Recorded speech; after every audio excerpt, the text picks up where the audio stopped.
Reincarnation of the Strongest Sword, God audiobook by Kevin. Chapter 2521, Turmoil in the Burning Forest. Chapter 2521, Turmoil in the Burning Forest. As they watched the Demon Patrol Squad become nothing more than a XP for Shi Feng's team, the demon players gaped in shock. Who are those people? The spectating demon players in the distance were both shocked and curious as they watched Shi Feng's team. The demon patrol squads formed a solid defensive barrier that prevented intruders from reaching Demon City. They were akin to NPC City soldiers. Not only did they have an arsenal of powerful skills and spells, but they could also fight as a team. They were nothing like ordinary demon players. However, these demons were little more than ordinary monsters before Shi Feng. Are we still going to wait for the adventurer teams, leader? A level 105 Tier 2 Ranger asked, turning toward the Tier 3 assassin that led their party. Not even Demon City's large adventurer teams would have an easy time against a team that could annihilate a demon patrol squad so effortlessly. Otherwise, those adventurer teams wouldn't share much of their spoils with an ordinary party. Moreover, they'd have to risk their lives to keep an eye on Shi Feng's team until the adventurer teams arrived. They were demon players and had far sharper senses than human players, but there was no guarantee that they wouldn't be discovered. On the off chance that Shi Feng's team noticed them, the consequences would be dire. The risk simply wasn't worth the reward. Of course, Demon's Heart is offering extraordinary rewards. Even if we help kill one player and earn only 10% of the rewards, we'll still get a demon crystal. Once we have 120 demon crystals, we can challenge a noble in the city. It would take ages to collect that many if we just try to grind for them ourselves, the Tier 3 assassin said. We will have to be careful and maintain some distance from those players, of course. We don't need to follow them closely, we can just follow their tracks. Silently, the rest of the party nodded in agreement. They all thought that their party leader's plan was viable. With their superior senses, they could avoid detection, even if Shi Feng's team were powerful, as long as they kept their distance. As soon as the Tier 3 assassin finished speaking, however, the cold blade of a dagger burst through his chest. A critical damage of over -900,000 then appeared above his head. Before the Tier 3 assassin could speak, a snowy white blade slit his throat, devouring the last of his HP. Leader? The party's remaining 5 Tier 2 members were flabbergasted. What had just happened? A second ago, their party leader had been alive and kicking, and in the next he was dead. Their party leader was a Tier 3 assassin, and even in Demon City, he was quite the famous expert, yet he had just died so suddenly, as their leader dropped to the ground. An assassin? Crap, we've been discovered. Run! By the time the 5 demon players reacted, the alluring woman vanished like a ghost. She reappeared before the 5 demon players, and a streak of snowy white light immediately swiped at them. A series of damages exceeding 1 million appeared above each demon player's head, robbing them of all of their HPs. How foolish. You radiate so much mana that you're practically walking lanterns in the dark. You dare follow us with such skills? Fire Dance shook her head disdainfully at the demon players' confused looks. She thought they had severely underestimated her. What Fire Dance didn't know is that in this era, when Tier 3 players were still extremely rare, everyone busily researched how they could best use their Tier 3 skills and spells. No one had time to spare on improving their mana control. Guild leader, I've taken care of the nearby demon players. Fire Dance reported to Shi Feng after ensuring that she didn't detect any hostile players' mana signatures nearby. Good. Continue patrolling the area. If you run into too many demon players, call the Hell Legion's assassins for help, Shi Feng said, nodding. He then returned his gaze toward the loot the demon patrol squad had dropped. He hadn't expected the squads to drop anything good. They were on par with NPC City's soldiers, after all. NPC soldiers didn't drop anything noteworthy even when players killed them. Contrary to his expectations, however, the demons had dropped considerably valuable loot. The weapons and equipment were subpar, all level 110 plus standard secret silver and fine gold equipment. But the demons had dropped dark magic gold. Dark magic gold was an exceptionally rare epic material. Not only could one use it to increase their success rate when crafting weapons and equipment, but there was also a chance of imbuing the resulting items with power of darkness. It was a material all master forgers sought. He had obtained 14 ingots of dark magic gold after slaying one demon patrol squad. If the master forgers of his previous life found out about this, they'd likely hunt the Burning Forest's patrol squads into extinction. However, the Hell Legion's members were even more ecstatic than Shi Feng. The demons they had killed had awarded an abundance of EXP, and during the battle they had gained a lot of insight into mana control. Although the demons' mana control couldn't compare to actual NPCs, it was far better than dumb monsters. They usually only fought dumb monsters. They had almost no chances of battling NPCs. Why wouldn't they be excited to pit their skills against demons that were as intelligent as true NPCs? Initially, the Hell Legion hadn't been particularly eager to attack Demon City, but this discovery had lit an enthusiastic fire in their hearts.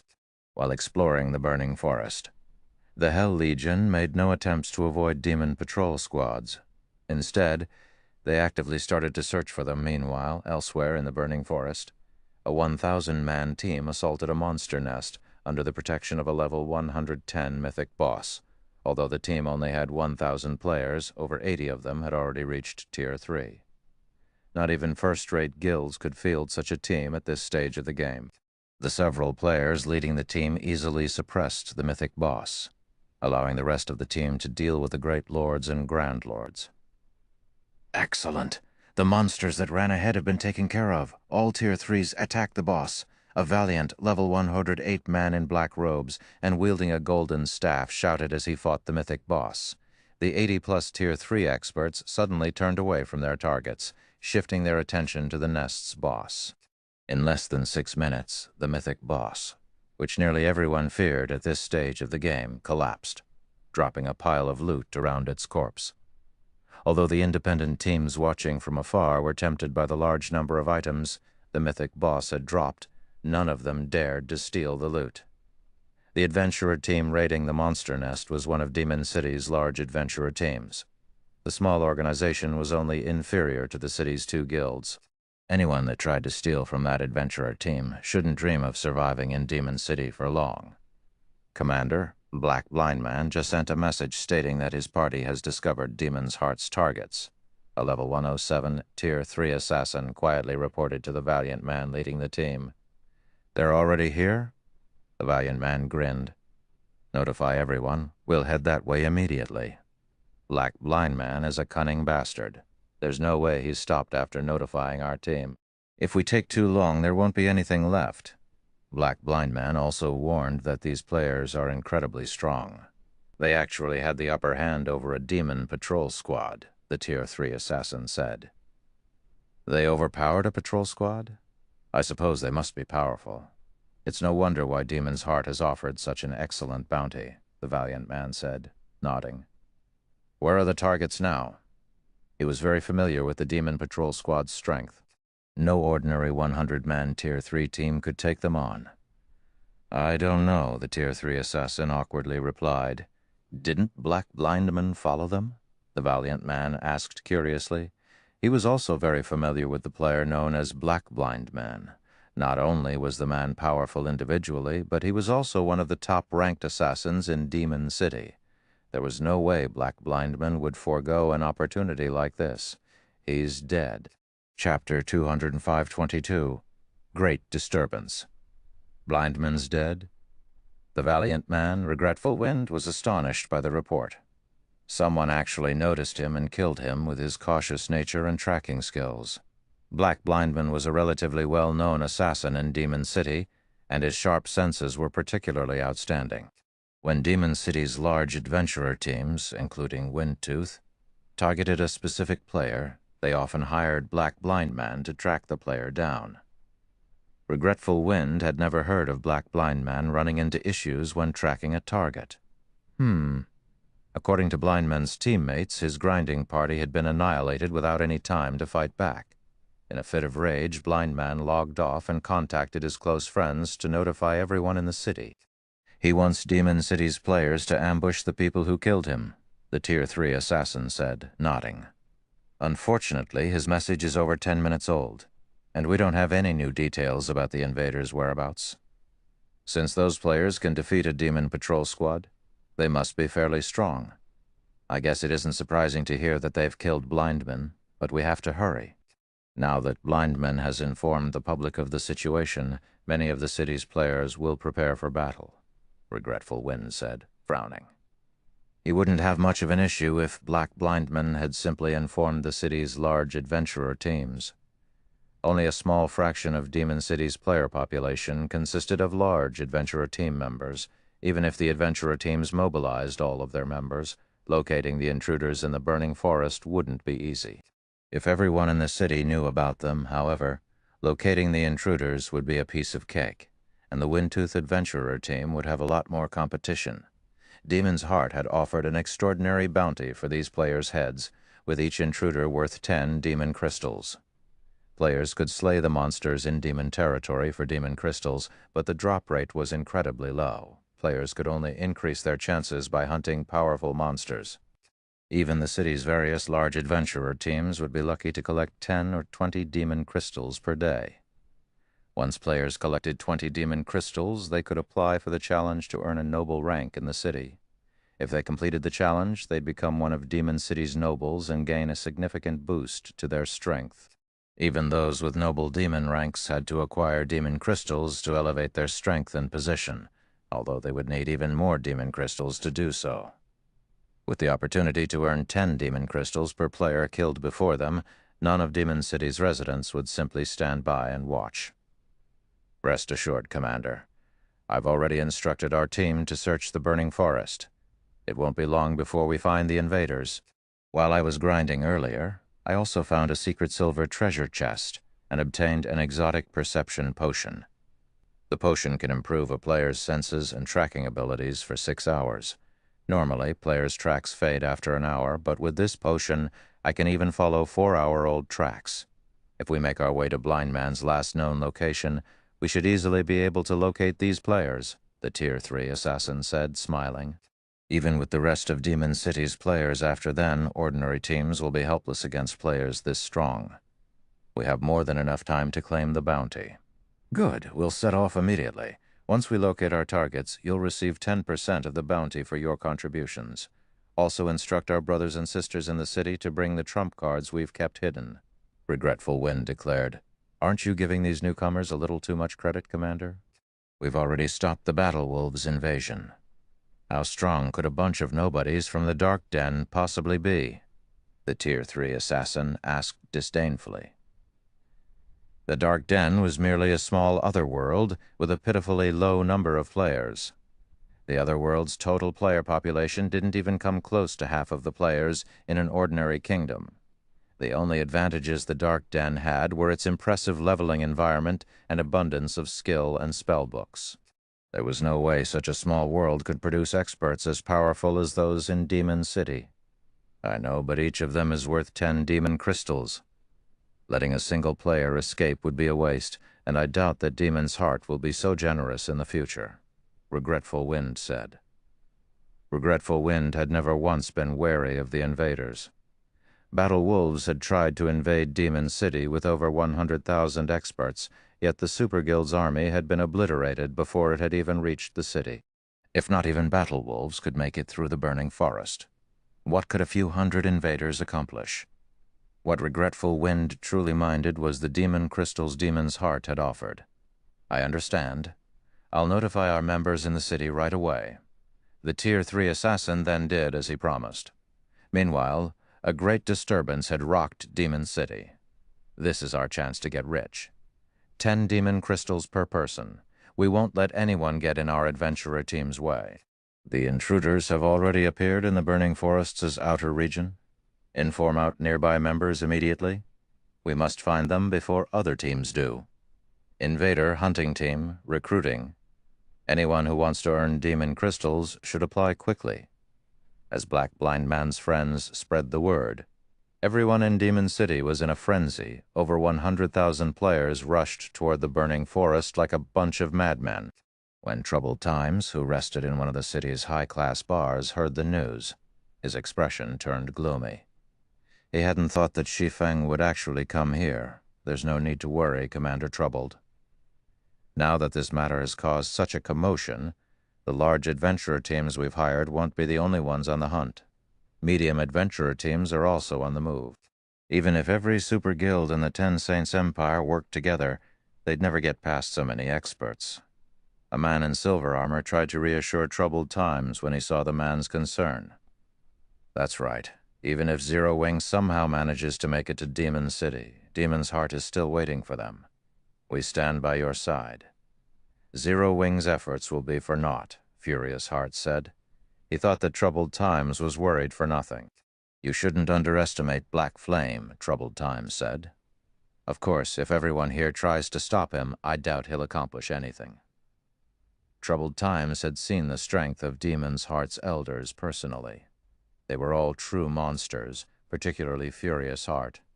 The man was only half a step away from becoming a count in Demon City, and was far stronger than Troubled Times, who had only recently become a Demon Viscount. Furthermore, Demon players who had the Viscount rank or higher received a strength boost while inside Demon City. While Demon City's players discussed Shi Feng and his invading team, several thousand Windtooth members arrived in the Burning Forest's outer region. Commander, I've found traces of their battle, and the tracks are still fresh. They should be nearby, the masked Tier 3 assassin excitedly reported as he examined the lingering traces Shi Feng's team had left behind. Good. Proceed according to plan. Everyone. Regretful Wind commanded, instructing his team to prepare for battle. These players began to follow the Tier 3 assassin's lead while suppressing their auras to the best of their ability to avoid detection. As they followed Shi Feng's tracks, they encountered Demon Patrol Squad corpses. 100, 200, 300. By the time Windtooth's members had crossed 3,000 yards, they had found more than 1,000 demon corpses, and the freshest had been from a patrol squad with over 200 demons. Chapter 2523, Run. Chapter 2523, Run. Why are there so many fallen demon patrol squads? What happened here? Did those people kill all of these patrol squads? Windtooth's members were curious and afraid when they saw so many demon corpses strewn around them. The demon patrol squads served as a barrier between intruders and Demon City, with 10,000 demons patrolling the burning forest. Thus far, however, the adventurer team had found more than 1,000 demon corpses. This was 1/10 of the burning forest's defenses. Commander, there's something you need to see, the masked Tier 3 assassin, who had scouted ahead, reported in the team chat. All of the team members put up their guard the moment they heard the assassin. Meanwhile, Regretful Wind hurried to the assassin's side. Finding his comrade, Regretful Wind arrived before a forested area laden with player corpses. To his surprise, however, there was no sign of battle. Some of the weapons and equipment the players had dropped hadn't been touched, and after a quick glance around, Regretful Wind counted more than 200 bodies. Based on how they organized the corpses lay, it looked as if death had befallen them as the group marched through the forest. It was almost as if the battle had ended as abruptly as it had begun, and none of these players had had a chance to react to the attack. While scanning the dead, Regretful Wind quickly noticed the familiar faces of several Tier 3 experts. He clearly wasn't pleased about it, either. How was Misty Ghost's main force annihilated? Regretful Wind stared at the fallen team in confusion. What happened here? Misty Ghost was a relatively famous medium-scale adventurer team based in Demon City. Although the adventurer team had fewer than 2,000 members, it had over 30 Tier 3 experts, including 1 Demon Viscount and 10 Demon Barons. Even Windtooth would struggle to defeat Misty Ghost. And yet, Misty Ghost's main force had died here. They hadn't even had a chance to fight back. It was unbelievable. I don't see Misty Ghost's commander, 7 constellations among the corpses, Commander, the Tier 3 assassin reported after carefully examining the bodies. He's not here.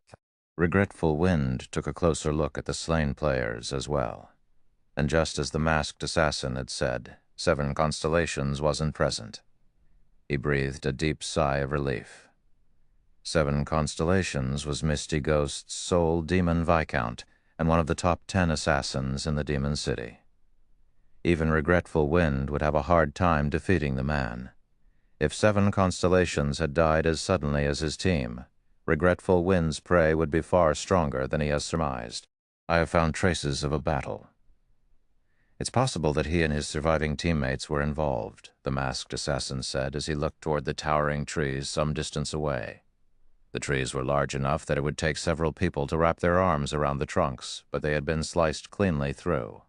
Moreover, lingering life auras clung to the trees. The fight wasn't that long ago. Misty Ghost's members must have encountered the invaders. They might still be fighting as we speak. Regretful Wind guessed, staring at the bisected trees. Notify the team, we're going after them, and we won't bother hiding our presence. Understood. The masked assassin nodded before contacting the team.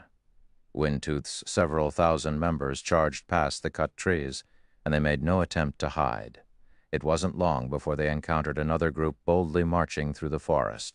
The group had more than 4,000 players, and Windtooth's members tensed when they saw them. I see you've picked up the scent as well, Old Wind, the savage woman carrying 2 dark blue axes and leading the group said, smiling at Regretful Wind.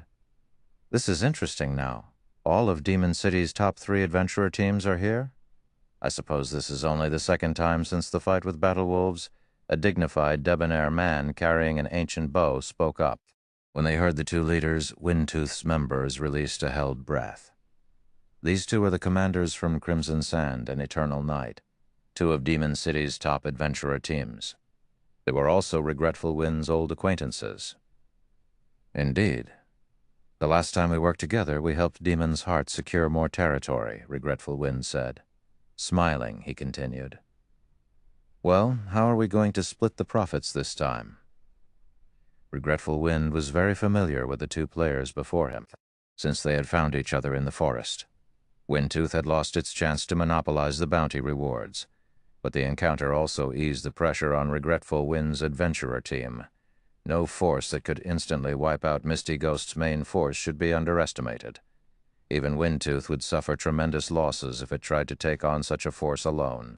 If his adventurer team worked with Crimson Sand and Eternal Night, however, the 3 teams could minimize their losses and maximize their profits. There's not much to consider. We'll split them evenly. I'm sure you find this acceptable, correct? Helpless Smile, the bow-carrying man who commanded Eternal Night, said. Flamefeather, Crimson Sand's commander, nodded in agreement. Deal. That way we won't have to compete for contribution and can divide the work. Regretful Wind replied without hesitation.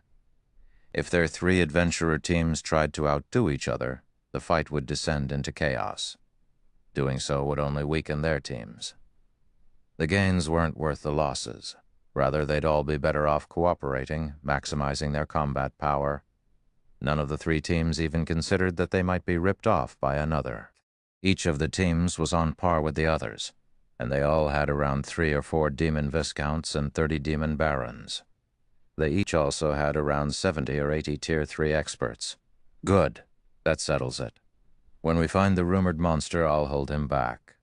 Old Wind and Smile back me up from the sides, Flamefeather said.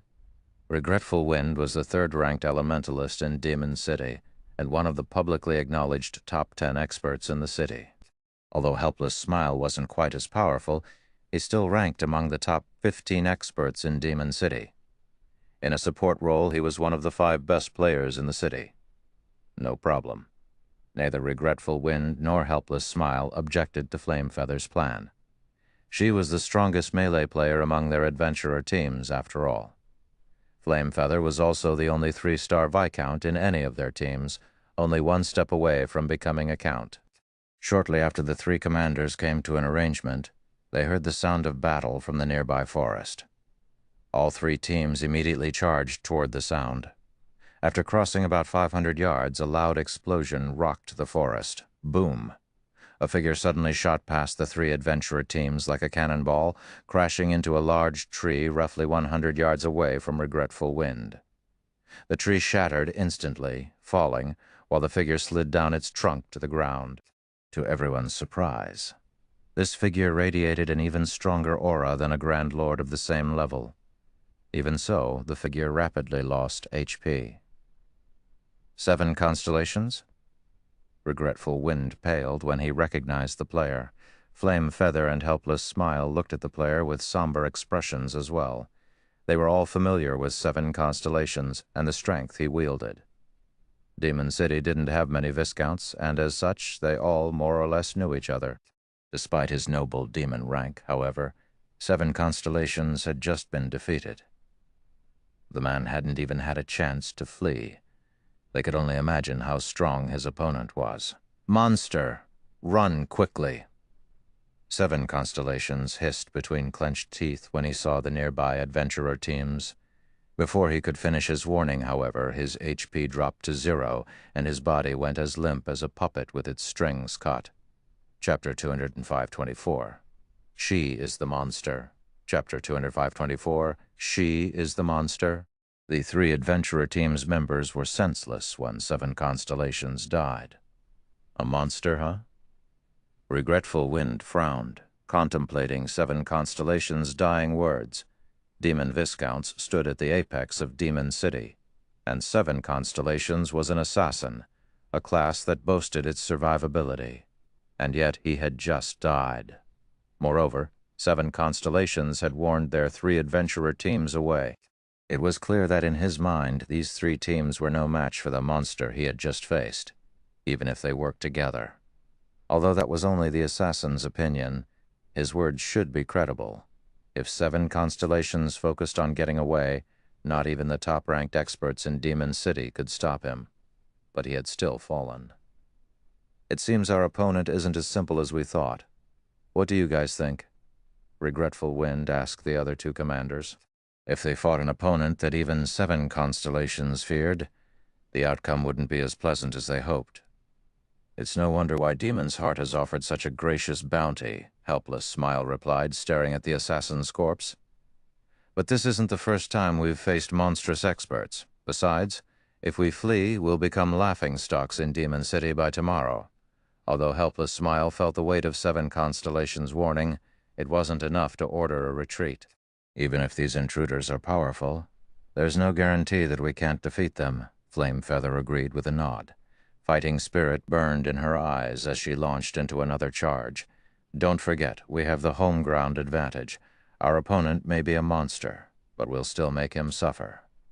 Monster-like experts were something to be feared. Ordinary Tier 3 experts had no hope against such players. However, their adventurer teams had fought monster-like experts before, particularly during the fight with Battle Wolves. Yet these monstrous experts hadn't been powerful enough to save the guild from its miserable defeat in the Burning Forest. Furthermore, their adventurer teams had grown stronger since then. She was confident that they could hold their ground against monster-like experts, and that they still had a chance at victory. The members of all 3 adventurer teams nodded in agreement with Flame Feather's sentiment. Achieving victory might be difficult if their teams fought alone, but they had all agreed to work together. Not even the 10 Saints Empire's superpowers would dare to take on their combined force, much less a measly team of 300 plus. It wasn't long after she finished speaking, however, that everyone noticed a lithe figure beside 7 Constellations' corpse. The figure silently looted the assassin's body as if she didn't have a care in the world. What amazing concealment techniques! Surprise flashed in Regretful Wind's eyes when he saw the woman who had abruptly appeared. As demon players, their perception of non-demon races' life signatures was incredibly powerful. Even an assassin in stealth would have a hard time hiding from demon players, especially with less than 100 yards between them. However, they couldn't seem to detect a trace of the female assassin's presence. The woman's mastery of concealment arts was unrivaled, even in Demon City. Is she the monster 7 Constellations warned us about? Helpless Smile's expression tensed as he watched the alluring woman a short distance away. If he encountered the assassin normally, she'd kill him 9 out of 10 times. He finally realized more or less why 7 Constellations had failed to escape. "Interesting. I'm going to fight her," Flame Feather declared, her fighting spirit reaching its peak. She then activated demonification and charged at the female assassin, wielding her axes. As the only 3-star demon Viscount, activating her demonification would not only strengthen her physique by a large margin, but her basic attributes would also undergo a qualitative transformation. In her demon form, every action she took could transform the terrain around her, with just her Tier 2 demon charge. Flame Feather had bathed her surroundings in a sea of fire and shook space itself. Another ambush? Sensing Flame Feather charging toward her, Fire Dance stored the dagger she had just picked up from 7 Constellation's corpse and unsheathed the short sword hanging at her waist. In that case, I'll bury you alongside them. Fire Dance then swung 1,000 transformations through the empty air before her. Tier 3 skill, Triple Flash. 3 streaks of black light shot toward Flame Feather, one after another, and as fast as lightning. However, Flame Feather's enhanced physique allowed her to brandish her axes during her charge in turn. Tier 3 skill, Demon Storm. Boom, boom, boom. A series of explosions echoed throughout the forest, and the powerful shock waves knocked down trees while stirring dirt and debris into the air. Among the chaos, Flame Feather stumbled 3 steps back as a damage of over 50,000 appeared above her head. The difference between the two women's strengths was clear. What? Flame Feather was pushed back, even in her demon form. The scene astonished, Helpless smile. He was perfectly aware of how powerful Flame Feather became after activating demonification. She was undoubtedly the strongest player among 3 adventurer teams.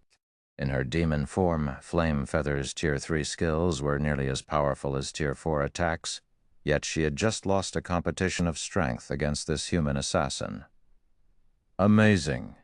It's no wonder why 7 Constellations called you a monster and assumed that we're no match for you, Flame Feather said, the flame of passion in her eyes burning even brighter than before. She launched into another charge, continuing, If I were alone, I wouldn't be a match for you, but in this forest, I'm not your only opponent.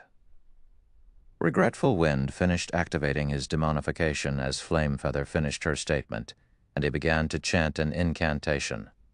When he completed it, he slammed the butt of his staff on the ground, and a golden 2-fold magic array appeared under his feet. Tier 3 spell, Earth and Roar. Suddenly, the earth beneath Fire Dance's feet burst, exploding with countless streaks of light. Meanwhile, Helpless Smile didn't waste time after activating demonification. He pulled the string of his ancient bow and launched 6 arrows into the sky, which formed a 6-pointed star above the assassin. Tier 3 skill, Demon Thorns. As the star-shaped magic array took form, pitch-black magic arrows descended, each with the power of a Grand Lord ranked archaic species. Under Helpless Smile's control, a total of 18 magic arrows fell, diverting Fire Dance's attention away from Flame Feather. The nearby adventurer team members gaped, impressed by their commander's coordination. They had never guessed that those 3 would be so strong when they worked together. How was this still a battle between players? It was basically a fight between monsters. Not even Battle Wolves' monster-level experts could stop their 3 commanders when they cooperated. With attacks coming in from all directions, Fire Dance was forced to activate a life-saving skill. She immediately used shadow steps to appear behind Flame Feather, evading the countless streaks of light. She dodged most of the 18 magic arrows, relying on Windstep's brief invulnerability to block 5 unavoidable shots. She then tried to block the 2 incoming axes with 1,000 transformations. Boom. Fire Dance didn't have time to use a skill to block the axes, filled with power of darkness and time, and as her short sword collided with Flame Feather's weapons, she was sent flying, losing 70,000 HP in the process. She didn't even have 1 million total HP, and the strike claimed a visible chunk. All hail the commanders. So what if she's a monster? She's still at a disadvantage against our commanders. The adventurer team members were ecstatic and overcome with pride to see one of their commanders dominate this monstrous assassin. The various superpowers' monster-level experts were a nightmare for adventurer teams like theirs. All of their teams had defeated Battle Wolves' monstrous players that had only been possible because of Demon's Heart's help. To be precise, their 3 adventurer teams had merely played a support role. However, their teams now had the strength to deal with monster-level experts, too. Now that she's alone, we can't let her escape, Flame Feather shouted to Regretful Wind and Helpless Smile. Fire Dance was clearly the invader's cornerstone, and since she was alone, this was the perfect chance to take her out. If they could not defeat her, and she regrouped with her allies, dealing with her would prove far more challenging. Relax, I've already had people set up a spatial barrier.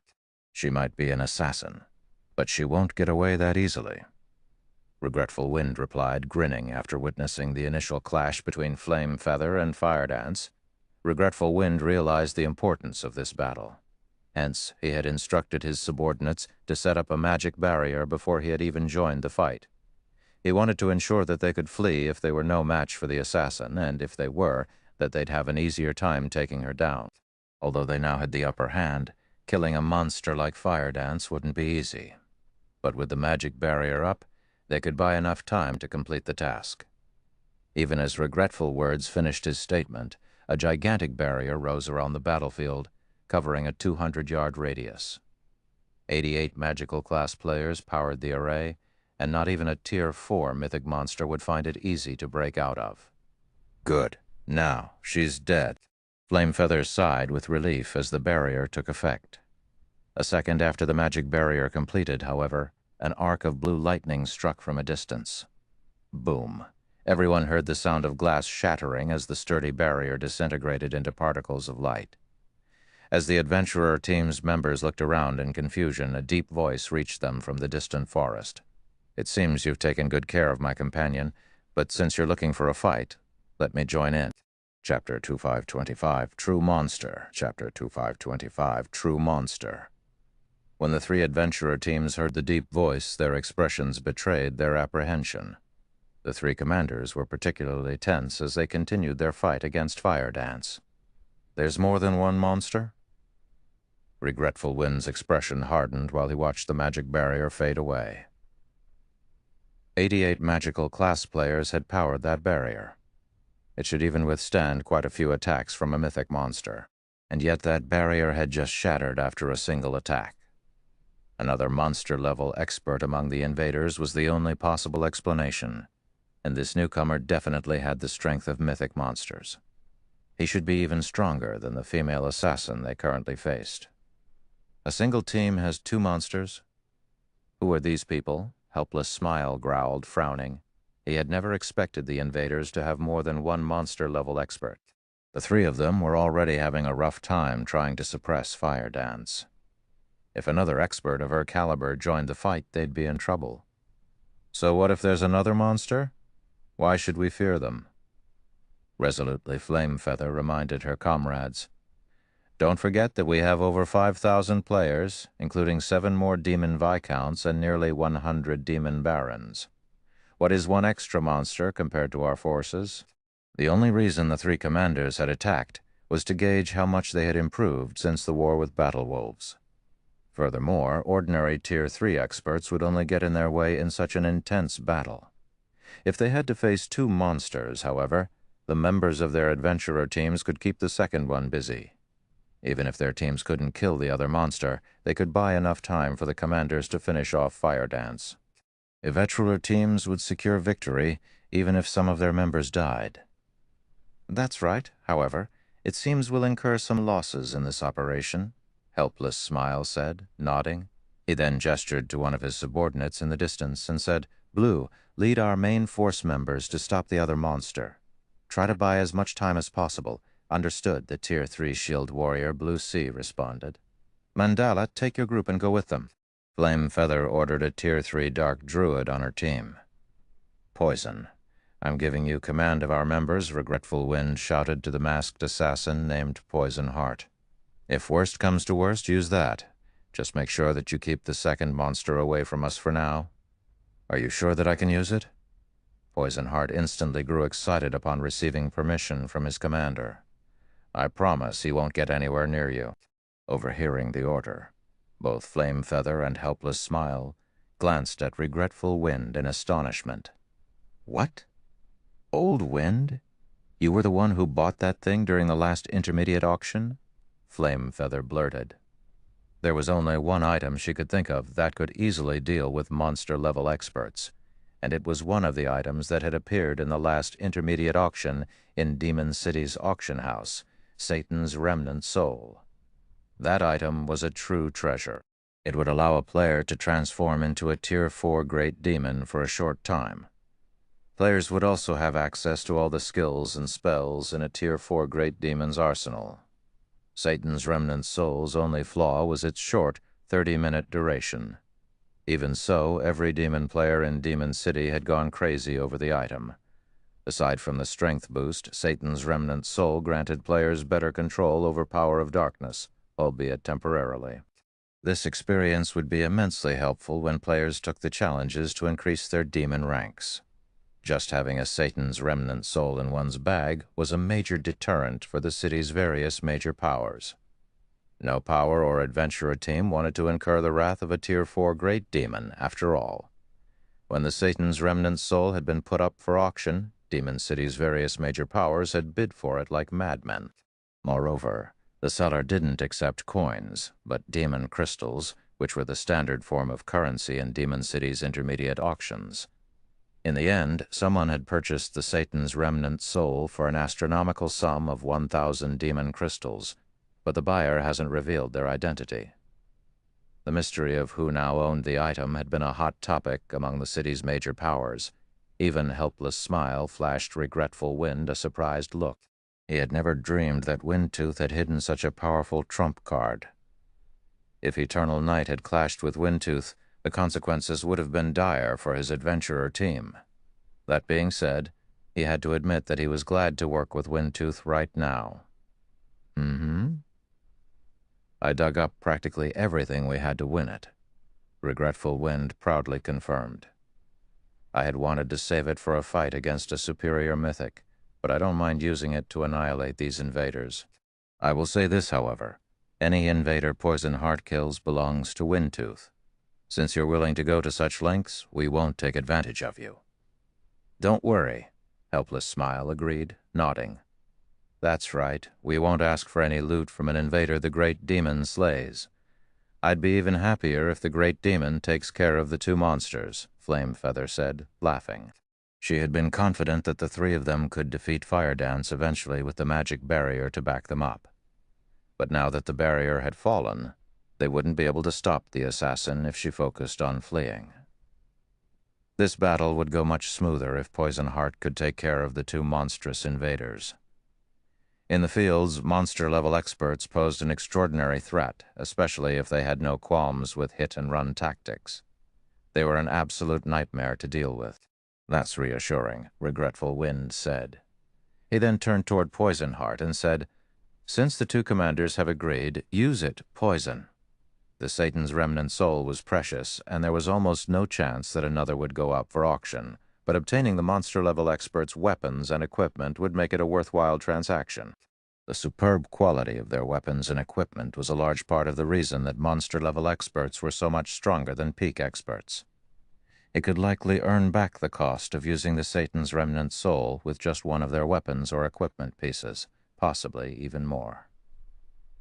Poison Heart was elated as he pulled a black bottle from his bag and started to remove the seal. He had hoped he could use the Satan's remnant soul to help him become a 2-star Viscount, but because the item was so valuable, he didn't want to use it solely for his promotion. He had wanted to save it until he could use it to kill 2 birds with 1 stone, which was why the item had remained in his bag for so long. Now that he had found the perfect opportunity, he wouldn't hold back.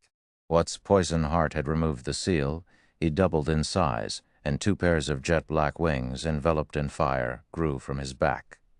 So strong, so this is the power of a Tier 4 Great Demon, Poison Heart exclaimed as he felt an immense power course through his veins. So much strength, absolute power, this omnipotent feeling was intoxicating. Sure enough, a great demon is truly awe-inspiring. Poison can now likely slay all of the intruders without our help. Helpless Smile said. He couldn't help but feel a little jealous as he gazed at Poison Heart's new form and sensed the assassin's intense aura. Poison, I'll leave the rest to you. Remember, you need to finish this battle quickly. We won't be able to hold on for long, Regretful Wind shouted to his subordinate before casting another spell against Firedance. Leave it to me, Commander. I'll make sure they all die, Poison Heart declared. He flapped his wings and flew straight toward the source of the deep voice. He was so fast that the team's Tier 2 demon players didn't even have time to react. So fast. These invaders are dead now. The 3 adventurer team's members were astonished when Poison Heart vanished in the blink of an eye. Some of them even pitied Shi Feng's team, even working together. Their teams wouldn't have been a match for Shi Feng's people if they had attacked before the Battle Wolves' crusade. But after that fight, they had gained a bountiful harvest that had helped them undergo qualitative transformations. Now, with the great demon, Poison Heart, by their side, they were all confident that their teams could repel Battle Wolves' army by themselves, let alone a laughable team of 300-plus experts. What a pity. It seems your companion is doomed, Flamefeather said, grinning as she brandished her axes at Fire Dance. I think you're the one that should pray for your friend. Fire Dance rolled her eyes at the other woman. I think you've misunderstood something from the very beginning. Misunderstood? And what would that be? Flamefeather asked curiously. I'm not responsible for killing that assassin. In fact, I hadn't even seen him before looting his body, Fire Dance said. I only came to collect the items. The 3 commanders immediately paled. What do you mean? You didn't kill 7 constellations? You're not the monster he was talking about? Regretful Wind, Flamefeather, and Helpless Smile simultaneously recalled 7 constellations' dying monster Run Quickly. If Fire Dance hadn't seen the assassin before he died, she couldn't be the monster he had warned them about. But before the 3 commanders could respond, they heard a series of explosions from the nearby forest, and the ground under their feet shook violently. After a few seconds, a colossal figure flew toward them, slamming into a nearby tree and felling it. The figure was none other than Poison Heart, who had just flown toward the other monster-level expert a moment ago. Chapter 2526, Despair of 3 Adventurer Teams. Chapter 2526, Despair of 3 Adventurer Teams. Poison. Regretful Wind was shocked when he saw Poison Heart's miserable figure lying at the base of the collapsed tree. Right now, the assassin was a bona fide Tier 4 being. He was even stronger than Tier 4 players. The man had command of every Tier 4 skill and spell a great demon possessed, which was an advantage that Tier 4 players wouldn't have, and yet someone had thrown Poison Heart with an attack. When Flamefeather and Helpless Smile saw this, they found the scene incredibly familiar. They had encountered 7 constellations in the same way. Is the monster 7 constellations referred to in that area of the forest? Helpless Smile tensed as he recalled the other assassin's warning. They had gone to great lengths to corner Fire Dance, yet just when they thought they had curbed the monster 7 constellations had warned them about, reality's punchline hit them. Flamefeather was also momentarily dazed over the unexpected revelation, and for a moment she forgot about her fight with Fire Dance, very nearly letting the female assassin kill her. After a brief moment of silence, a man emerged from between the nearby trees. He was fully clad in pitch-black light armor and hid his appearance under a black cloak. 2 long swords hung from his belt, and the frightening amount of mana he radiated formed a layer of mist around his body. Within the burning forest, he looked like the Grim Reaper, and everyone who saw him felt chills crawl down his spine. The 3 adventurer team's main force members, who had been prepared to follow Poison Heart into battle, glanced back at their commanders. None of them were sure whether or not they should try to confront this invader.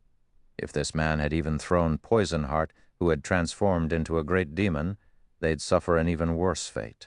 It was highly likely that they'd die instantly, just like 7 constellations did. The mana he's radiating is practically even denser than Poison Heart's. Is he really just a Tier 3 player? Flamefeather exclaimed when she saw Shi Feng. Although determining a player's strength by the mana they radiated wasn't possible, the more mana wafting from one's body, the stronger their skills and spells would be. They'd also have higher physical stats and could more easily exhibit combat power beyond their limits.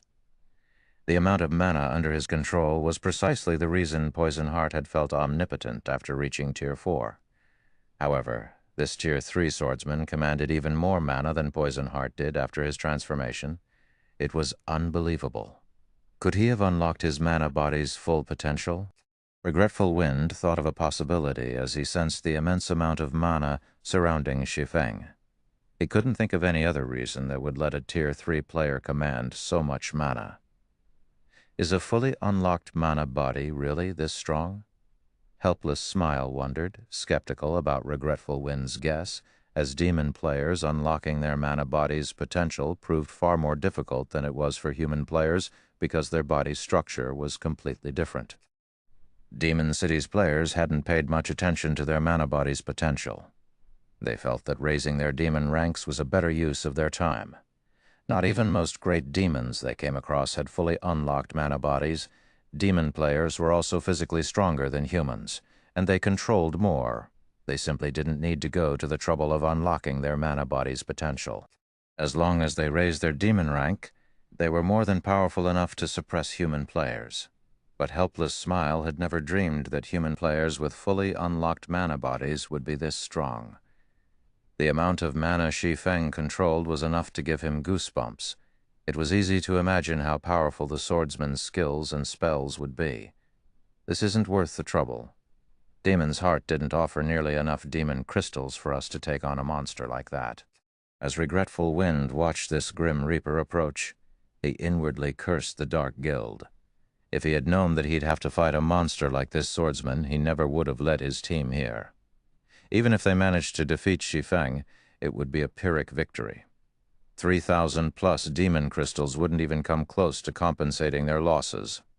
What are you afraid of? He's just one person. There's a limit to his stamina. Poison didn't even take that much damage. We can definitely wear him down if our main force members work together. As long as we defeat this assassin, we can take our time with the swordsman. Flamefeather shouted when she realized that the 3 adventurer team's main force members were cowering in fear. Her insistence snapped the main force members out of their daze, and they trusted that the commander was correct. Regardless of how powerful a player was, there was a limit to one's stamina. Shi Feng was merely one person. No matter how strong he was, he couldn't kill them all. Aside from the 100 or so demon barons, they had over 5,000 demon experts with them. Their teams were more than capable of whittling Shi Feng down. That's right, so what if he is strong? We still have a great demon on our side.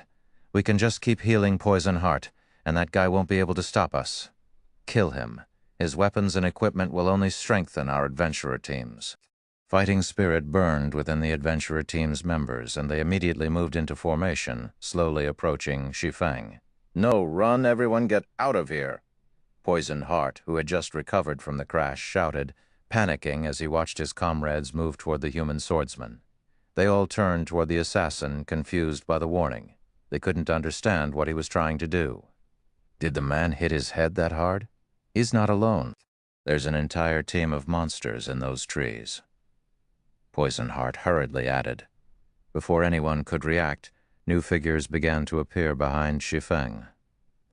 The new arrivals concealed their levels and appearances under black cloaks, but their auras were horrifically intense. The several players leading the group had such a powerful combined aura that the adventurer team's members felt stifled. They felt even stronger than Grand Lords of the same level. Damn it.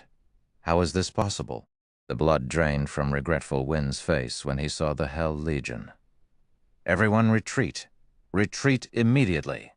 Both Fire Dance and Shi Feng had suppressed their auras, so Regretful Wind hadn't been able to tell how strong they were. He could only guess based on his instincts and the mana they radiated. The Hell Legion members didn't bother to hide their auras, however. From the power Regretful Wind sensed, at least 5 of those human players were even stronger than Grand Lords of the same level, and even the weakest of the remaining members nearly rivaled Grand Lords. If their 3 adventurer teams tried to fight this group, it'd be a one-sided massacre.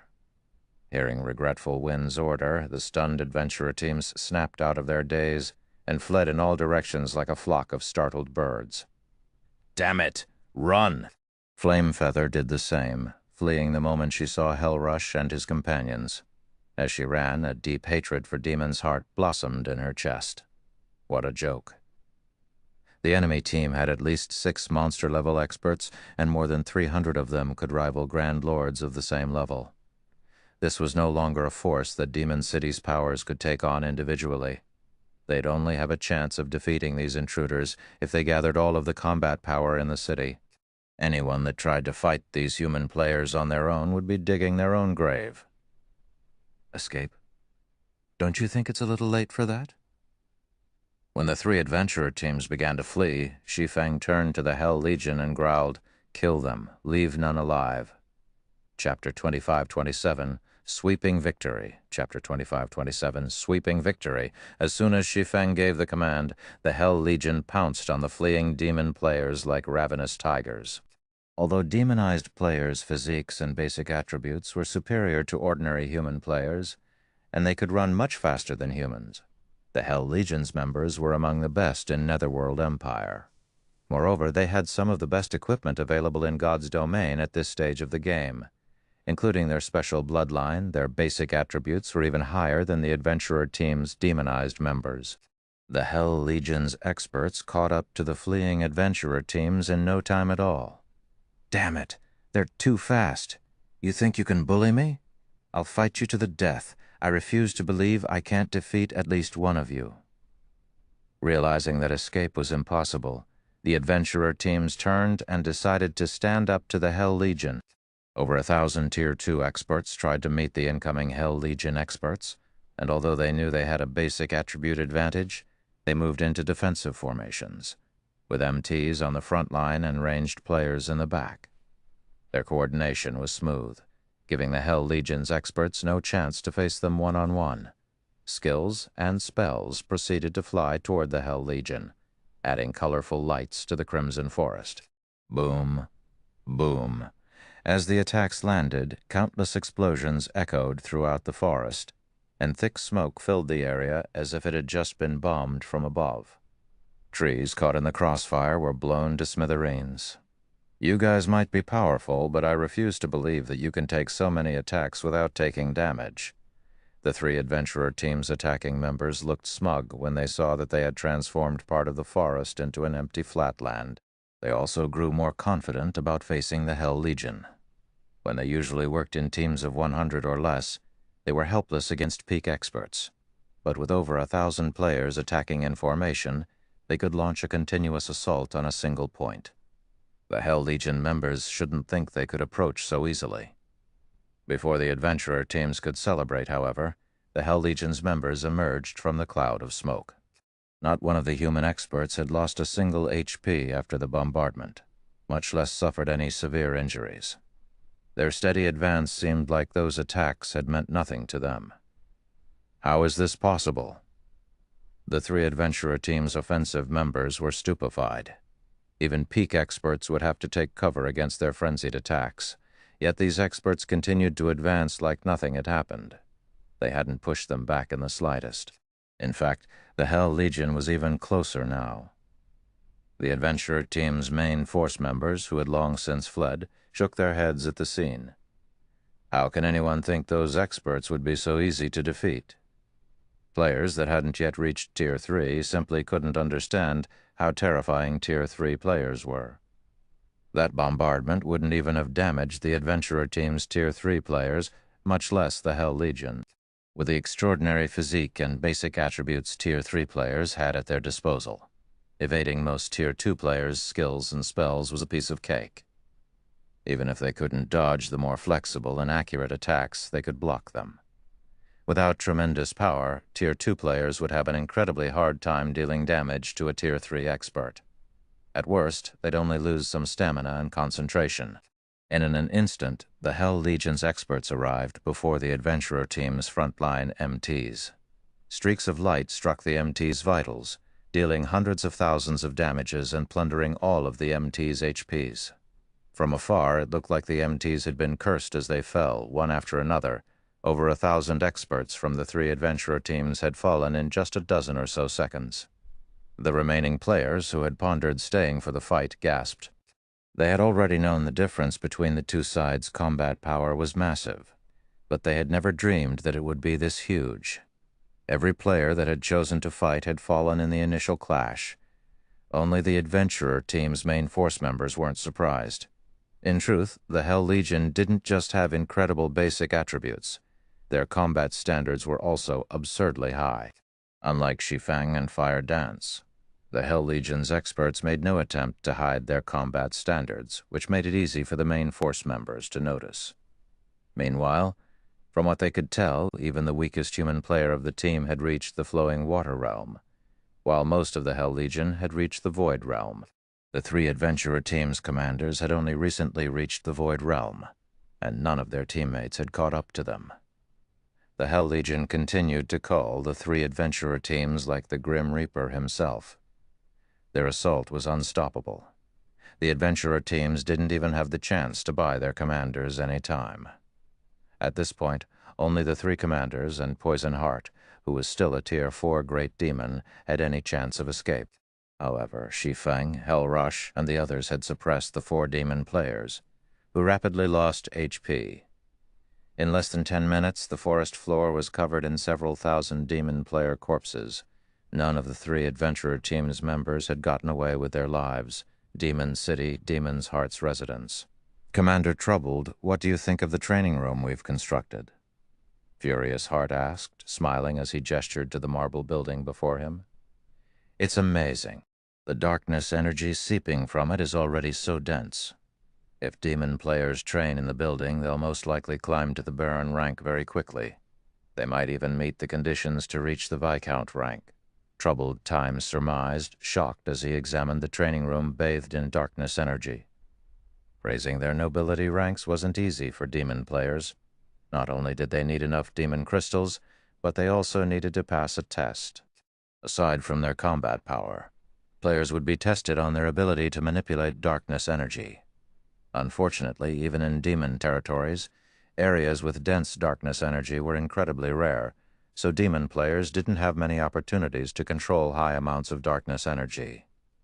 The Dark Den was a special case since many areas of the otherworld were rich in darkness energy and helpful to demon players as they trained. However, Demon's Heart had successfully constructed its own training room, containing an abundance of darkness energy. The guild's foundations were nearly unshakable. This training room will even be helpful to those trying to secure their Count rank, not to mention Viscount rank, Furious Heart said, chuckling. However, our guild has spent most of the darkness crystals and primal darkness stones we've accumulated thus far to construct the room. I see. That's why its darkness energy is so dense. Realization dawned on Troubled Times. Darkness crystals and primal darkness stones were both far more valuable than magic crystals and mana ore. Both items contained high amounts of darkness energy and were significantly helpful to demon players. However, these darkness-attuned crystals and ores were immensely difficult to obtain. Players were rarely willing to invest them in a large training room's construction. We've only accomplished the feat thanks to the alliance our Vice Guild leader has secured. He is currently in the midst of negotiating our continued partnership, and if he succeeds, he intends to share a portion of the resources with the Sentinel Shelter. You might even be able to construct a training room for yourselves, Furious Heart said. Really? Troubled Time's eyes glowed at the prospect. If the Sentinel Shelter could construct its own darkness-attuned training room, even if it were only a small training room, he wouldn't have to worry about his shelter's development. The Sentinel Shelter might even become strong enough to rule over all of the Dark Den, not to mention becoming the #1 shelter. Mm-hmm. Furious Heart nodded, smiling. Once you grow a little stronger, the Vice Guild leader also intends to provide enough resources for you to become a demon count. You will stand at the peak of God's domain, Commander Troubled. Elder Heart, please inform Vice Guild leader Flaming Light that he has nothing to worry about. The Sentinel Shelter will not disappoint him. I guarantee that we will become Demon's Heart's second major city, Troubled Times said. He could not help his growing excitement when he heard that Demon's Heart would help him with his promotion to Demon Count. Becoming a Demon Count wasn't an easy task. Once a Demon player earned the Count rank, their strength would undergo a qualitative transformation.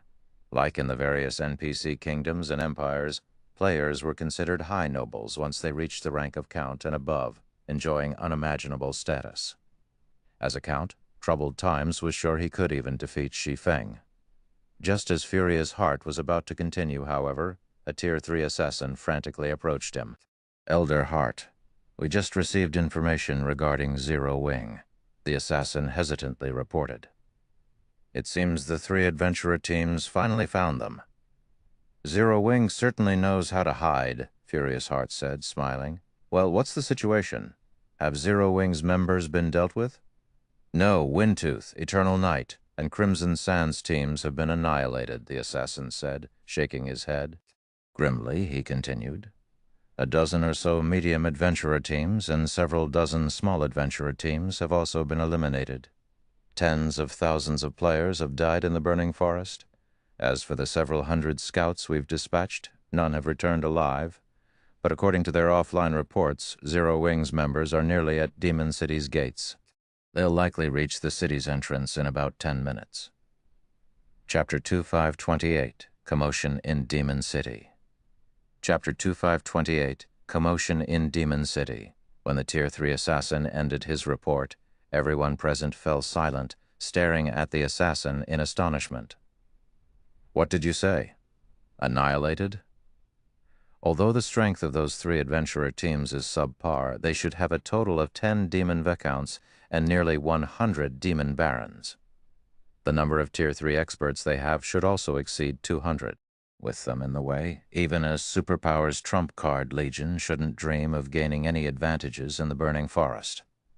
How could a measly team of 300-plus players possibly annihilate them? Tens of thousands of people got killed?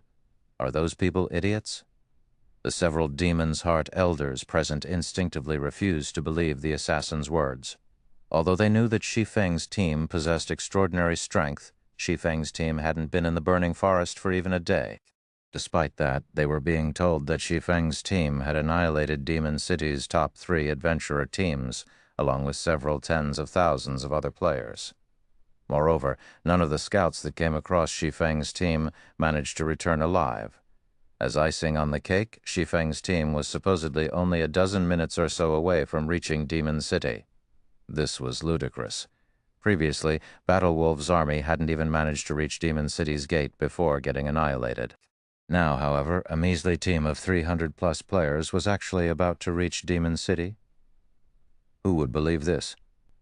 He really came. Troubled Times was stunned when he heard the assassin's report. They were currently in demon territory. This wasn't a place human players could enter casually. Back then, when Troubled Times heard that Shi Feng had declared that he would come to Demon City to hunt him down, Troubled Times had taken it for a joke. After all, Shi Feng simply didn't understand how frightening demon territories were. In Troubled Times' opinion, let alone reaching Demon City, Shi Feng would be fortunate to survive in the Burning Forest for a few hours. After all, no matter how powerful Shi Feng was, he was still a player. There was a limit to his stamina and concentration. In the expansive Burning Forest, non-demon players were subjected to the corrosion of darkness energy, which increased their stamina and concentration consumption substantially. Even with a team of 300-plus Tier 3 experts, it should still be impossible for Shi Feng to reach Demon City. Now, however, not only was Shi Feng's team close to reaching Demon City, but he had even killed Demon City's top 3 adventurer teams along with tens of thousands of other demon players. This was simply unbelievable. However, shortly after Troubled Times and the others received this piece of news, a commotion occurred at Demon City's main entrance.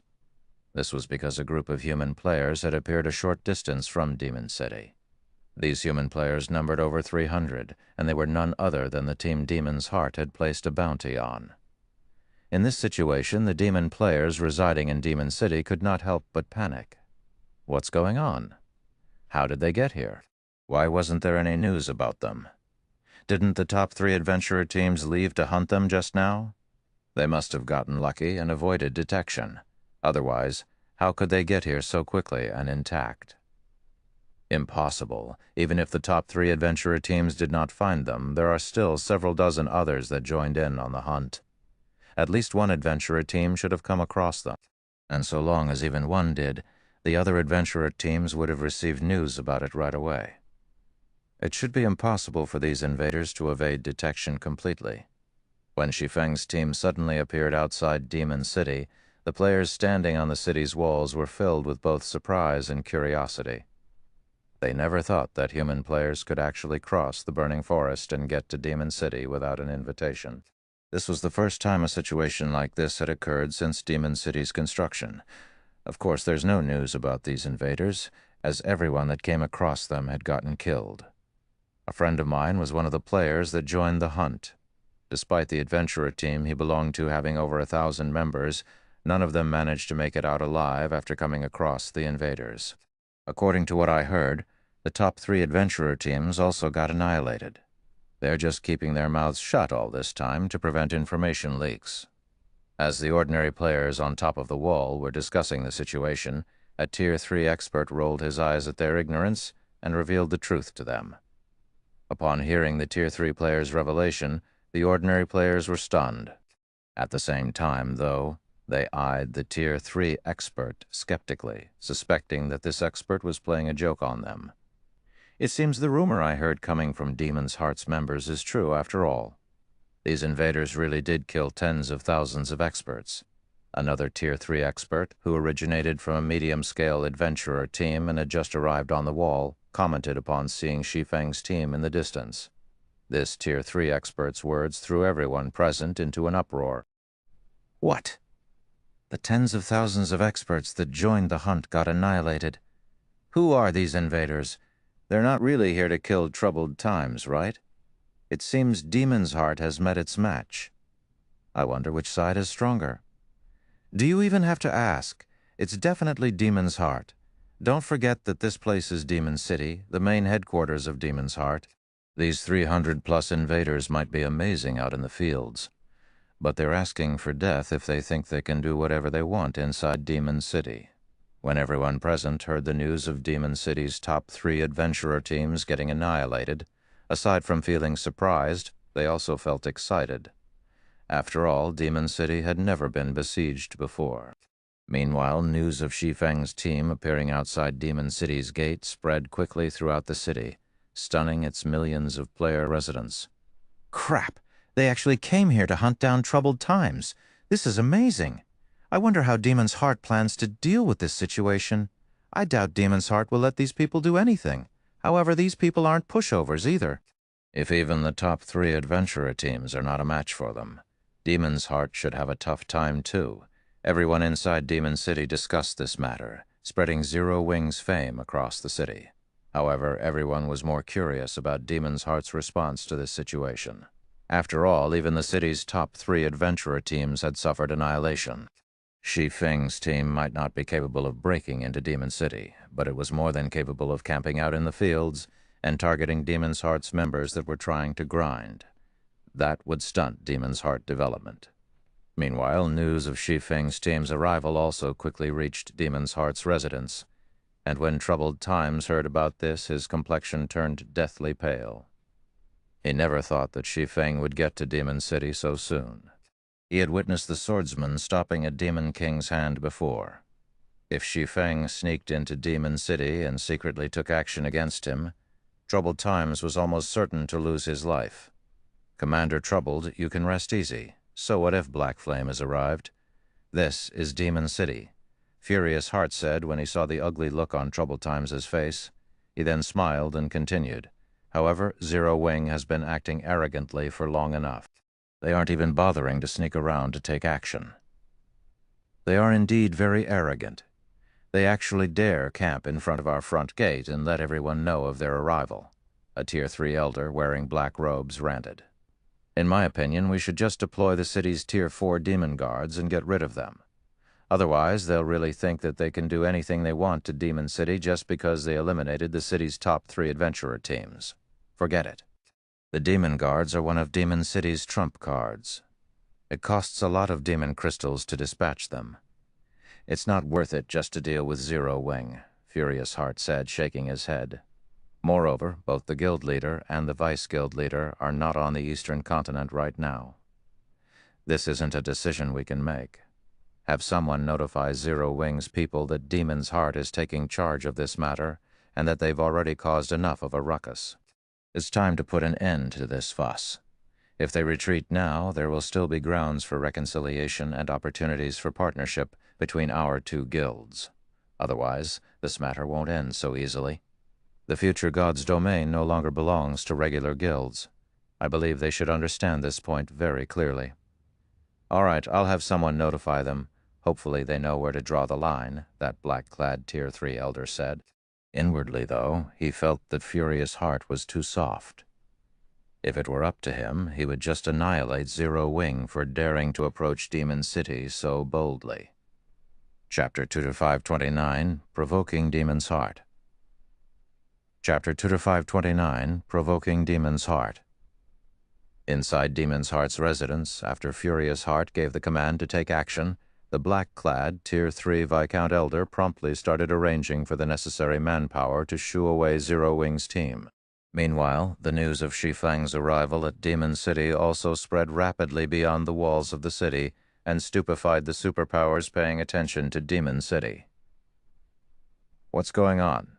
It hasn't been that long since Zero Wing's team arrived at the Burning Forest, yet it's already reached Demon City. Zero Wing actually accomplished something that Battle Wolves failed to do. Black Flame really is bold to provoke Demon's Heart. Doesn't he know that the current god's domain has changed already? The various superpowers found Zero Wing's arrival before Demon City's main entrance deeply surprising. The current god's domain was no longer the same as before. The activity of dark players in level 100 neutral maps was expanding. Moreover, the strength of dark players was growing rapidly at a rate frightening even to the various superpowers. Meanwhile, one of the fastest developing dark powers was Demon's Heart. Not only did Demon's Heart boast a large number of experts, but its guild members were also improving at a flying pace. It was no exaggeration to say that, so long as a member of Demon's Heart reached Tier 3 as well as the rank of Demon Baron, they would instantly become an existence rivaling Tier 3 peak experts. In fact, their survivability out in the fields would be much stronger than human peak experts. Moreover, unlike regular players, dark players received rewards and improvements from killing other players. They had a much greater advantage when it came to leveling and upgrading their weapons and equipment. Even though dark players were a minority in God's domain, they were now strong enough to go up against regular guilds in level 100 neutral maps. This was why many independent players were opting to become a dark player, which, in turn, continuously increased the dark player population in God's domain. This change drove the incredibly fast growth of the various dark powers. Of course, the rapid development of dark players came with a price. Compared to regular players, the penalty dark players suffered for death was many times greater. In order to avoid death, current dark players were limiting their sphere of activities instead of rampantly clashing with regular players. Nevertheless, even the various superpowers did not dare provoke dark players casually, much less dark powers like Demon's Heart. None of the various superpowers had expected Zero Wing to provoke Demon's Heart. Moreover, Zero Wing had gone all the way to Demon City's main entrance to do so. Meanwhile, inside one of the advanced restaurants in the Ten Saints Empire's capital, Illusory Words was currently enjoying a meal. Midway through her meal, however, a Tier 3 assassin barged into her private room with a tense expression on his face. Vice Guild leader, who just received news that Zero Wing annihilated not only Demon City's top 3 adventurer teams, but also tens of thousands of Demon City's experts. Zero Wing's team has already arrived before Demon City's main entrance. By the looks of it, Zero Wing is really intent on taking action against troubled times, the Tier 3 assassin said, astonishment writ large on his face. They arrived already? Illusory Words similarly felt astonished by this point. She had visited Demon City as a guest before, so she knew just how difficult it was to cross the Burning Forest. A large number of demon patrol squads and demon players operated within the forest. In her opinion, even with frightening strength, Shi Feng and his team should still struggle to reach Demon City. In fact, by the time they got to Demon City, the tracking mark they placed on troubled times might have disappeared already. In that case, visiting Demon City would also be meaningless. However, Shi Feng's team had actually reached Demon City less than a day after they entered the Burning Forest. Moreover, they didn't arrive at the city by covert means, but walked straight to the city instead. We also found out a little regarding the relationship between Troubled Times and Demon's Heart, the Tier 3 assassin said. Troubled Times' sentinel shelter is Demon's Heart's most important pawn in the dark den. Demon's Heart is even planning to turn the sentinel shelter into its main headquarters. In addition, Troubled Times fought alongside Flaming Light, one of Demon's Heart's Vice Guild leaders, during the early stages of God's domain. Although the two of them eventually chose different development paths, Troubled Times is now one of Flaming Light's trusted aides due to his excellent strength and talents. He's actually Flaming Light's confidant? Illusory Words frowned at this situation. If this really is the case, then Zero Wing will have difficulty killing Troubled Times. Flaming Light is extremely protective of his own people, especially his confidants. Moreover, Troubled Times is taking shelter inside Demon City. Hopefully, Guild leader Black Flame doesn't act too rashly. Flaming Light was famous on the Eastern continent. A part of the reason why the Ten Saints Empire's various superpowers currently feared Demon's Heart was Flaming Light's presence. In fact, Flaming Light had even wrung multiple concessions from the Super Guild Sacred Temple regarding resources. Despite the Ten Saints Empire being the Sacred Temple's home base, the Sacred Temple still had no choice but to concede to Demon's Heart's demands. This situation had greatly confused the Ten Saints Empire's various superpowers, as well as made them increasingly fearful of the Dark Guild. Setting aside whether Zero Wing could kill Troubled Times inside Demon City, even if the Guild killed Troubled Times in the outside world, it was still highly likely to anger Flaming Light. If that happened, then the efforts Zero Wing had made to ensure its smooth development in level 100 neutral maps would go to waste, and the Guild would be plagued with endless troubles once more. After all, the current God's domain had already changed.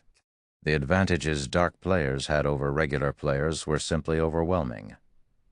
While the Ten Saints Empire's various superpowers were secretly discussing Zero Wing, another commotion occurred at Demon City's main entrance. The reason for this commotion was Demon's Heart's members making an appearance. In the next moment, Demon City's gate opened slowly. A 1,000-man team led by Tier 3 experts then marched out of Demon City. Every one of these members from Demon's Heart sported uniform weapons and equipment. Moreover, these weapons and equipment were of considerably high quality, with even the weakest piece being level 100 fine gold rank. In addition, every member of this team was a noble. Just the number of players emitting power of darkness at the standard of Demon Viscounts numbered as many as 20. Standing in the head of this team was a burly man geared in exquisite armor. The spectating players present gasped in shock at the sight of this man. Crap, Rebellious Thunder, the vice commander of Demon's Heart's main force, showed up. What a powerful pressure. So this is the strength of a demon count? When the players standing atop the city's walls saw the burly man, awe filled their eyes. The count rank was something all demon players aspired to. However, it was beyond the reach of most demon players. The reason for this wasn't just the astronomical amount of demon crystals required to challenge the test to become a demon count, but also the test's great difficulty. Even now, aside from Demon City's two main guilds, no other power boasted a demon count among their ranks. The strongest person the other powers possessed was a 3-star Viscount. Players that had become demon counts were treated with respect by even great demon NPCs, because Tier 3 players at the demon count rank were already strong enough to go up against great demons. Their becoming a Tier 4 great demon in the future was also only a matter of time. They actually sent a demon count out. When Regretful Wind, who was currently sitting inside a bar near the main entrance, saw Rebellious Thunder through a magic mirror, envy flashed in his eyes. It seems Demon's Heart really places great importance on Troubled Times. However, we ended up eating a major loss this time. Not only did we not get any bounty rewards, but we also tossed away the lives of our own teams. Fortunately, we managed to keep the matter secret. Now, all of Demon City's adventurer teams have suffered tremendous losses as well. Helpless Smile said, a bitter smile forming on his face as he gazed at Rebellious Thunder's figure. During the time Regretful Wind and the others were quietly chatting, Rebellious thunder could be seen arriving before Shi Feng's team. "Are you Zero Wings Guild leader, Black Flame?" Rebellious Thunder asked as he looked at Shi Feng. "That's right," Shi Feng replied, nodding. "Do you have business with me? We know you're here to kill troubled times, but this is Demon's Heart's territory. We won't care if you take action anywhere else, but since troubled times has already arrived in Demon City, we have a responsibility to ensure his safety. Moreover, this place does not welcome non-demon players. If you leave now, Demon's Heart will ignore your provocative behavior this time. There might even be chances for partnership between our two guilds in the future," Rebellious Thunder said sternly. "What if I refuse?" Shi Feng asked, chuckling. "Then you'll make an enemy out of Demon's Heart." Rebellious Thunder warned coldly, his words echoing throughout the main entrance. Upon hearing Rebellious Thunder's words, the spectating players standing on the city walls were silent because nobody would dare offend Demon's Heart on a demon territory. Any that did would not be able to leave with their lives. If that's the case, let's just become enemies. Chapter 205:30, Normal State. Chapter 205:30, Normal State. As soon as Shi Feng finished speaking, silence fell over the area. A provocation. This was a blatant provocation. This guy must be insane. He actually intends to become enemies with Demon's Heart. He dares slap Demon's Heart's face as well? He's dead for sure now. Even if Demon's Heart wants to let him off the hook, Rebellious Thunder definitely won't let him get away with this. The spectating demon players were flabbergasted by Shi Feng's unyielding behavior. They never thought that he would react that way. In their opinion, Shi Feng and his team's reaching Demon City's front door was already a plenty amazing feat. In fact, their achievement had even dragged down Demon's Heart's prestige significantly. After accomplishing all this, Shi Feng should have wisely retreated instead of pushing the envelope. After all, Demon's Heart was far stronger than Demon City's top 3 adventurer teams. Even the Ten Saints Empire's various superpowers did not dare to offend the guild. Moreover, it had always been impossible for Shi Feng to fulfill his goal of killing troubled times in Demon City. Although Demon City might seem like a player-constructed city, it was, in reality, a partial NPC city. The city was protected not only by players, but also by quite a number of great demon NPCs, including a great demon monarch. The demon monarch was a bona fide demon marquis, and was one of the 72 great demon marquises of God's domain, only one rank below the highest rank of duke. It was not an existence that current players could hope to go up against at all. With the demon monarch protecting Demon City, breaking into the city and killing troubled times would be absolutely impossible. Meanwhile, after Rebellious Thunder heard Shi Feng's words, his complexion darkened immediately.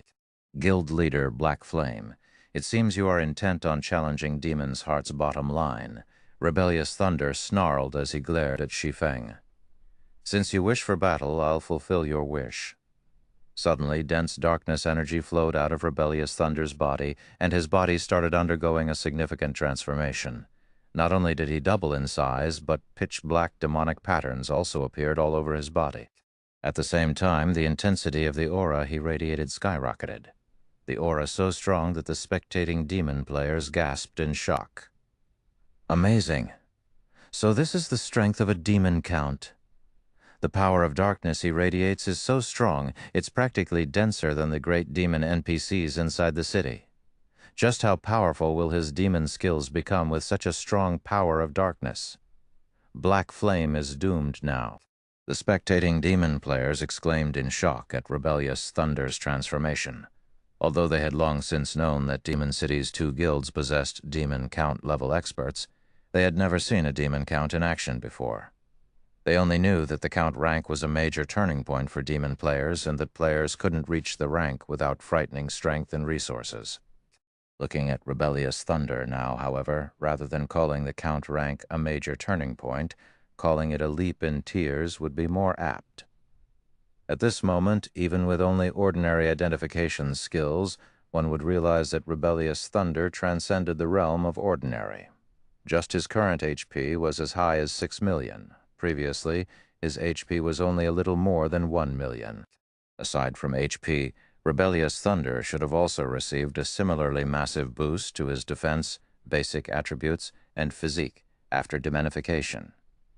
After Rebellious Thunder activated demonification, Regretful Wind and the other spectators in the bar near Demon City's main entrance were shocked. Sure enough, a demon count really is frightening. It's no wonder those two guilds have been keeping all information about the rank a secret all this time. Helpless Smile looked enviously at Rebellious Thunder, who now rivaled a Tier 4 Great Demon in terms of strength. Now, not only has Rebellious Thunder transformed into a demon count, but he also wields Cruel Darkness, one of the demon race's 16 magic weapons. He also has Demon City's buff, which all demon players get. With all that, I'm afraid that aside from those three people, nobody in the entire Demon City is his match. Rebellious Thunder was originally a monster-level expert working for a super guild. However, after entering God's domain, Demon's Heart had poached him by offering a munificent package. With the help of Cruel Darkness, the magic weapon Demon's Heart had obtained, Rebellious Thunder became so strong that he was practically invincible among players of the same tier. In fact, during the war with Battlewolves, Rebellious Thunder had single-handedly fought against 3 monster-level experts. Back then, he was still only a demon viscount. Now that Rebellious Thunder had been promoted to a demon count, Helpless Smile couldn't even begin to imagine how powerful he had become. Rebellious Thunder won't have an easy time dealing with Black Flame, though. After all, Black Flame suppressed Poison Heart even after Poison Heart had transformed into a great demon, Regretful Wind said as he looked at the demonized Rebellious Thunder. I believe it's going to be a tough battle. Regretful Wind had personally experienced Shi Feng's terror. Even if Rebellious Thunder was powerful, the Elementalist did not think that Rebellious Thunder could easily defeat Shi Feng. Flame Feather nodded in agreement with Regretful Wind's words. Previously, Shi Feng had behaved as if Demon's Heart's existence was nothing to him. However, the swordsman indeed possessed the strength and qualifications to do so. Meanwhile, as Regretful Wind and the others were discussing Rebellious Thunder, the person in question had taken the pitch-black greatsword hung on his back in hand and swung it at Shi Feng. The instant Rebellious Thunder swung his greatsword, the power of darkness enveloping his body seemed to find a vent. It surged into the greatsword, doubling the power and attack range of the greatsword. Now the attack was so powerful that it cut apart even space, leaving a pitch-black trail behind the greatsword. In response, Shi Feng unsheathed Killing Ray and executed Light Shadow. Boom. The instant the two blades collided, dazzling sparks sprang forth. The frightening impact also caused the ground beneath the two players' feet to shatter, and the sound of the impact echoed throughout Demon City. In the next moment, Shi Feng stumbled half a step back, his HP decreasing by merely a few thousand. To Shi Feng, who possessed over 1 million HP, this amount of damage was negligible. Impossible. That guy only lost by a little even after receiving the Vice Commander's full-powered blow. Upon seeing this outcome, both the spectating demon players and Demon's Heart's members could not help being stupefied. This was especially true for Demon's Heart's members, whose eyes very nearly fell out of their sockets at this scene. As they watched Rebellious Thunder about to clash with Shi Feng, they had considered a few methods that might allow the swordsman to neutralize Rebellious Thunder's attack. For example, Shi Feng could use a life-saving skill or a special tool. However, they never thought that he would receive Rebellious Thunder's attack directly, and even block it with such ease. At this moment, let alone everyone else, even Rebellious Thunder himself was stunned by this outcome. What happened? Even before he had risen to the demon count rank, with Cruel Darkness's power, he was already invincible among those of the same tier. Now, despite being a demon count and activating demonification, he was actually only slightly stronger than Shi Feng. However, Rebellious Thunder quickly snapped out of his daze. It seems you're not all talk after all, Rebellious Thunder praised. But so what if you can block my attack? You'll still lose if you only remain on the defensive. As soon as Rebellious Thunder finished speaking, however, Shi Feng suddenly returned Killing Ray to its sheath. As expected of an expert who has reached the rank of Demon Count, your strength has already surpassed that of ordinary mythic monsters, Shi Feng said as he looked at Rebellious Thunder. It seems I really am not a match for you demon players when you have the home ground advantage, and I am in my normal state." "Normal state?" Rebellious Thunder chuckled when he heard Shi Feng's words. "Do you think you can transform into a demon too?" While inside demon territories, players couldn't use berserk skills. Of course, demon players were no exception to this rule. However, demon players could use demonification to elevate their strength. This was why the Ten Saints Empire's various superpowers could never do anything against Demon City. Only Battle Wolves was stubborn enough to attempt a crusade against Demon City. "I can't," Shi Feng said, chuckling as he looked at Rebellious Thunder. "However, my doppelganger can." After saying so, Shi Feng drew the pitch-black sword hanging from his waist. Chapter 2531, Black Dragon. Chapter 2531, Black Dragon. The abyssal blade Shi Feng wielded looked like a gemstone of darkness. Adorned with glowing crimson patterns, the sword gave off a bewitching feeling. The instant Shi Feng unsheathed the abyssal blade, a doppelganger appeared beside him. In terms of aura and appearance, the doppelganger was utterly identical to him. His trump card is a doppelganger? And here I thought he had something amazing saved up. He's not thinking that he can defeat Vice Commander Thunder just by relying on a doppelganger which would have weaker basic attributes than himself, right? Upon seeing Shi Feng's doppelganger, Demon's Heart's members burst into laughter. In God's domain, doppelganger skills were indeed excellent life-saving measures. They were also extremely rare skills that could drastically increase the combat power of players.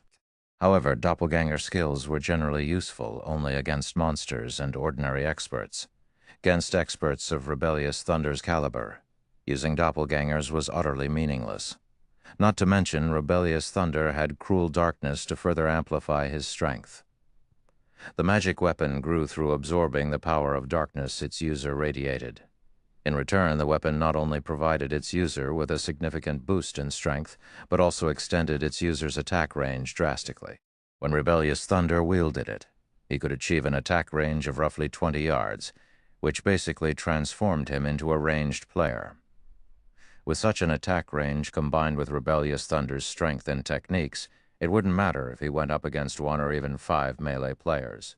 There wouldn't be much difference, as he wouldn't give his opponents an opportunity to get close to him. Meanwhile, if a melee player couldn't approach Rebellious Thunder, they naturally couldn't attack him either. This was the reason why Rebellious Thunder was able to fight 3 of Battle Wolves' domain realm experts simultaneously without being put at a disadvantage. Since Shi Feng had summoned only 1 doppelganger, this increase in numbers wouldn't affect Rebellious Thunder's performance in battle at all. "Although I don't know what you're trying to pull here, you should just use whatever cards you have," Rebellious Thunder advised. Even after seeing Shi Feng summoning a doppelganger, he did not hurry to attack Shi Feng. Instead, he simply casually observed the swordsman before him. "I'll teach you how foolish it is for you to make an enemy out of Demon's Heart." After Rebellious Thunder said this, the power of darkness that his body radiated intensified once more. This time, it even produced a faint layer of dark fog around his body. At the same time, the magic weapon he wielded seemingly received an upgrade. Now, pale blue flames flickered around Cruel Darkness's blade. However, these flames did not increase the ambient temperature but decrease it. The temperature fell so low that the nearby plants even started freezing. He can still grow stronger? Amazing. This is truly amazing. It's no wonder even the top 3 adventurer teams do not dare defy Demon's Heart. Just Rebellious Thunder alone is more than enough to make the top 3 adventurer teams suffer. Upon seeing Rebellious Thunder's strength improving further, the demon players spectating from the city walls gained newfound recognition of Demon's Heart. Many experts even started entertaining thoughts of joining the guild. Originally, they had become dark players to avoid the restrictions of guilds. However, the strength Rebellious Thunder displayed was simply too amazing. Now, they felt that they wouldn't mind losing some of their freedom if it meant that they could become as strong as Rebellious Thunder. At this moment, let alone the demon players spectating from the city walls, even Regretful Wind and the others who were watching inside one of the city's bars were floored by Rebellious Thunder's sudden power-up. He still wasn't at his peak state before? as regretful wind goggled at rebellious thunder's fog-shrouded body. He had trouble keeping his mouth closed. Compared to ordinary demon players, regretful wind, who had already reached the demon Viscount rank, had a much clearer idea just how frightening the power of darkness rebellious thunder radiated was. It was no exaggeration to say that, even if he raised the density of his own power of darkness by 3 or 4 times, he would still fall short of rebellious thunder's standard. Since the origin of demon player strength was the power of darkness, having denser power of darkness would improve not only one's concentration recovery, but also the power of their skills and spells by a large margin. The power of darkness affected players similar to how mana did, but with much more prominent effects. To think that a demon count can grow that strong, Black Flame really is doomed this time. I'm afraid he won't last more than a few moves against rebellious thunder, Flame Feather muttered in shock. She was clearly a 3-star Viscount, only 1 step away from becoming a Count. However, it never occurred to her that there would be such a huge gap in strength between a 3-star Viscount and an actual Count. At this moment, let alone within Demon City's sphere of influence, even outside of demon territories, rebellious thunder could still operate without fear. Meanwhile, outside Demon City, when Blue Frost and the other Zero Wing members from Shelter 1, who had followed Shi Feng to Demon City, saw rebellious thunder's transformation, grim expressions appeared on their faces. Blue, how about advising the guild leader to stop? We've already gone this far. I believe the Dark Den's various powers will understand how strong Shelter 1 is. However, if we proceed with this fight, our losses will be massive, Evening Lotus said as she looked at Blue Frost. After seeing how easily their team reached Demon City, she had indeed gained newfound recognition of their guild. She never thought that Zero Wing would be this strong. However, their current opponent was no longer an existence they could deal with. Even though they had over 300 Tier 3 experts on their side, she wasn't optimistic about their chances of defeating rebellious thunder. After all, they were standing in the home ground of demon players. Moreover, rebellious thunder had the protection of Demon City. Indeed, at this rate, rather than making a statement, we'll end up becoming a laughingstock in the Dark Den instead, Blue Frost said, nodding. He, too, felt that they had done enough. Blue Frost immediately headed for Shi Feng to persuade him to end this battle of attrition.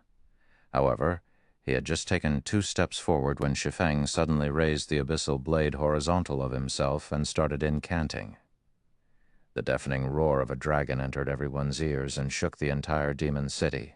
This dragon roar made everyone present shudder involuntarily, and they reflexively turned to look at the origin of this roar. To everyone's surprise, this roar actually came from the doppelganger Shi Feng summoned. At this moment, however, the doppelganger had started disintegrating into a cloud of black fog, which continuously expanded, growing by several hundred times in size in no time at all. A short moment later, a pair of gigantic golden eyes appeared inside the black fog, the piercing gaze of the golden eyes sending shivers down everyone's spine. What's going on? The doppelganger can actually transform. The doppelganger's aura is so strong. The spectating players promptly started discussing among themselves when they saw the transformation Shi Feng's doppelganger underwent, curiosity and confusion filling their minds. It seems you weren't spouting nonsense before, Rebellious Thunder said. As he gazed at the dense cloud of fog before him, fighting spirit welled up within him.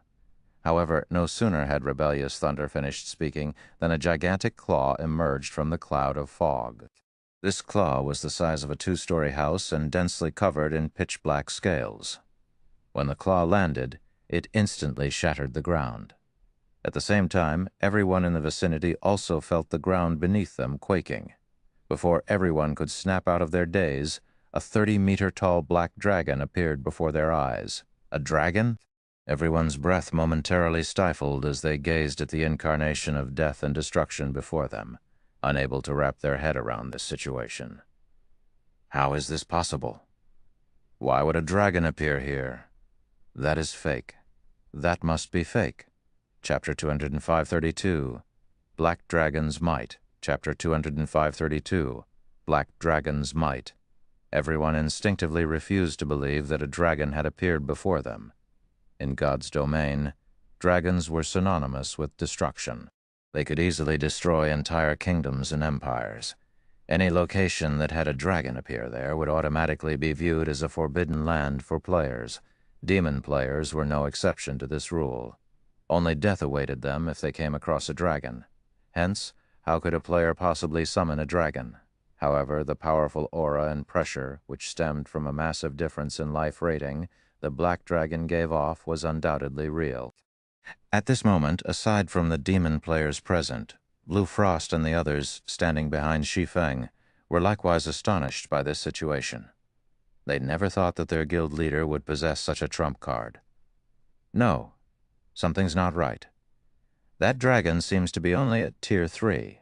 It's not a Tier 5 adult dragon. A Tier 3 demon ranger, who had used an identification skill on the black dragon, suddenly shouted.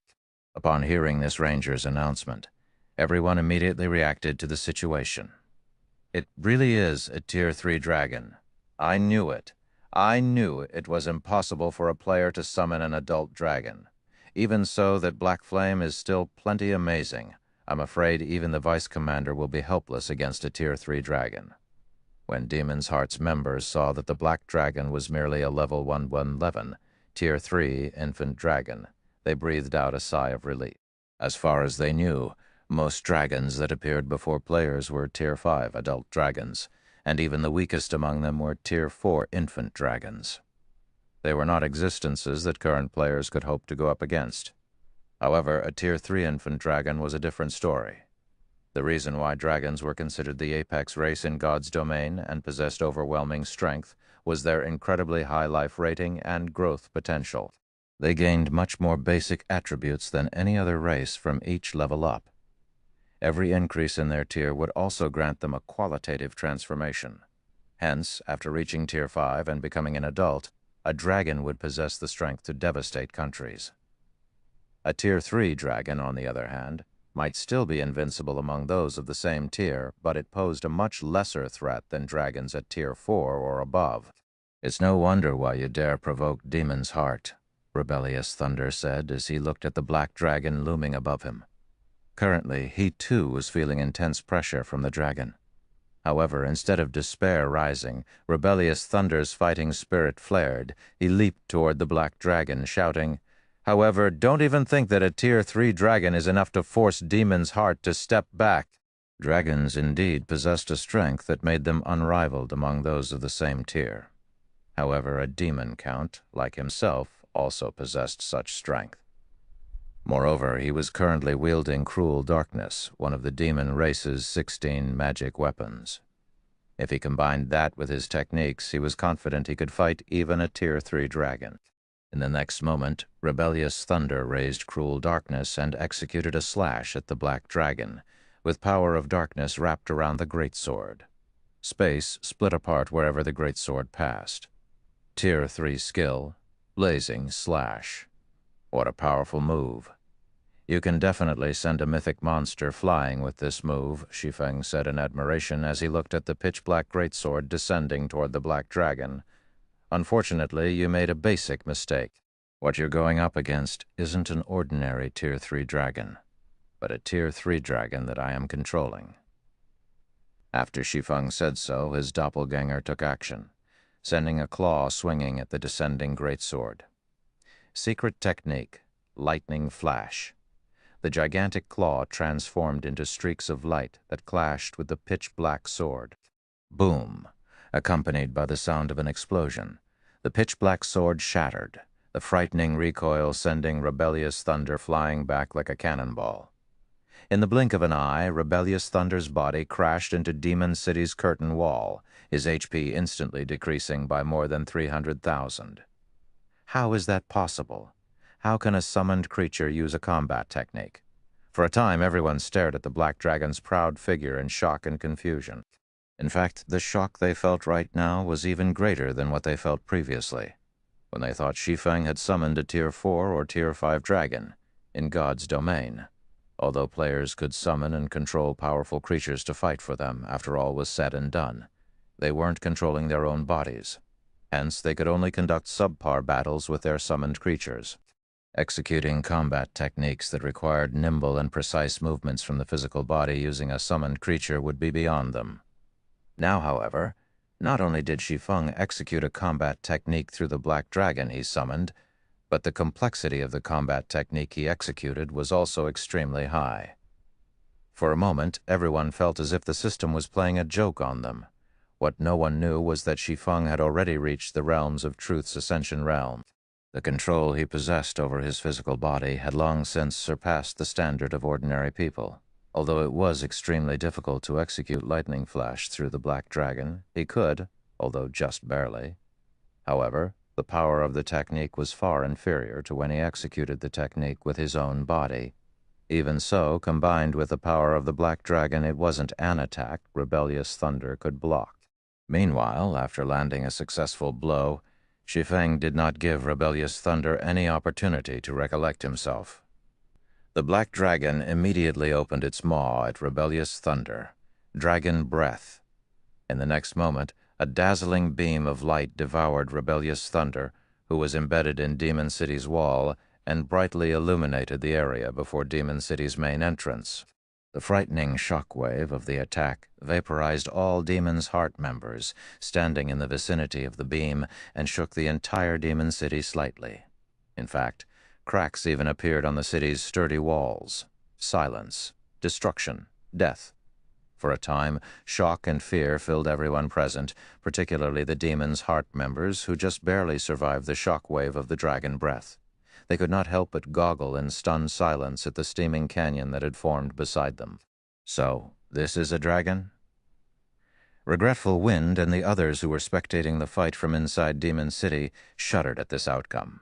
After all, the Black Dragon was simply too strong.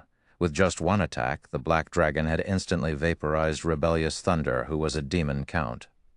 The only thing left in Rebellious Thunder's place was a pitch-black blade earlier. Despite suffering from the Black Dragon's combat technique, Rebellious Thunder still had over 5 million HP remaining. Even if Rebellious Thunder simply stood in place without defending himself, a Tier 4 mythic monster would still need quite some time to kill him. However, Shi Feng's Black Dragon had used only one attack to turn Rebellious Thunder into nothing. Run. When the Demon's Heart members snapped out of their daze, their originally calm and arrogant composure instantly crumbled and they fled frantically toward Demon City. What a joke! Aside from Rebellious Thunder, everyone else in the team was only a Demon Viscount or Demon Baron. Since the Black Dragon could kill Rebellious Thunder with one hit, it could naturally do the same to them. In fact, the Black Dragon might only need a single claw swipe to finish off the rest of them. Upon seeing this scene, the spectating demon players were stupefied. Were these fleeing players really the same Demon's Heart experts they knew of? Normally, every one of Demon's Heart's members was an arrogant prick. They behaved as if they were entirely different creatures from other players. Even the members of Demon City's top 3 adventurer teams were afraid of Demon's Heart's experts.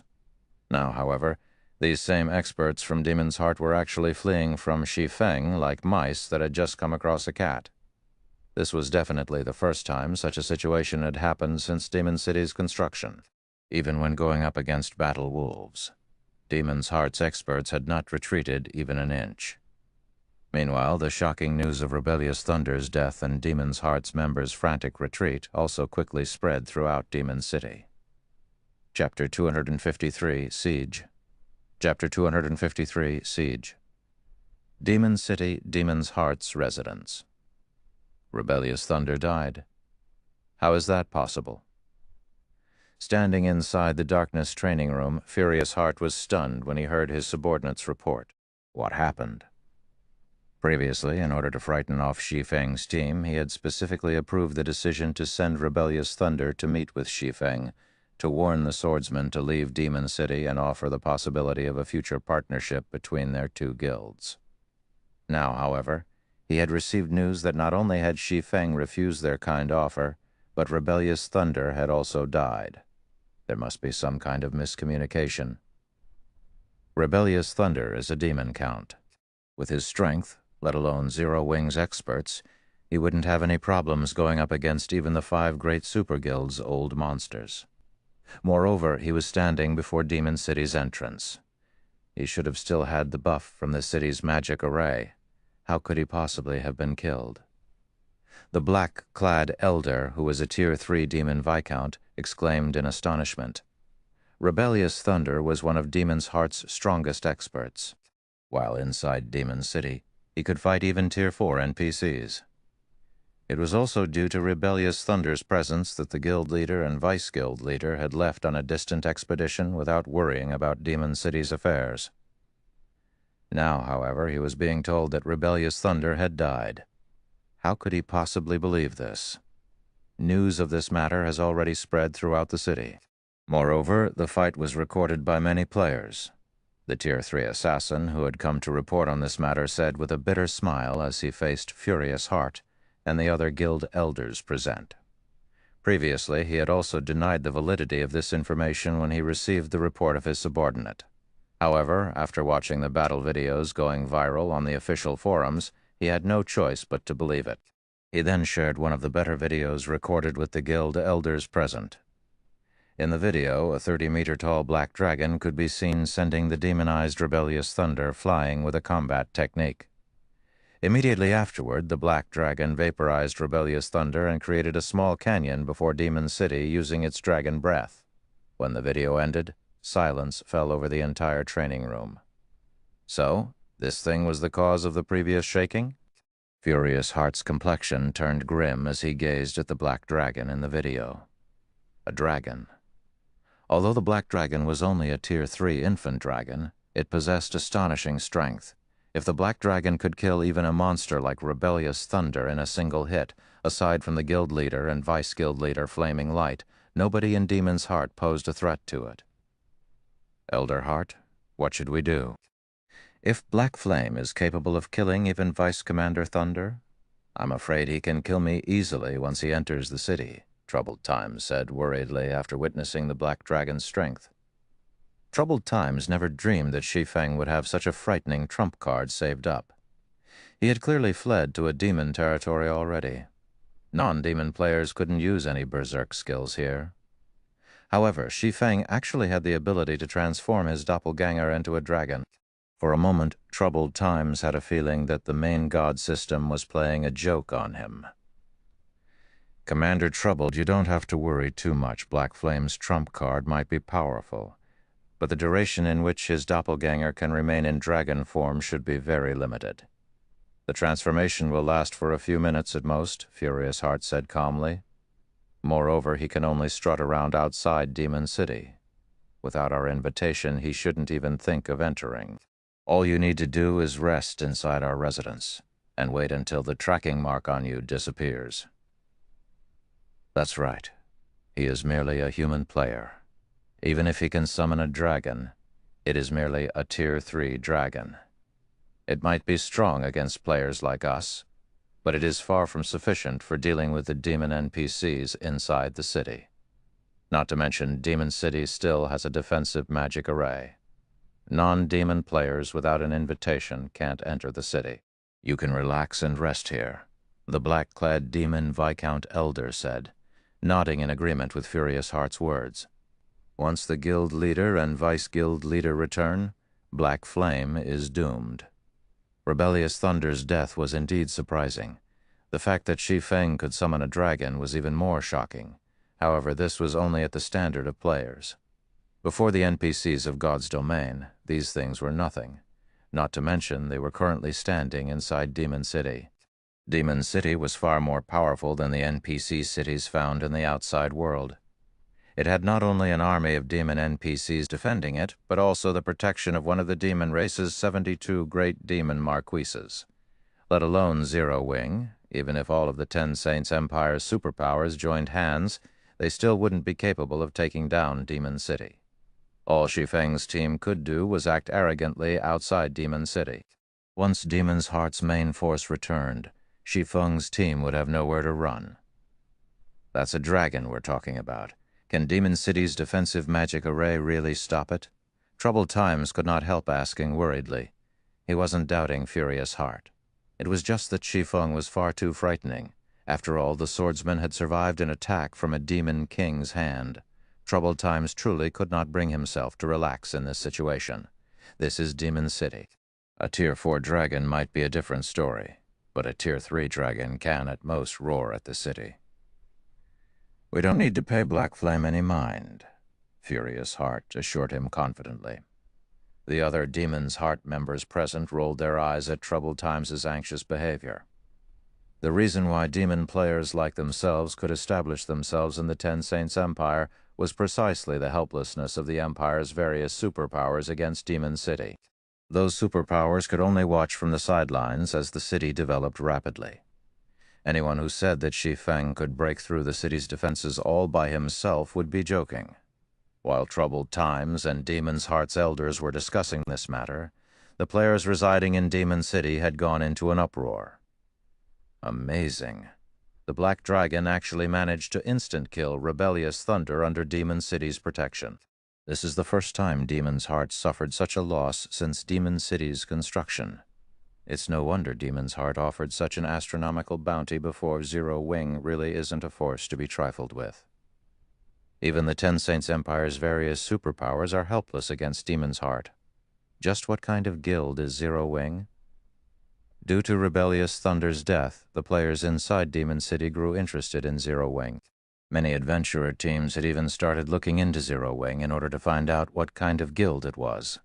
As Demon City's resident players were making a fuss over this matter, Shi Feng manipulated the Black Dragon and had it fly above Demon City and hover above Demon's Heart's residents. This situation created another stir among Demon City's resident players. What is he trying to do? He's not trying to break into the city, right? This is Demon City. How can players possibly enter it by force? He's probably trying to scare us. The players inside Demon's Heart's residence also quickly took notice of the 30-meter-tall Black Dragon. For a time, everyone there discussed the Black Dragon, wondering what Shi Feng was trying to do. Elder Heart, the defensive magic array shouldn't have a problem stopping the dragon, right? Troubled Times could not help asking as he eyed the Black Dragon in the sky. Relax. If it's only capable of executing attacks like the one before, Black Flame shouldn't even think of getting into the city, even if he attacks for an hour continuously, Furious Heart replied. Turning to look at the Black Dragon in the sky, he continued in a disdainful tone, "Vice Guild Leader Light has already received the news about Black Flame. He'll be returning with his team very soon. Black Flame can only act arrogantly for now." However, as soon as Furious Heart finished speaking, Shi Feng's voice suddenly came from above the city. "Troubled Times, don't think that Demon City can protect you." In the next moment, a frightening amount of mana started gathering before the Black Dragon, the area within a 300-yard radius of the Black Dragon getting depleted of mana first sword, Light Shadow. Chapter 2534, Frightened Demons. What? He's really going to siege the city? Chapter 2534, Frightened Demons. What? He's really going to siege the city. This is Demon City we're talking about. Is he insane? When the resident players of Demon City heard Shi Feng's words, they were stunned. They never thought that Shi Feng actually intended to attack Demon City directly. This revelation was as if someone had just told them that there were players seeking to attack the capital city of an NPC kingdom. This had to be a joke. In the next moment, however, the Black Dragon ruthlessly smashed its claw into the magic barrier protecting the city. The instant the claw started descending, it transformed into a gigantic phantom claw that blotted out the sky. Boom. The sky thundered and the earth shook when the phantom claw collided with the translucent barrier. The intense shock waves even shattered the surrounding space like glass. The power of this claw attack was many times greater than that of the dragon breath the Black Dragon used before. What power! Regretful Wind, who had just exited the bar he visited, was shocked as he looked at the trembling magic barrier above him. Demon City's defensive magic array doesn't react so violently even when a Tier 4 NPC goes all out. Just how strong is that Black Dragon's attack? There was nobody in Demon City that did not know how strong Demon City's defensive magic array was. When Demon City was first constructed, the Ten Saints Empire had once dispatched an NPC army to attack it. Back then, however, Even when multiple Tier 4 NPCs bombarded the city's defensive magic array with everything they had, the magic array didn't vibrate at all. The NPC army broke through the city's defensive magic array only with the help of a Tier 5 divine official. The Black Dragon Shi Feng summoned, on the other hand, was only Tier 3. At best, its strength should only be on par with Tier 4 NPCs. Now, however, the Black Dragon had actually made Demon City's magic barrier shake so violently with just a single attack. This situation was simply unbelievable. Insane. He must be insane. Flamefeather was confused when she saw the Black Dragon bombarding the city's magic barrier. By attacking the magic barrier, he's basically declaring his intent to siege the city. Even Battle Wolves didn't dare do such a thing. With this, Demon's Heart's members won't be the only ones taking action. Demon City's NPCs will take action as well. Does Black Flame not know this? It might be fine if Demon City were just a guild city. After all, guild cities fully belong to players. However, NPCs partially owned Demon City. This was why demon players like herself were confident that there were no players capable of threatening Demon City's continued existence at this stage of the game, back when Battle Wolves sent its army on a crusade against Demon City. It had only set out to kill the demon players operating around Demon City, which would, in turn, weaken Demon City's strength. It had never intended to attack Demon City directly. Now, however, Shi Feng had actually attacked Demon City's magic barrier. He was simply tired of living. Meanwhile, inside Demon's Heart's residence, when troubled times saw the city's magic barrier still standing despite suffering multiple attacks from the Black Dragon, he breathed out a sigh of relief. Previously, he had very nearly thought that Shi Feng would shatter the city's magic barrier. Fortunately, the Black Dragon's attacks were only making the barrier tremble. In other words, the Black Dragon's attacks were still within the barrier's range of tolerance. He really took action. Furious Heart was stunned by this situation.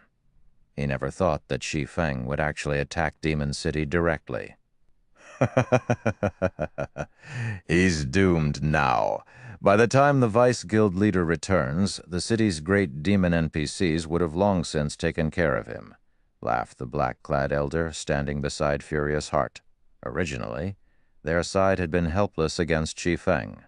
The only thing they could do was hide inside Demon City's protection and await their Vice Guild leader's team's return. However, Shi Feng had lost all reason and actually launched an attack on Demon City. With this, all they needed to do now was sit back and watch the city's great demon NPCs dispose of Shi Feng. These great demon NPCs were much stronger than human NPCs. The demon monarch that ruled the city was even a frightening existence on par with the heroes of humans. Current players would be helpless against him. Guild leader? At this moment, let alone the resident players of Demon City, even Blue Frost and the others following after Shi Feng were stunned by this situation. In their opinion, it would have been perfect if they could somehow sneak into Demon City and leave swiftly.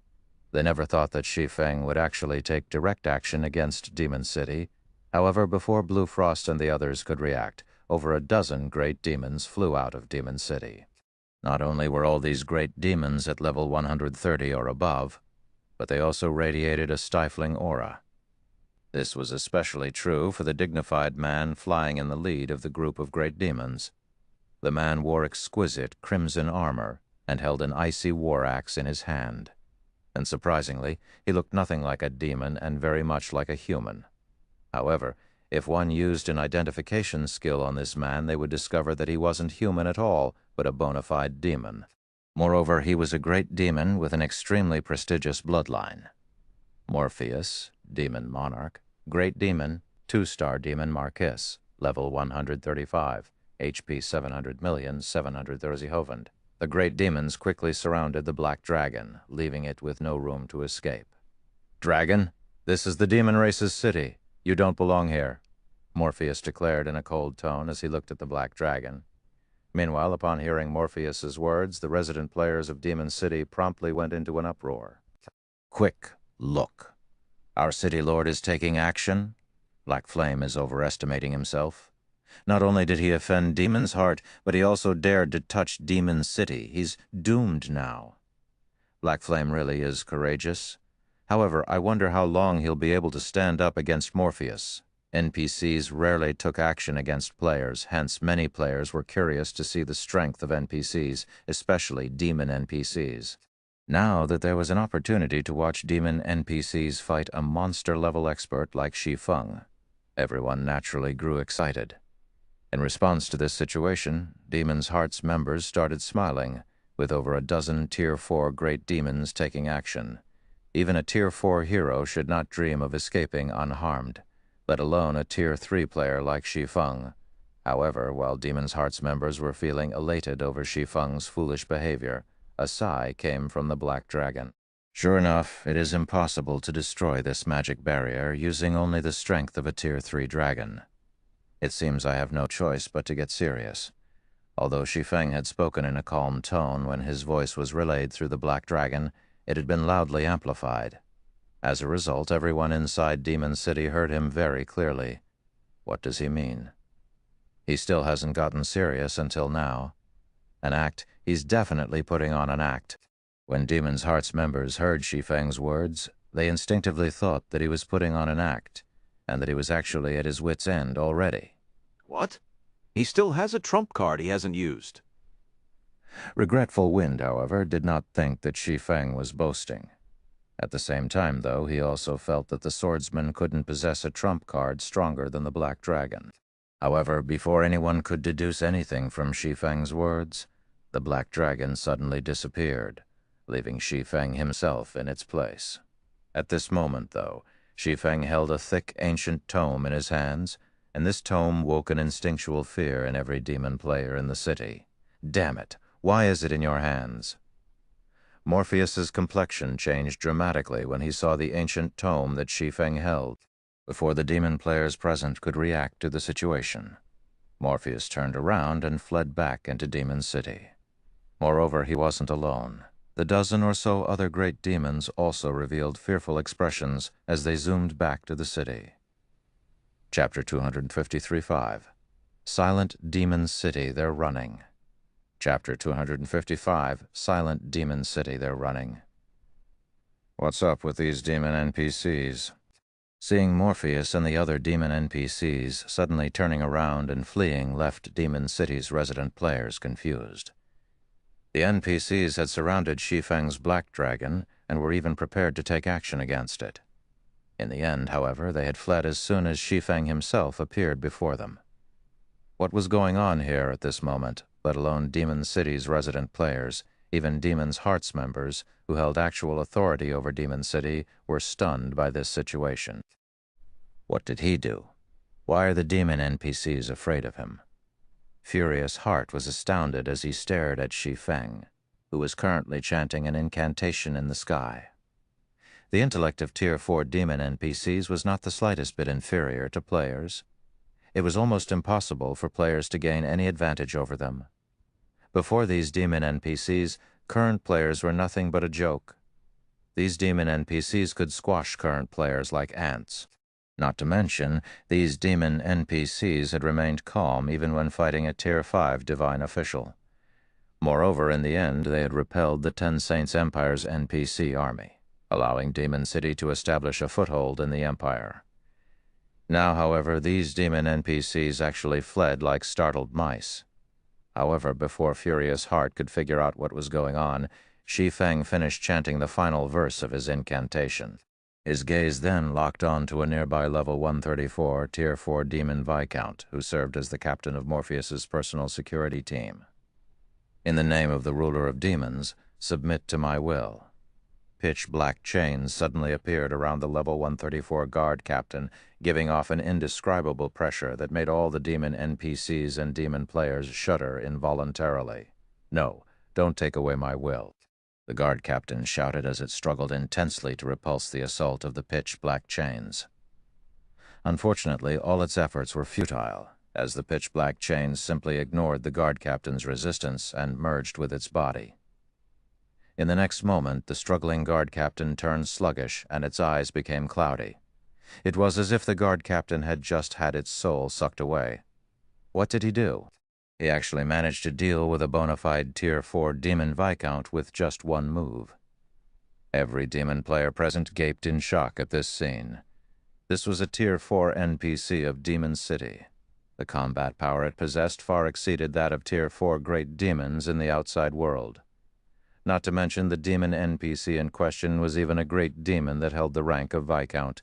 Its strength practically rivaled that of Tier 4 heroes. Now, however, the demon in question had actually stopped moving. It worked. Shi Feng breathed out a sigh of relief when he saw the guard captain stop moving. The Bible of Darkness held considerable deterrence over demons. In its current state, only Demon King-level demons could resist its power. Demons beneath Demon Kings would instinctively fear the Bible. However, using the Bible of Darkness to take control of demons was not easy. On the surface, the Bible of Darkness's demon ruler had a 12% chance of successfully controlling a demonic creature, so long as the target was not more than 30 levels and 2 tiers higher than the user.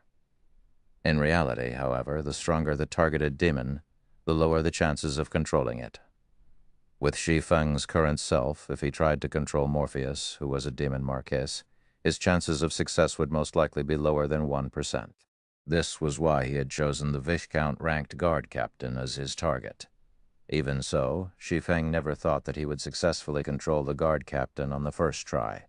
Hence, he had planned on multiple attempts. After all, Demon Ruler had a cooldown of only 5 minutes. If once was not enough, he could simply try a second or third time. As for the possibility of the demon NPCs of Demon City attacking him, he didn't have to worry about that at all. The Bible of Darkness held an absolute suppression over demonic creatures, although this suppression was not particularly effective against demon players. So long as he held the Bible of Darkness, all demonic creatures below Tier 6 would fear him. Tier 5 Demon Kings were no exception. Not only would these demonic creatures have their basic attributes drastically decreased, but even their intellect would be affected quite significantly. Moreover, if worst comes to worst, he still had the 7 Luminaries ring. He could escape to safety whenever he wanted to. Hence, he did not fear Demon City's NPCs at all. These factors were why he dared come to Demon City. After Shi Feng took control of the guard captain, however, the other fleeing demon NPCs promptly halted their retreat and turned to glare at Shi Feng and the controlled guard captain, vigilance and rage burning in their eyes. It seems these demons are aware that I can use Demon Ruler only once within a short period, but are afraid of recklessly approaching me due to their hypersensitive nature.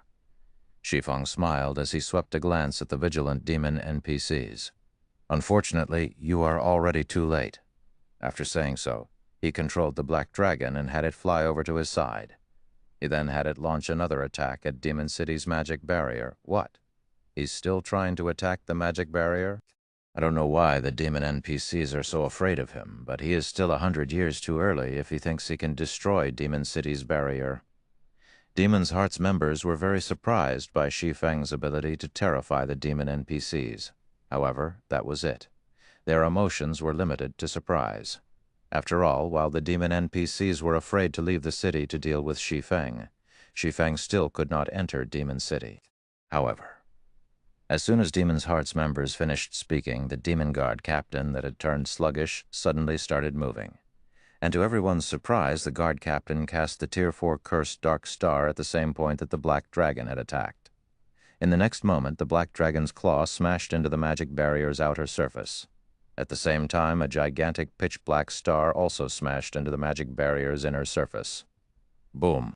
Upon receiving attacks from both inside and outside, the defensive magic array instantly shattered. Cracks bloomed all over the magic barrier that protected Demon City. Peng, peng, peng. In just a few seconds, the cracks had extended throughout the magic barrier. When looking up from Demon City right now, the spectating demon players found themselves looking at a cracked sky. Silence. Absolute silence. At this moment, as if time had frozen for Demon City, every player residing in the city was gazing at the sky in stunned silence, both their eyes and mouths wide open. Just then, a series of system notifications entered the ears of all demon players operating within the Burning Forest region, the emotionless voice of the system echoing in their minds for a long time. Chapter 250-36, Slaying Troubled Times. Burning Forest Region System Announcement. Human players have broken through Demon City's defensive magic array. All demon players based in Demon City will have their city reputation reduced by 10 points and city contribution by 3,000 points. Boost to Power of Darkness will also be reduced by 20%. Burning Forest Region System Announcement. Demon City's defensive magic array has been broken.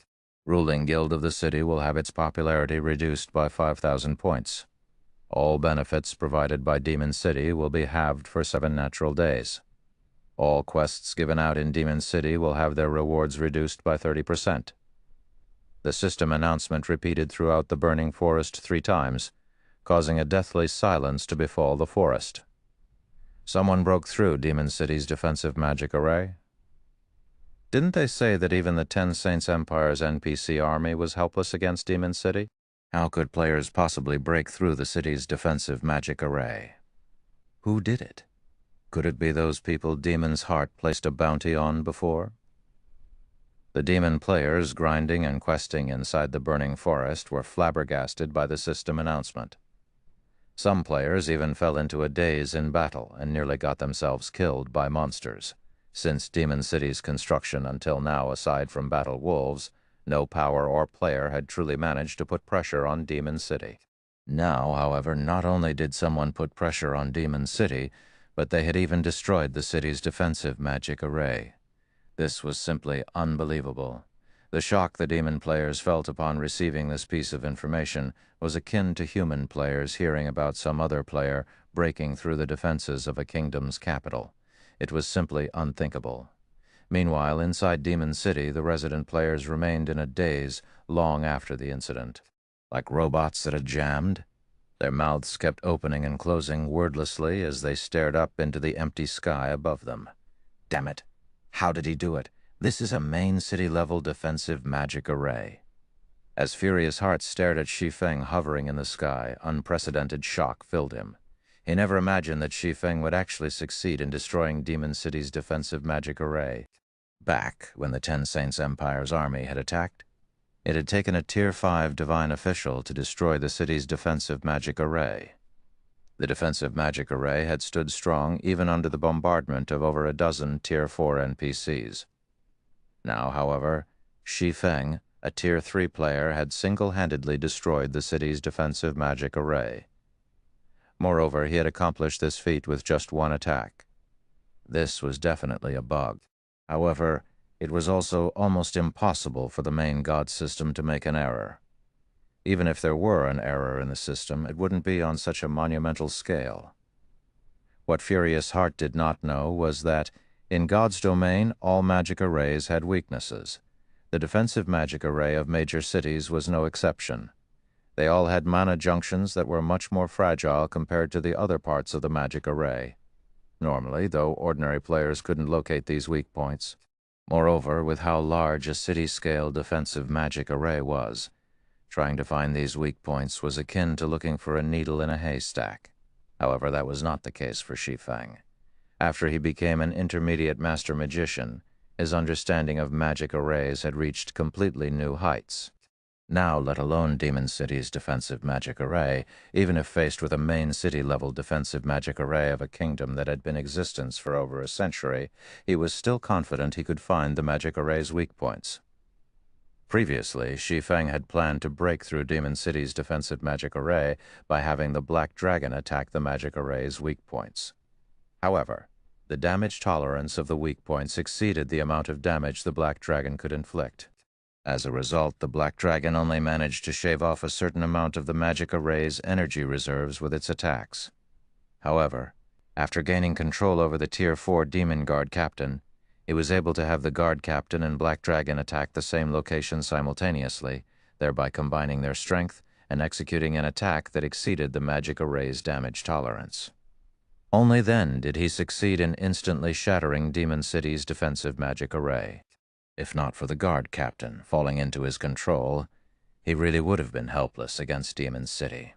Meanwhile, as everyone remained stunned by this unexpected development, Shi Feng, who had Gale Domain activated, flew to the space above Demon's Heart's residence.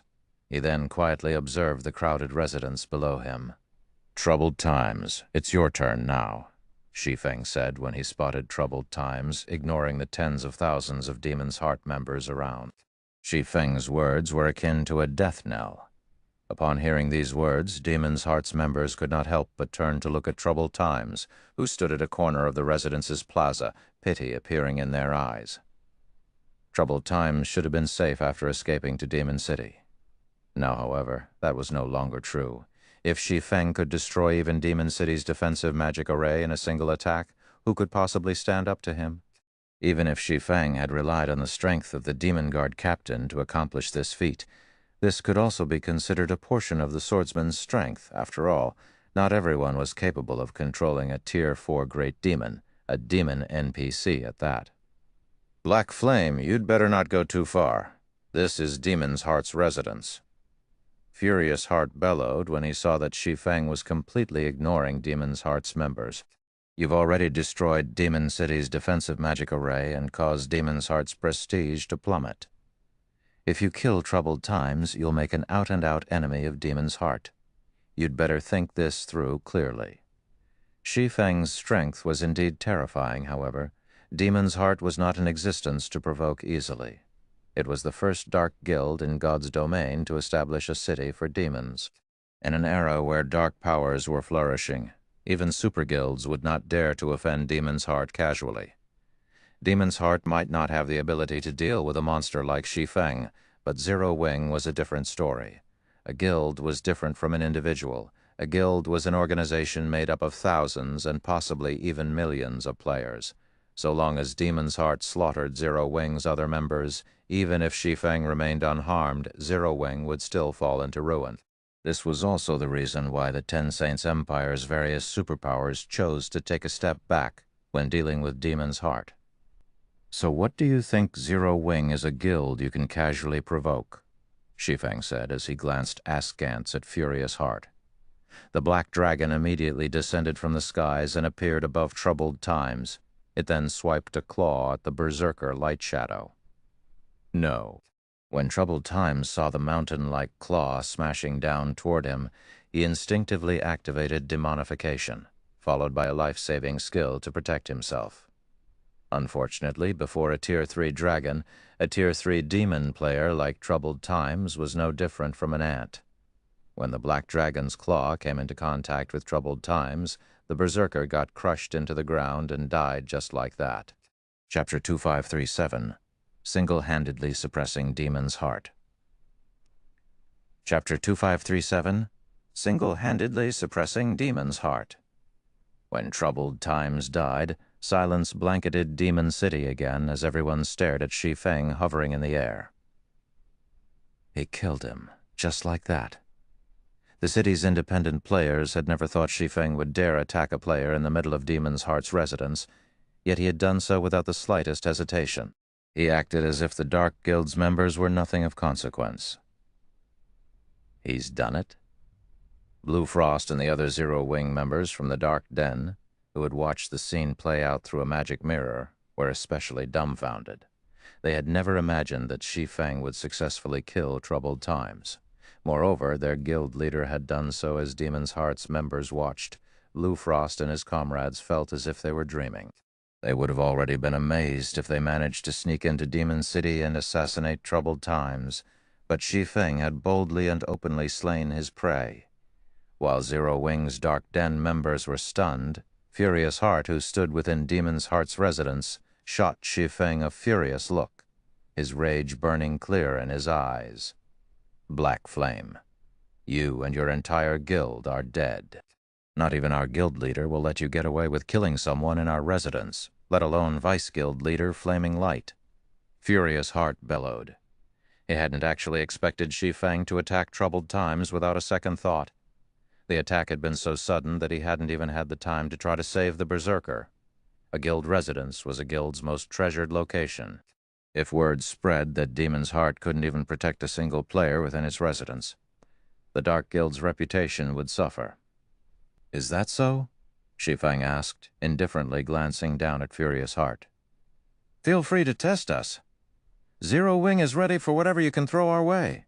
If you have nothing else to say, I'll be taking my leave. Every player in the residence went into an uproar after hearing Shi Feng's blatant disregard for their guild. Crap! This bastard is too arrogant. Elder Hart, let's attack him together. I refuse to believe that we can't end his miserable life. The guild elders in the residence were incensed, and they tried to persuade Furious Hart to move against the swordsman as a unit.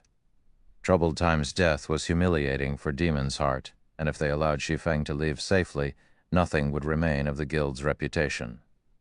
No, let him go. Furious Hart growled through gritted teeth, gesturing for the guild elders to back away. When Shi Feng realized that none of the Dark Guild's members intended to strike, he turned and flew away from the residence in Demon City. "Are you just going to let him go, Hart?" the black-clad Viscount Elder demanded as he watched Shi Feng fly off. "Do you really think that I don't want to take his life right this instant?" Furious Hart hissed, glaring at the black-clad Elder. "Rather, do you think that any one of you is strong enough to kill him?" Rebellious Thunder was the strongest player in Demon City right now. But if Shi Feng could even slay Rebellious Thunder, what could they, who hadn't even reached Demon Count rank, possibly achieve by fighting that swordsman? "Don't we have the Demon Guards?" "I refuse to believe that he can survive a battle against over a dozen Tier 4 Demon Guards," the black-clad Elder argued. The Demon Guards in question weren't like the demon NPCs that had surrounded and subsequently fled from Shi Feng. Demon's Heart didn't have any control over the city's NPCs. But its Demon Guards were a different story. If they paid the appropriate price, their Demon Guards would do everything in their power to take Shi Feng down. The black-clad Elder had also estimated that Shi Feng could only control one demon NPC with whatever means allowed him to do so.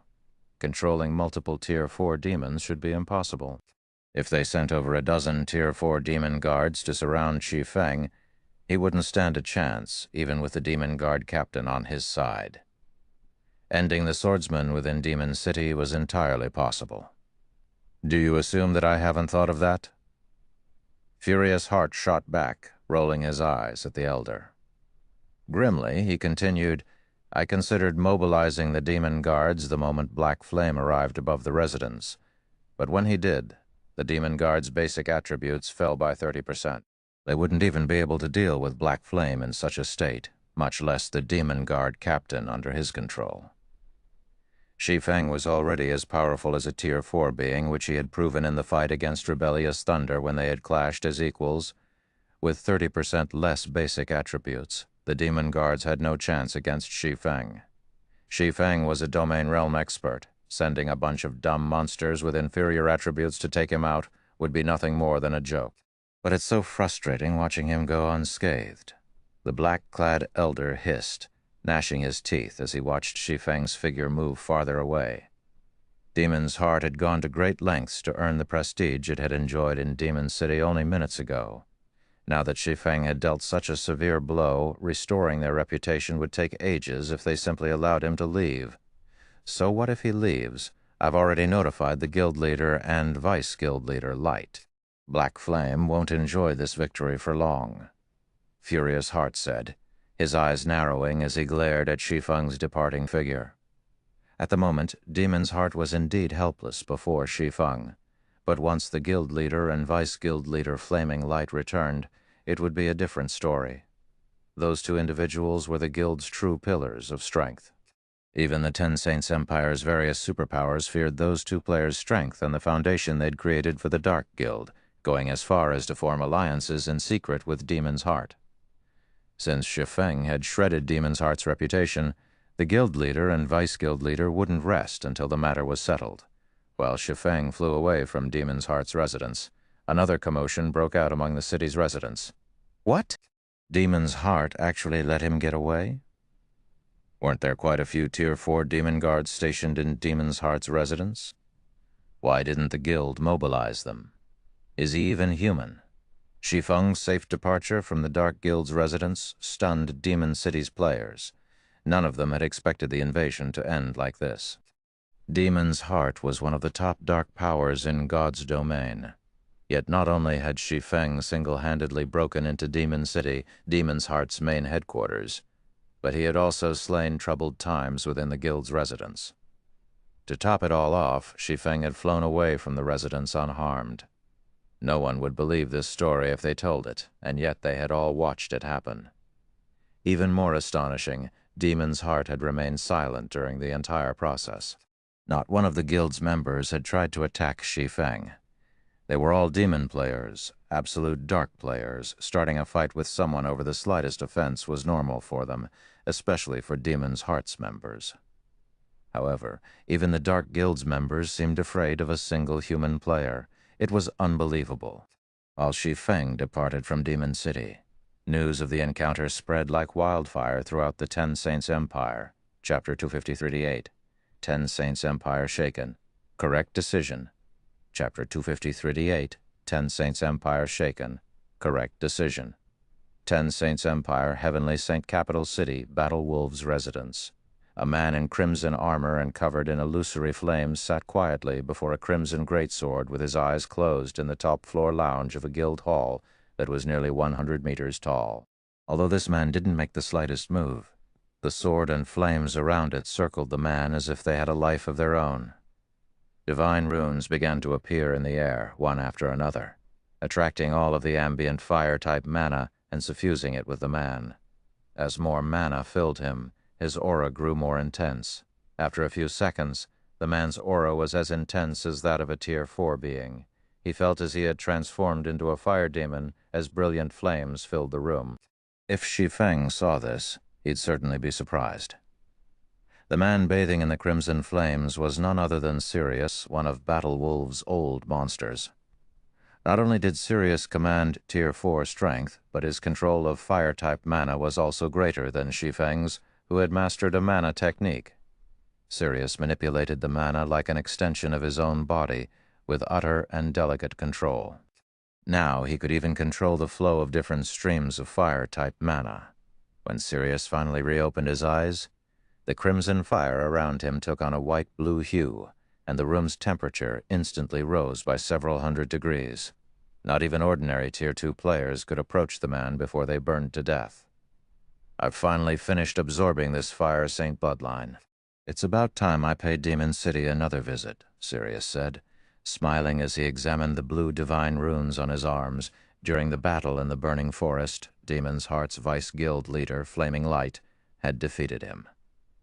He had initially given up hope of defeating Flaming Light anytime soon, but the guild had been fortunate enough to find an extremely rare advanced bloodline, the Fire Saint bloodline. At first, he had assumed the Fire Saint bloodline would only increase his strength by a fraction, but now that he had fully unified with it, he understood how terrifying it was. He was even confident that he could now barge into Demon City and walk out with his life, let alone exact his vengeance against Flaming Light. As Sirius prepared to leave the lounge, however, a tall, middle-aged man with an imposing aura burst in. This man was Everlasting War, who had previously served as the Glorious Lions battle team's leader. Commander, we've just received an update regarding Demon City. The report states that not only has Black Flame broken into the city, but he's also slain Troubled Times, who had hidden within Demon's Heart's residence, Everlasting War announced. Troubled Times died inside Demon's Heart's residence. The news stunned Sirius, and for a moment he wondered if he had misheard. He was already amazed that Shi Feng and his team had made it to Demon City. Despite dispatching an army of over 100,000 experts, Battle Wolves hadn't even caught a glimpse of the city's gate. But now he learned that Shi Feng had broken into the city and killed Troubled Times within Demon's Heart's residence. It was astounding. Demon's Heart has lost most of its prestige in Demon City and now poses much less of a threat to the various superpowers. Should we still head to Demon City, Commander?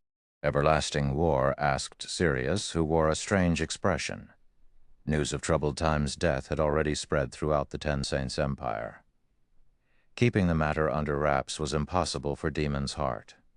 Meanwhile, the situation had robbed Battle Wolves of the revenge it sought for the humiliation it had suffered. If the guild targeted Demon's Heart now, it would only earn the label of bully, tarnishing the guild's reputation further. We no longer need to visit Demon City. Instead, we should visit Zero Wing, Sirius said. To achieve such a feat, Black Flame is indeed impressive. Unfortunately, Demon's Heart isn't a trivial opponent, and Flaming Light is particularly troublesome. If that weren't the case, the Ten Saints Empire's various superpowers would never have willingly allied with the Dark Guild. Understood. I'll take care of the necessary preparations, Everlasting War said after giving the matter some thought. He agreed with his commander's decisions.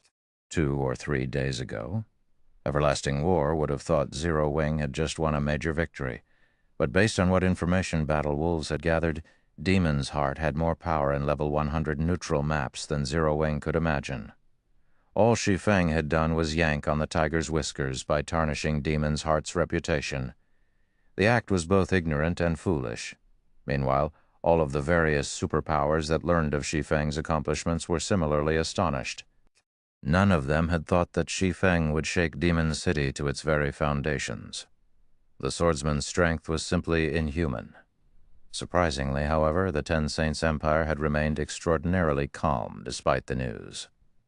None of the various superpowers which deeply hated demon players had shown any movement.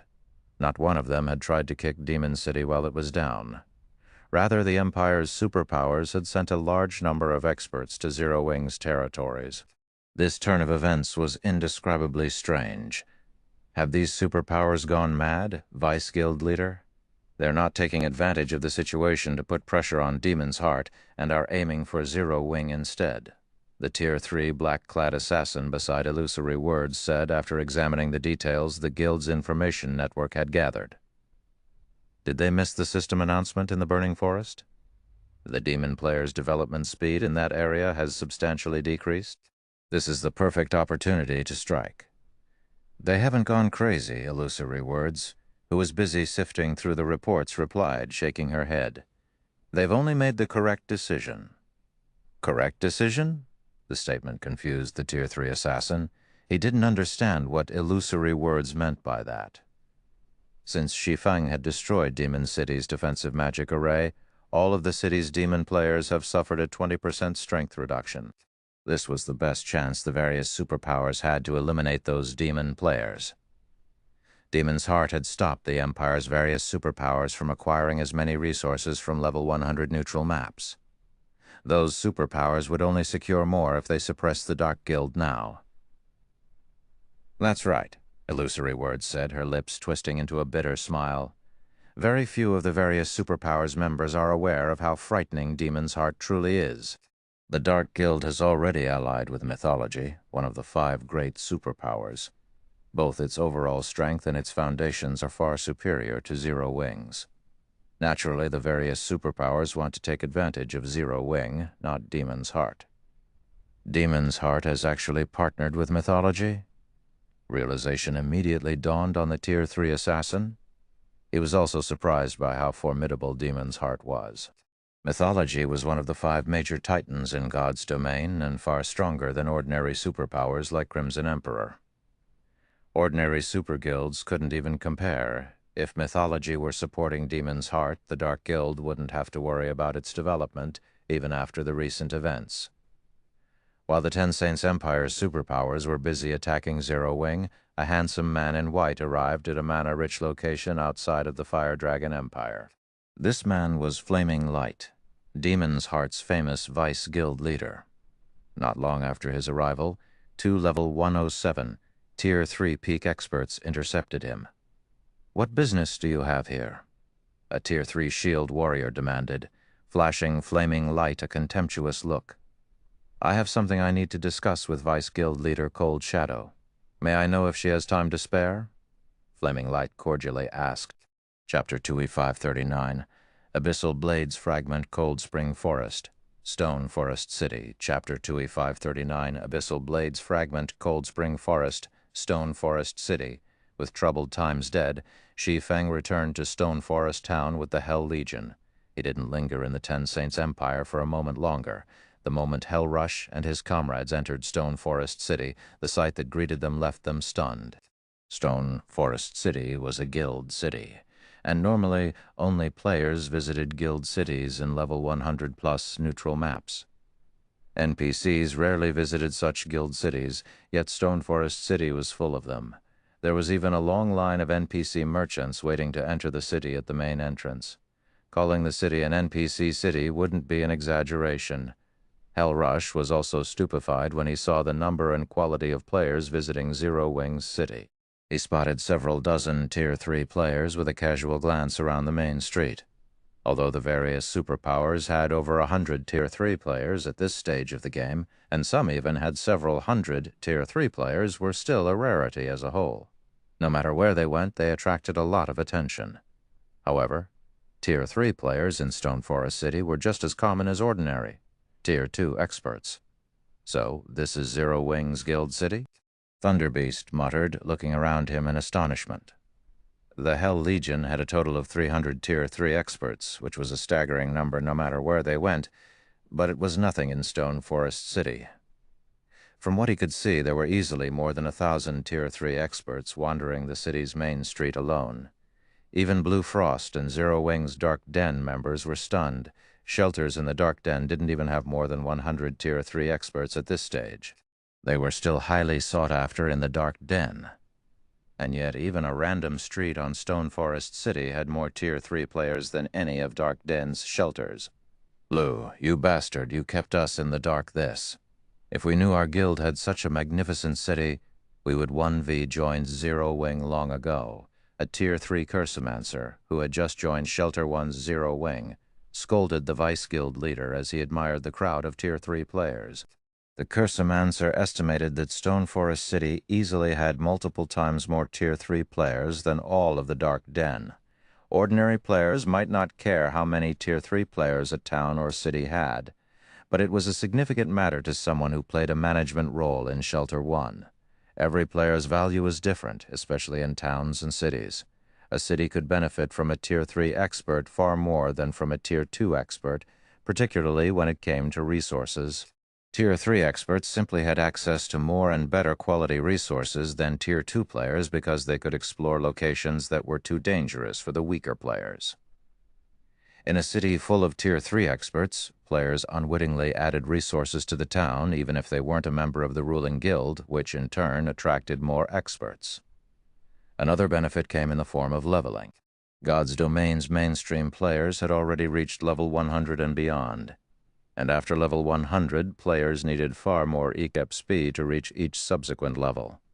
Players also needed to defeat much stronger monsters.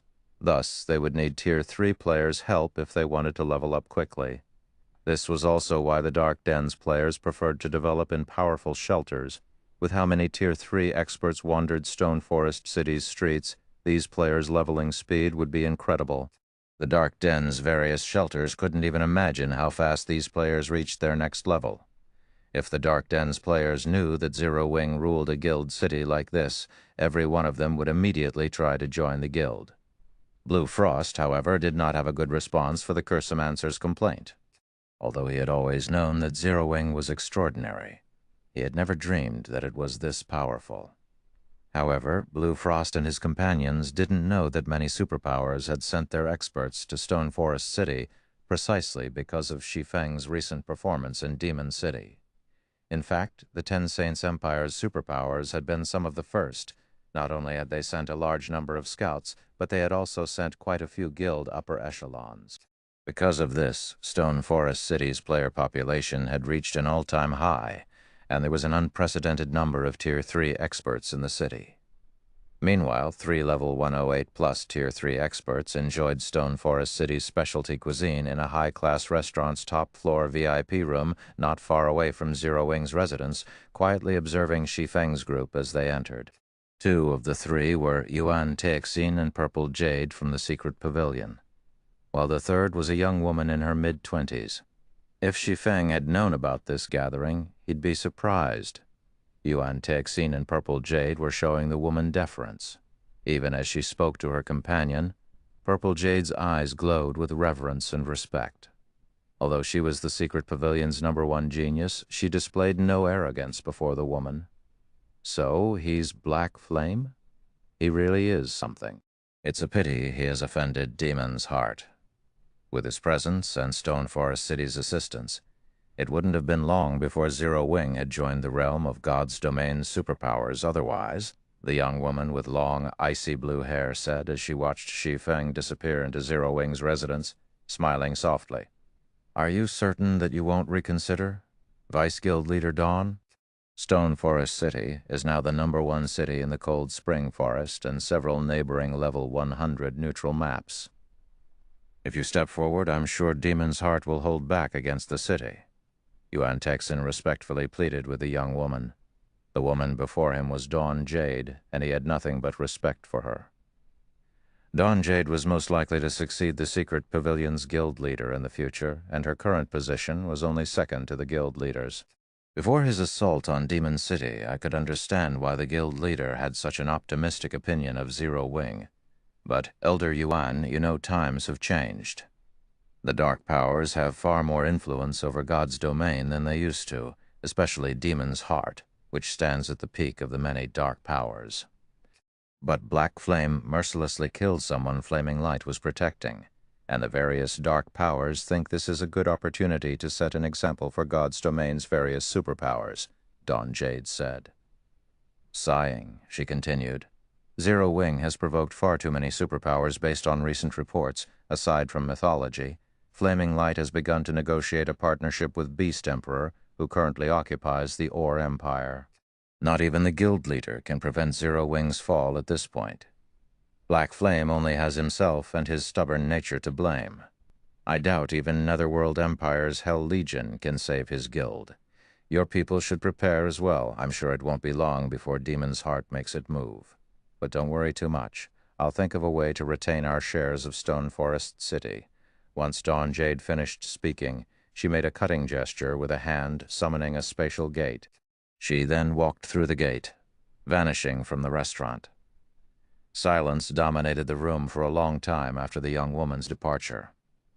Uncle Yuan, what should we do? If the Vice Guild leader won't help us, we won't have enough forces to defend Stone Forest City, even if we gather all of our players, Purple Jade asked. Few knew of the true terror of Demon's Heart. Once the Dark Guild took action, Cold Spring Forest would become a nest for dark players. Flaming Light possessed the means to open a portal to a dark world, allowing the other world's players to flood onto the main continent. This was the true reason that even super guilds were afraid of Demon's Heart. Only Flaming Light wanted Demon's Heart to establish a stable foothold in God's domain, so he hadn't actually used this card. Once he did, he'd lose it, and he'd have to wage war against whichever superpower or superpowers his actions affected. Unfortunately, Flaming Light wouldn't hold back against Zero Wing now that Shi Feng had damaged Demon's Heart's reputation so severely. With the guild's current strength, it would find threatening Zero Wing quite difficult. Thus, the chances of Flaming Light activating the portal in Cold Spring Forest were very high. The Dark World was far stronger than many other major otherworlds, and it easily had a player population that could rival 2 or 3 empires. Moreover, every player in the Dark World was a dark player. Once Flaming Light activated the portal in Cold Spring Forest, Stone Forest City would have to face a storm of dark players. Its chances of surviving were practically non-existent. In fact, the portal's activation would also have an unprecedented impact on the nearby kingdoms and empires.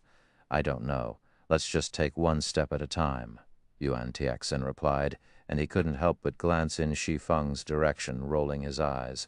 Rather than quietly developing Zero Wing, Shi Feng had gone through God's domain, making one enemy after another. Now, even the Secret Pavilion could save the guild. They could only watch as Zero Wing burned to the ground.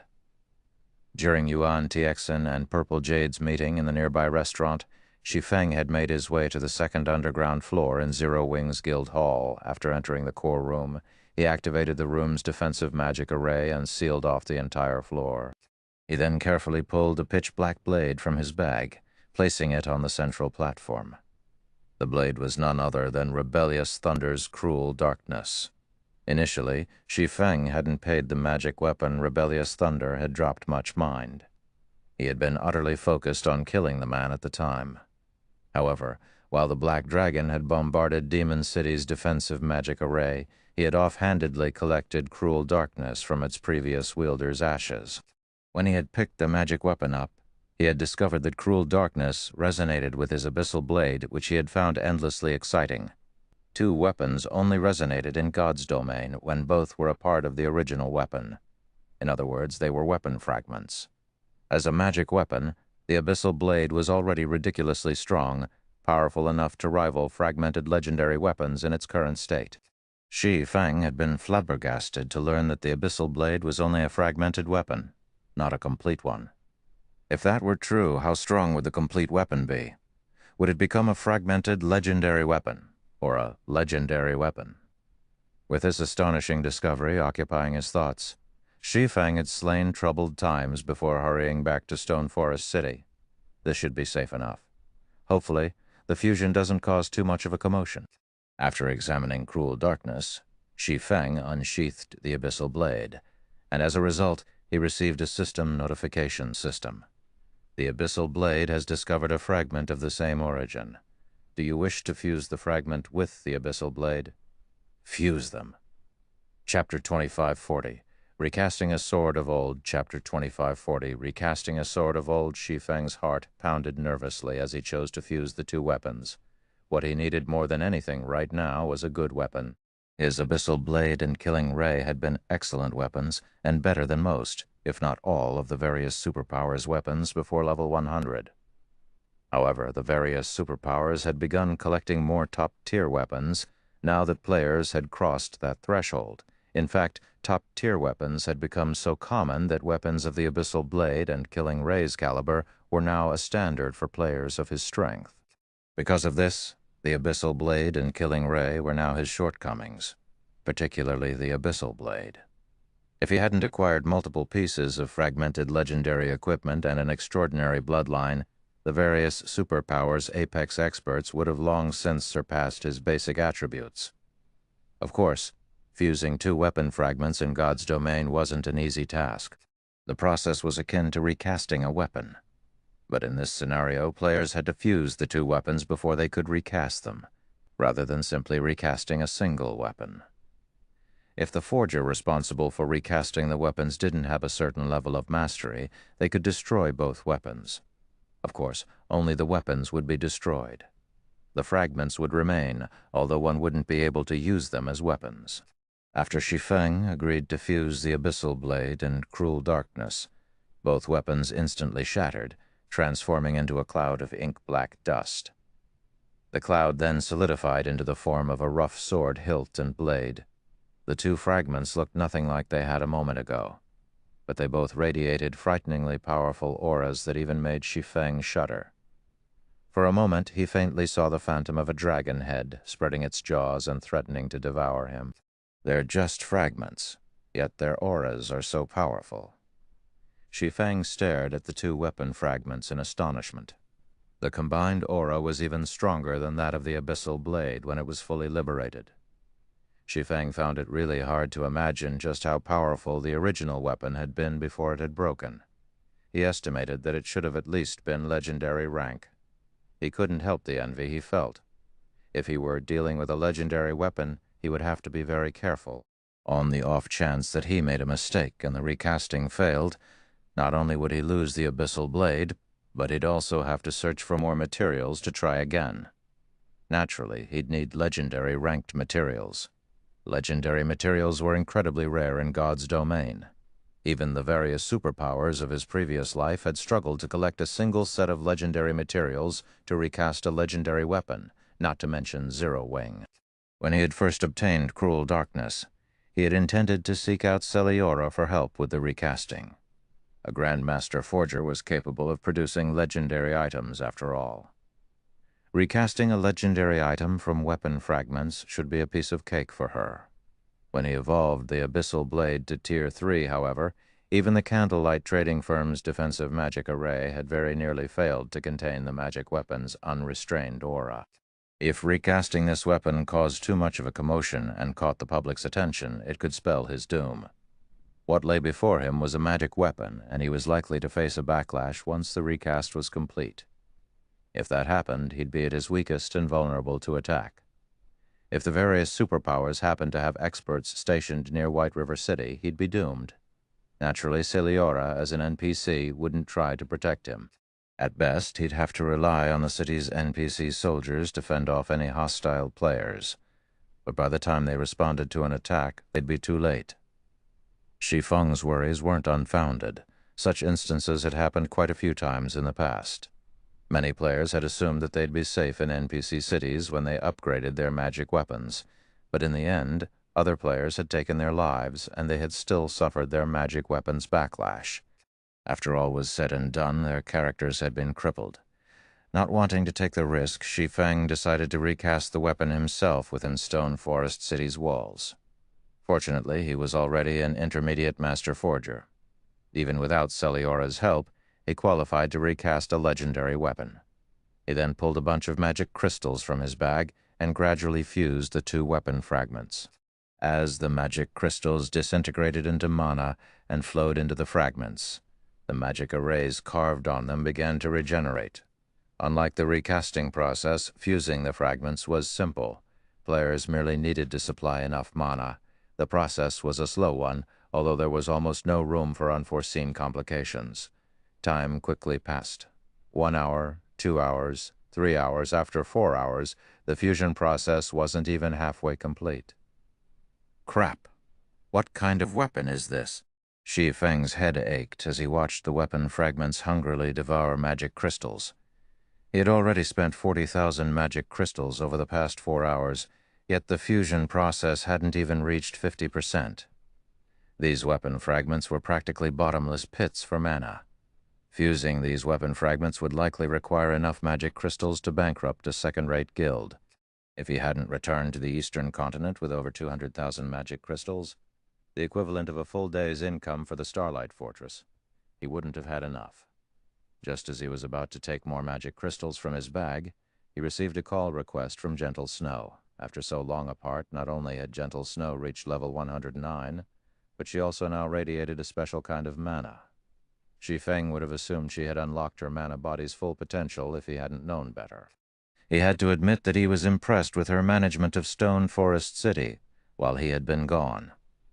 Not only had Gentle Snow perfected the city's defenses, but the guild also now had 130 Tier 3 experts. Zero Wing had already started raiding 100-man, level 100 team dungeons, and the guild's main force members had updated plenty of their weapons and equipment.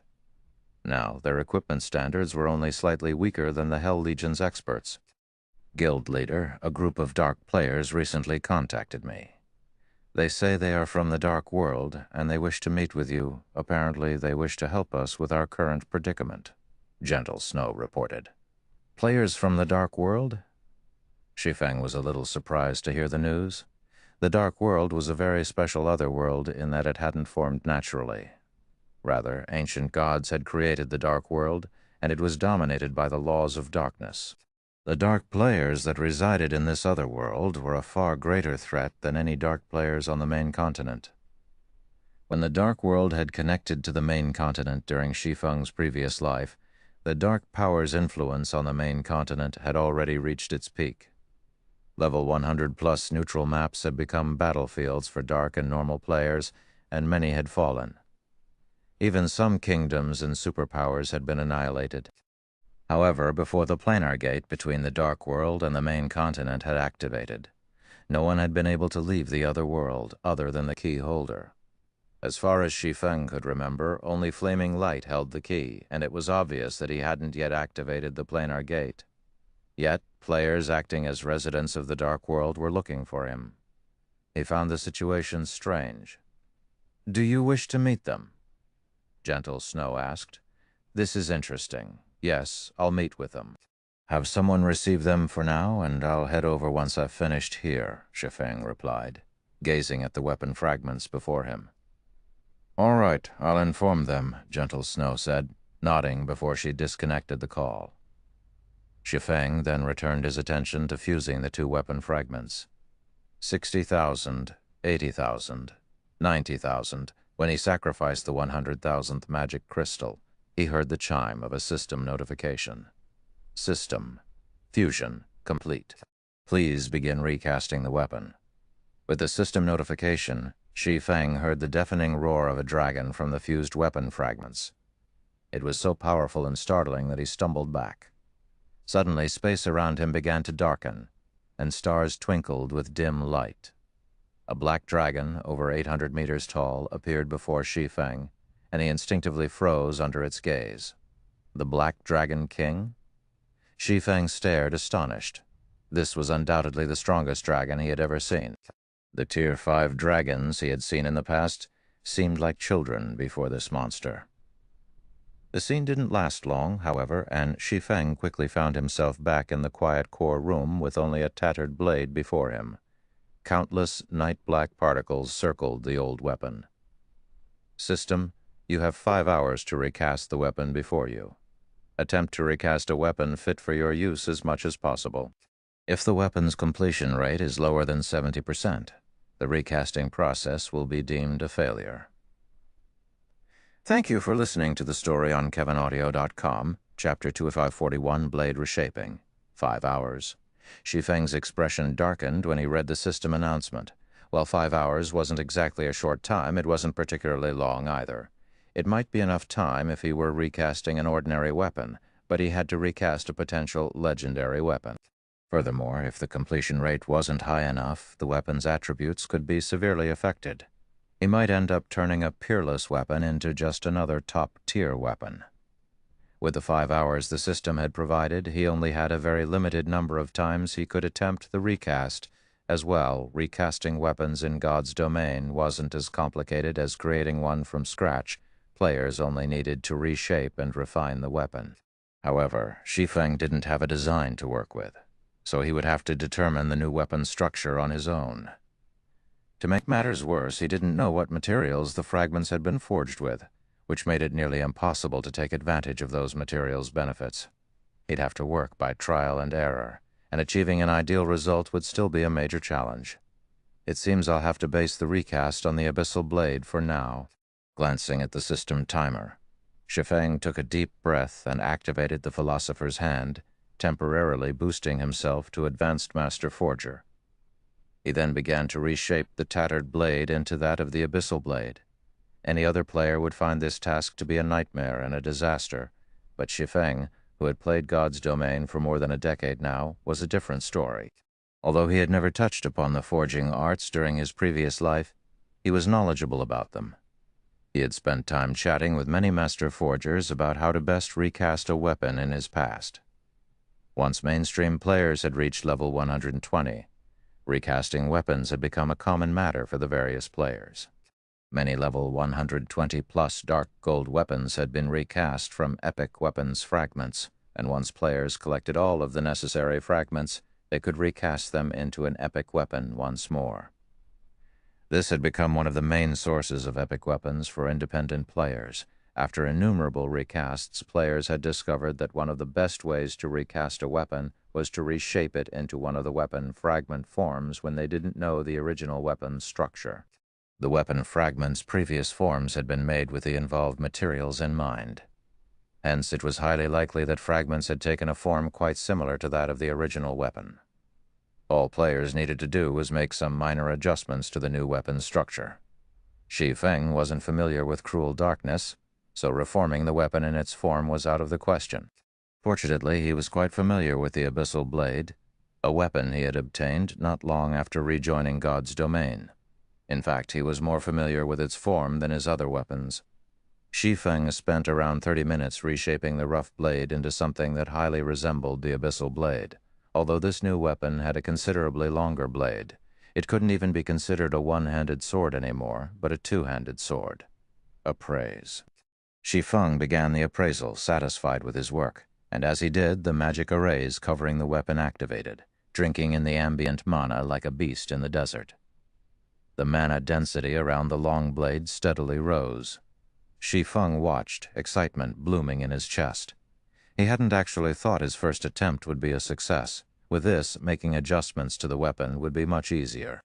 However, not long after that thought, the system reported the appraisal results, and he wasn't sure whether he should laugh or cry when he saw them. System, weapon completion rate 40%. Do you wish to keep this outer shape?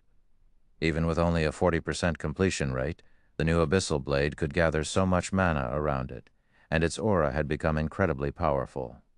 He didn't even dare imagine how powerful the sword would be if he reached a 70% or higher completion rate. However, this new weapon's exterior was already ideal, and his results would be limited if he tried to modify it. Could the original be a two-handed weapon like cruel darkness? Shi Feng felt another headache brew as he considered the thought. Although he could recast the weapon into a one- or two-handed sword, recasting a one-handed weapon would be considerably more difficult if the original had been a two-handed weapon. While swordsmen could use two-handed swords, Shi Feng wasn't as familiar with that fighting style. Suddenly switching to a two-handed sword would severely impact his combat power. Yet, if he forcefully recast a two-handed weapon into a one-handed sword, he'd be abandoning some of the original materials. One-handed weapons required far fewer materials after all. However, doing so would affect the weapon's completion rate. With fewer materials, the weapon wouldn't be as powerful as it once had been, and depending on the materials he abandoned, the weapon's composition could be at risk. Causing disharmony between the materials, he'd have to take all of these factors into account when recasting this weapon into a one-handed sword. Normally, only experienced Grandmaster forgers could accomplish such feats. Not only did they have abundant experience, but they also possessed advanced skills that allowed them to discern the golden ratio among their materials. This was why Grandmaster forgers could craft legendary items. After giving the matter some thought, Shi Feng decided to conduct some experiments. He initially sacrificed 10% of the weapon's materials, but it left too few remaining, and the ratio was uncoordinated. The result was only a 23% completion rate, and the weapon was far weaker than the first recast. He had then sacrificed 20% of the materials, which was, again, too much, and, as a result, the sword lacked strength. This time, the completion rate was a measly 16%. Shi Feng attempted the recasting 8 more times.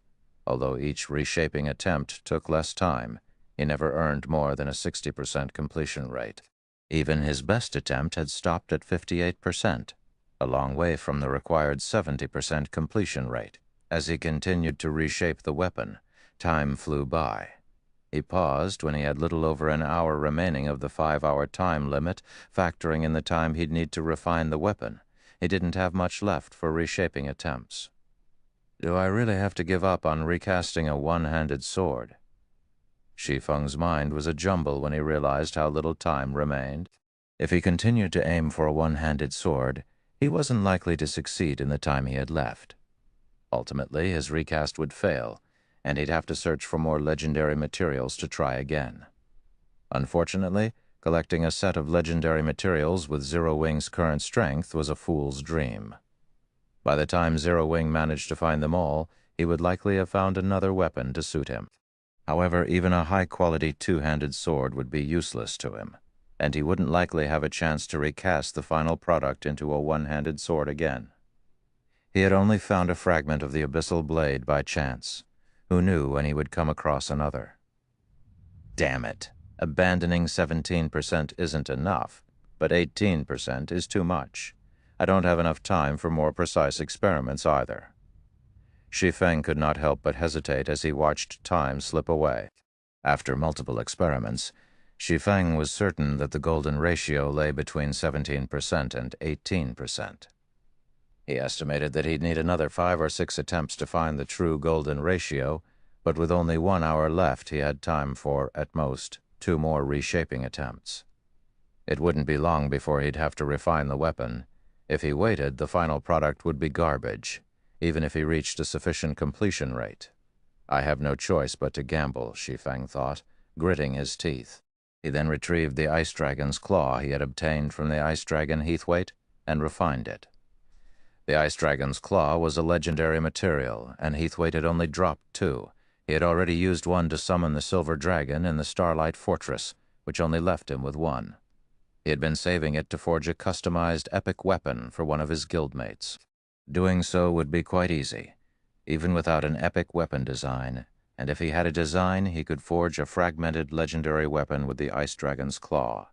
Since he couldn't verify the material's golden ratio, abandoning too many materials for the final product would be too complicated. Hence, he had no choice but to make up for the gap with the ice dragon's claw. It took Shi Feng 10 minutes to refine the claw, transforming it into a dark blue crystal. He merged the crystal with the abyssal blade, which added a white glow and a bone-chilling aura to the new weapon. Once the dark blue crystal had completely merged with the abyssal blade, Shi Feng appraised the sword. Please succeed. Shi Feng silently prayed as he watched the system appraise the reshaped abyssal blade. Chapter 2542, New Abyssal Blade. Chapter 2542, New Abyssal Blade. As the system began to appraise the weapon, the magic arrays on the new abyssal blade simultaneously lit up. Not only did these arrays illuminate the entire room, but they also gathered the room's mana around the weapon. The abyssal blade emitted another deafening dragon roar that echoed throughout the room. Roar. It was so powerful that Shi Feng stumbled away from the weapon, and the magic arrays around the room's walls brightened, creating an additional barrier. Boom! The roar shook the dual-layered barrier violently, and it seemed as if the barrier would shatter at any second. As the roar faded, peace returned to the room, following which a chill swept through the room, and even Shi Feng, who had very high magic resistance, shuddered in the cold air. He felt as if he were standing in an icy tundra, and he could feel his body begin to freeze. What powerful mana! When Shi Feng looked back at the new abyssal blade, the origin of the chill, he could sense that it was only an effect of the weapon's magic arrays triggering. If even the automatically triggered arrays produced such a result, they'd reach a whole new level of power under his control. Before he could get a better feel of the new weapon's power, however, the arrays suddenly went dormant, and the room quickly returned to normal system. Weapon completion rate, 86%. Do you wish to keep this outer shape? 86%? Shi Feng stared at the system notification in astonishment. He hadn't actually believed that his gamble would pay off, and in spades, at that. The resulting completion rate was 16% higher than the base requirement, which completely exceeded his expectations. Once a weapon's completion rate reached the standard in God's domain, a higher percentage would yield hardly any bonuses to the displayed attributes. Rather, it would improve the weapon's hidden effects. Naturally, the higher the completion rate, the stronger the hidden effects would become. An 86% completion rate was by no means a low value. Less than 10% of God's domain's weapons had an 80% or higher completion rate, with most hovering around the 75% threshold. Only 1% of all weapons in the game had an 85% or higher completion rate. And according to Shi Feng's knowledge, the highest completion rate ever achieved when crafting a weapon was 94%. He had heard that the epic weapon's performance even rivaled a fragmented legendary weapon. Shi Feng didn't even dare to dream of forging a weapon with a 90% completion rate. Only Grandmaster Forgers were capable of such a feat. He was merely an intermediate Master Forger and had only reached Advanced Master rank due to the Philosopher's Hand. He had never expected to achieve an 86% completion rate. He immediately chose to keep this shape, and as he confirmed his decision, the new abyssal blade gently landed on the central platform. Amazing. So, this is the power of the merged fragments? Surprise flashed in Shi Feng's eyes as he took up the new abyssal blade. The old and new abyssal blades looked roughly the same on the outside, but the new weapon was much heavier than the old one. However, despite the increased weight, Shi Feng felt far more compatible with this weapon than he ever had with the hilt in his hand. It felt as if the sword were an extension of his body. He could even feel the ambient mana flow through the weapon. With the new abyssal blade in his hand, his mana sensitivity underwent a qualitative transformation. He wasn't a magical class player, and his mana sensitivity couldn't compare to theirs. Mana sensitivity might not be particularly useful for physical players, but it was useful to experts, especially those who were adept at manipulating magic arrays. Not only could players control magic arrays far more easily with greater mana sensitivity, but they could also locate arrays' weak points with less effort. Moreover, once one's mana sensitivity reached a certain level, players could shatter their opponent's skill or spell by manipulating the flow of mana in the air. They could even prevent opponents from using skills or spells at all. System, you have 30 minutes remaining. Please complete the recasting process as soon as possible. If the process fails, the weapon will disintegrate. Too close. I nearly ran out of time. Shi Feng breathed a sigh of relief when he heard the system notification. and he started to refine the new weapon. The refining process was much simpler than the reshaping process. He merely needed to add the blade's edge and polish the sword's magic arrays. As both an intermediate master magician and a temporary advanced master forger, these were simple tasks for him. He completed the process in less than 20 minutes. The instant Shi Feng finished the new weapon, he heard the sound of another system notification. System. Weapon recasting successful. Please name your new weapon. Abyssal Blade. Shi Feng replied without hesitation. System. Naming successful. Recast weapon will be named the Abyssal Blade. Do you wish to activate auto-appraisal? Appraise. Shi Feng answered. Letting the system appraise the weapon might not mean much to ordinary players, but to Shi Feng, a master forger, it was a relatively useful tool that would grant him some forging proficiency. In fact, master forgers during his previous life had sometimes taken recasting commissions for free to gain more forging proficiency. As long as they were successful, the forger responsible would be awarded an abundance of proficiency. A master forger might save 1 or 2 days of work with one successfully recast weapon. System. Appraisal of the Abyssal Blade is complete weapon. Completion rate is at 86%. Weapon rank is designated as Fragmented Legendary, rewarding 30,000 forging proficiency.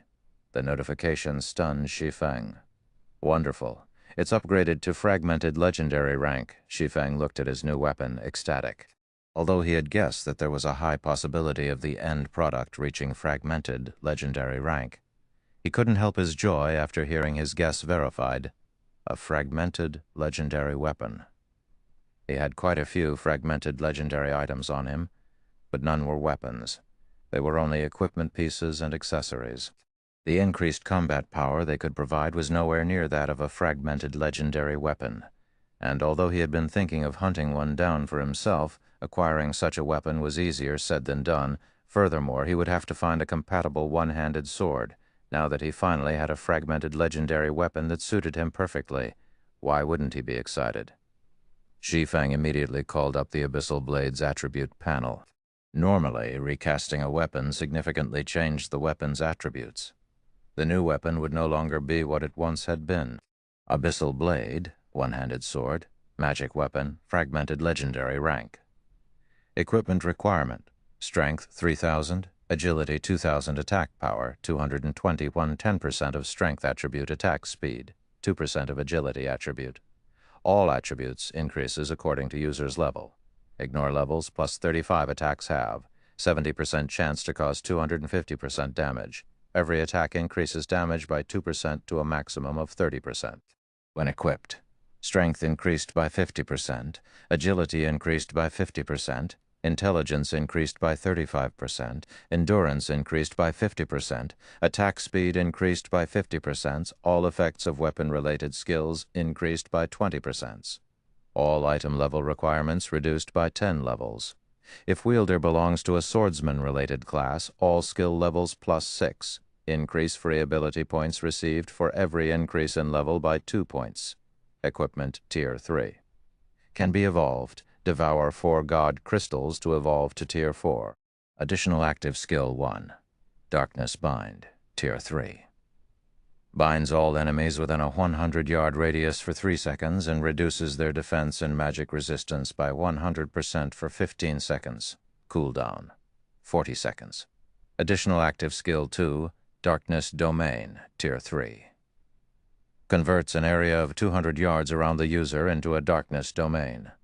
Weakens the senses of all enemies within the darkness domain and reduces enemies' basic attributes by 15%. While inside the darkness domain, the user may control up to 36 strands of power of darkness. Each strand carries force equivalent to 110% of the user's strength and causes 100% darkness damage. Duration, 60 seconds. Cooldown, 8 minutes. Additional passive Profound Inheritance, Mana Abyss, Tier 3. The higher the density of the mana surrounding the Abyssal Blade, the more power the weapon will exhibit. Power of the weapon can be increased up to 100%. Additional active Profound Inheritance, Black Dragon's Soul, Tier 3. grants the user the Black Dragon King's soul and transforms the user into the Black Dragon King. The higher the density of the surrounding mana, the higher the Black Dragon King's life rating will be. Can use the skill Dragon Breath. Duration 10 minutes, cooldown 12 hours, a sword recast from the fragments of an ancient, unknown weapon. The Black Dragon King's power has been sealed within the sword, although the Black Dragon King has cursed the weapon. Beyond the immense strength the blade offers, the wielder must face a backlash after a certain amount of time. If the wielder cannot suppress the backlash, the wielder will receive the Black Dragon King's curse, permanently reducing all attributes by 70%. Unable to be dropped, unable to be traded, unable to be destroyed. So strong. Not even Fire Dance's 1,000 transformations can compare to this. The new Abyssal Blade's attributes left Shi Feng flabbergasted. With such attributes, doesn't this sword nearly rival legendary weapons? The new Abyssal Blade was like a combination of the old Abyssal Blade and Cruel Darkness. Even top-tier fragmented legendary weapons were likely weaker than the sword. When Shi Feng wielded the Abyssal Blade, he felt that he could display Tier 4 power with a normal attack, even without using a mana technique. I had been worried about getting to Solomon's Sword's fragments in Poison City, but with this, that shouldn't be a problem. Poison City was a level 120 secret land, and although it might be a challenge, even with his new weapon and the Hell Legion's help, it was no longer impossible. A level 120 secret land. If level 100 team dungeons were a place for players to adapt to Tier 3, level 120 secret lands were treasure troves for Tier 3 experts. Within these secret lands, players could find ancient inheritances, including Tier 3 skill and spellbooks, as well as ancient potions that could help players unlock their mana body's potential. By the time Shadow had grown strong enough to raid level 120 secret lands during Shi Feng's previous life, the various superpowers had long since swept through them, leaving only scraps for ordinary powers. If Zero Wing could start raiding level 120 secret lands now, the guild's ability to nurture Tier 3 players and help them unlock their mana body's potential would definitely surpass that of the various superpowers. His guild would become a true titan in God's domain. Now that my weapon is complete, it's time to meet with the players from the Dark World. Shi Feng sheathed the new Abyssal Blade and left the underground core room. Chapter 2543, Determining Fate with Words. Stone Forest City, Zero Wing's Residence. Chapter 2543, Determining Fate with Words. Stone Forest City, Zero Wing's Residence. As Shi Feng parted the doors to the guild hall's top-floor reception room, he felt two sharp auras locking onto him, which kept track of his every move. The two who radiated these auras definitely had domain realm combat standards. When Shi Feng glanced into the room, he spotted three people. The two people that accompanied Gentle Snow were a man and a woman, both of whom radiated such dense darkness energy that it took on tangible form. Even players who normally couldn't sense darkness energy could see a layer of black fog around the two players. The woman looked like she was in her early 30s and was a rare Dark Knight class. She was also a member of the rarer Dark Wolfkin race. Her aura was only slightly weaker than Gentle Snow's, who wore a piece of fragmented legendary equipment. The elderly man beside her garbed himself in pitch-black robes and held a black staff. He had long, pointed ears and tainted the room's mana with an icy, dark aura. Ordinary Tier 2 magical class experts would find the mana here difficult to manipulate. A fallen half-elf? A hint of surprise flashed in Shi Feng's eyes. Mana loved the elven race, and they were born with an extraordinary affinity for manipulating it. However, God's domain had a group of elves that had fallen to darkness in pursuit of mana's limits. They were known as fallen elves, and all natural elves relentlessly hunted them down. Fallen elves were unusual in God's domain, and players that successfully converted to the fallen half-elf race were even rarer. Of course, any superpower would target a fallen half-elf for recruitment. Fallen half-elves had an even stronger affinity for mana than ordinary half-elves, and their affinity for and control over the power of darkness was especially impressive. They could practically rival pure elves. Elves might not compare to dragons, but they were one of the top races in God's domain, with far greater growth potential than human players. By becoming a fallen half-elf, one would have the growth potential to rival true elves, and after Tier 3, each subsequent tier would grant a fallen half-elf a qualitative boost to their strength. Furthermore, any player that converted into a fallen half-elf proved they had very high combat standards. As long as they received enough resources, they were almost guaranteed to reach Tier 5. With the race's natural talents, no one would be able to take down a Tier 5 fallen half-elf player outside of Tier 6 God-ranked experts. As far as Shi Feng could remember, players only had a chance of completing the trial to become a fallen half-elf after they had unlocked their mana body's full potential. Yet this elderly guest of his hadn't and had still successfully converted. Allow me to introduce you, guild leader. These experts from 2 of the Dark World's top 3 guilds. They've come to discuss the issue of Demon's Heart with Zero Wing, Gentle Snow announced as Shi Feng entered the room. The Dark World was incredibly vast, roughly as large as 3 ordinary empires. The other world was even larger than the Fire Dragon Empire, one of God's domain's 4 great empires. 3 guilds ruled over the Dark World, Dark Rhapsody, Deity Society, and World Domination. They had all received support from major corporations during the game's early stages, and had secretly poached quite a few experts from the various super first-rate guilds and super guilds. Since then, these 3 guilds had been steadily developing their strength in the Dark World, and now each could rival a super guild. Zero Wing's 2 current guests were representatives from Dark Rhapsody and Deity Society. Seeing that you've come without warning, I'm assuming you're in quite a rush. Please, just speak your mind. Shi Feng addressed the 2 players before him. He had a rough understanding of Dark Rhapsody and Deity Society. Although they hadn't been powerful enough to rank as 2 of the 6 great Dark Guilds in the past, they had still been strong enough to rival super guilds. When the main continent and the Dark World had connected, the 2 guilds had each annihilated a superpower, using the victories as stepping stones to secure a foothold on the main continent. These 2 guilds' strength could not be underestimated. You are just as straightforward as the rumors say, Guild Leader Black Flame, the female Dark Knight said, smiling. This trip hasn't been an easy one, so let's be forthright. Elder Gold and I are here on behalf of our respective guilds, and we hope to sign a contract with Zero Wing. A contract? Regarding what? Shi Feng asked. I'm afraid you still don't realize how terrifying Demon's Heart can be. Guild Leader Black Flame, particularly its Vice Guild Leader, Flaming Light. He holds the key to activate the passage between the Dark World and the main continent. After the humiliation the guild suffered at your hands, he's almost guaranteed to use it in the Cold Spring Forest.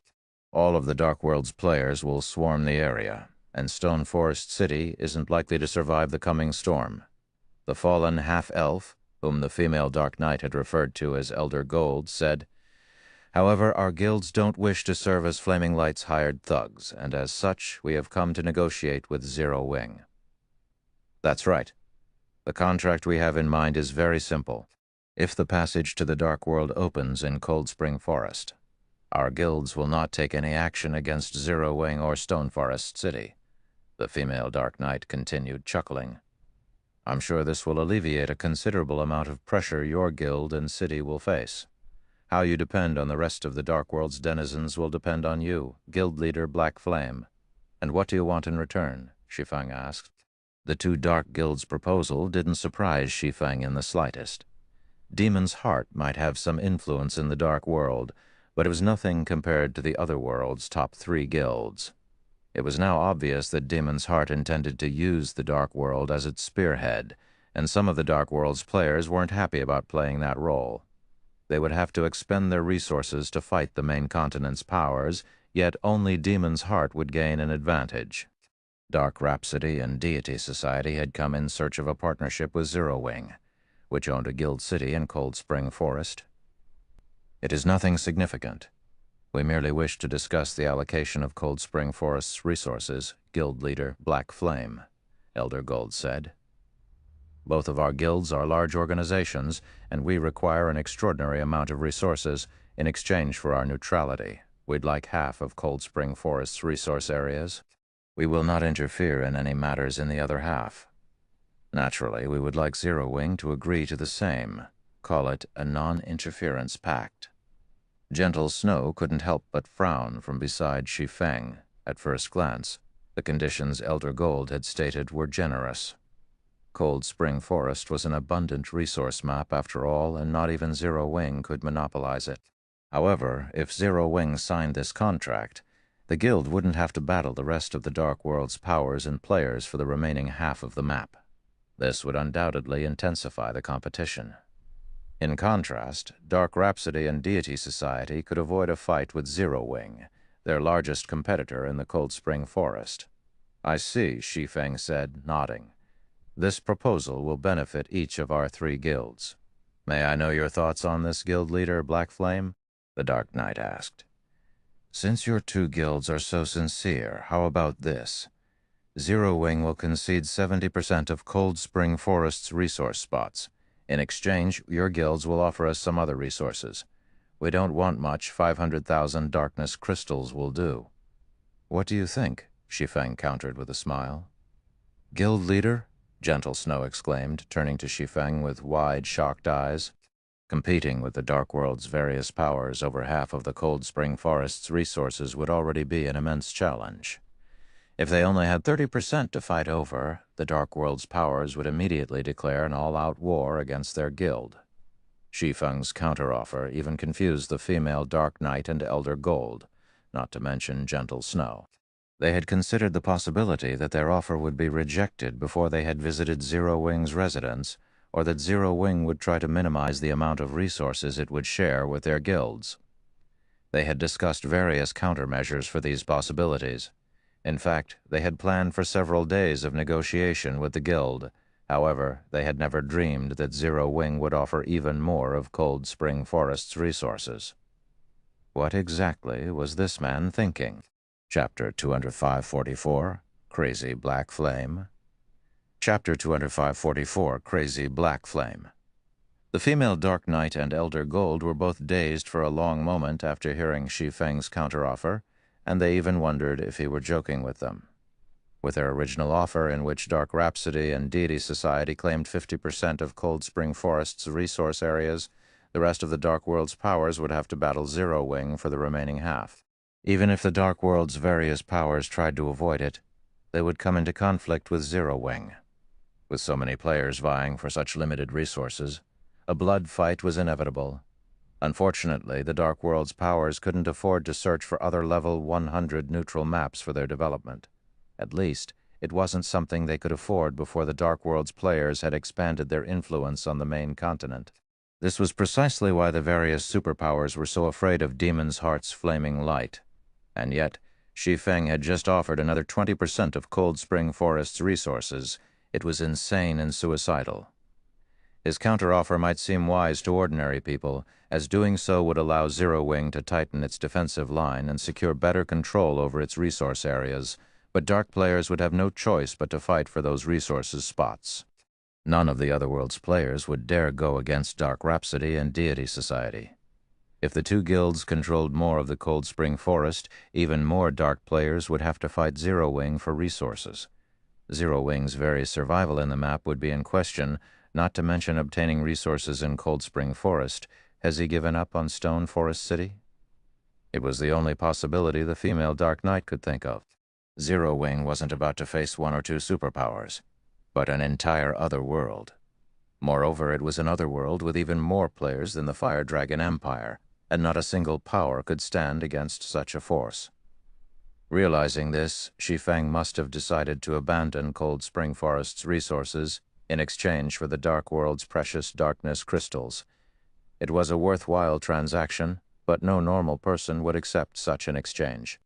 Developing a guild city required a massive amount of time and resources. Not just anyone could afford to abandon an entire guild city without a second thought. "Are you serious, Guild Leader Black Flame?" Elder Gold asked. He could not think of a single reason to refuse Shi Feng's offer. Although 500,000 darkness crystals were valuable, they were insignificant compared to 70% of Cold Spring Forest's resource areas, of course.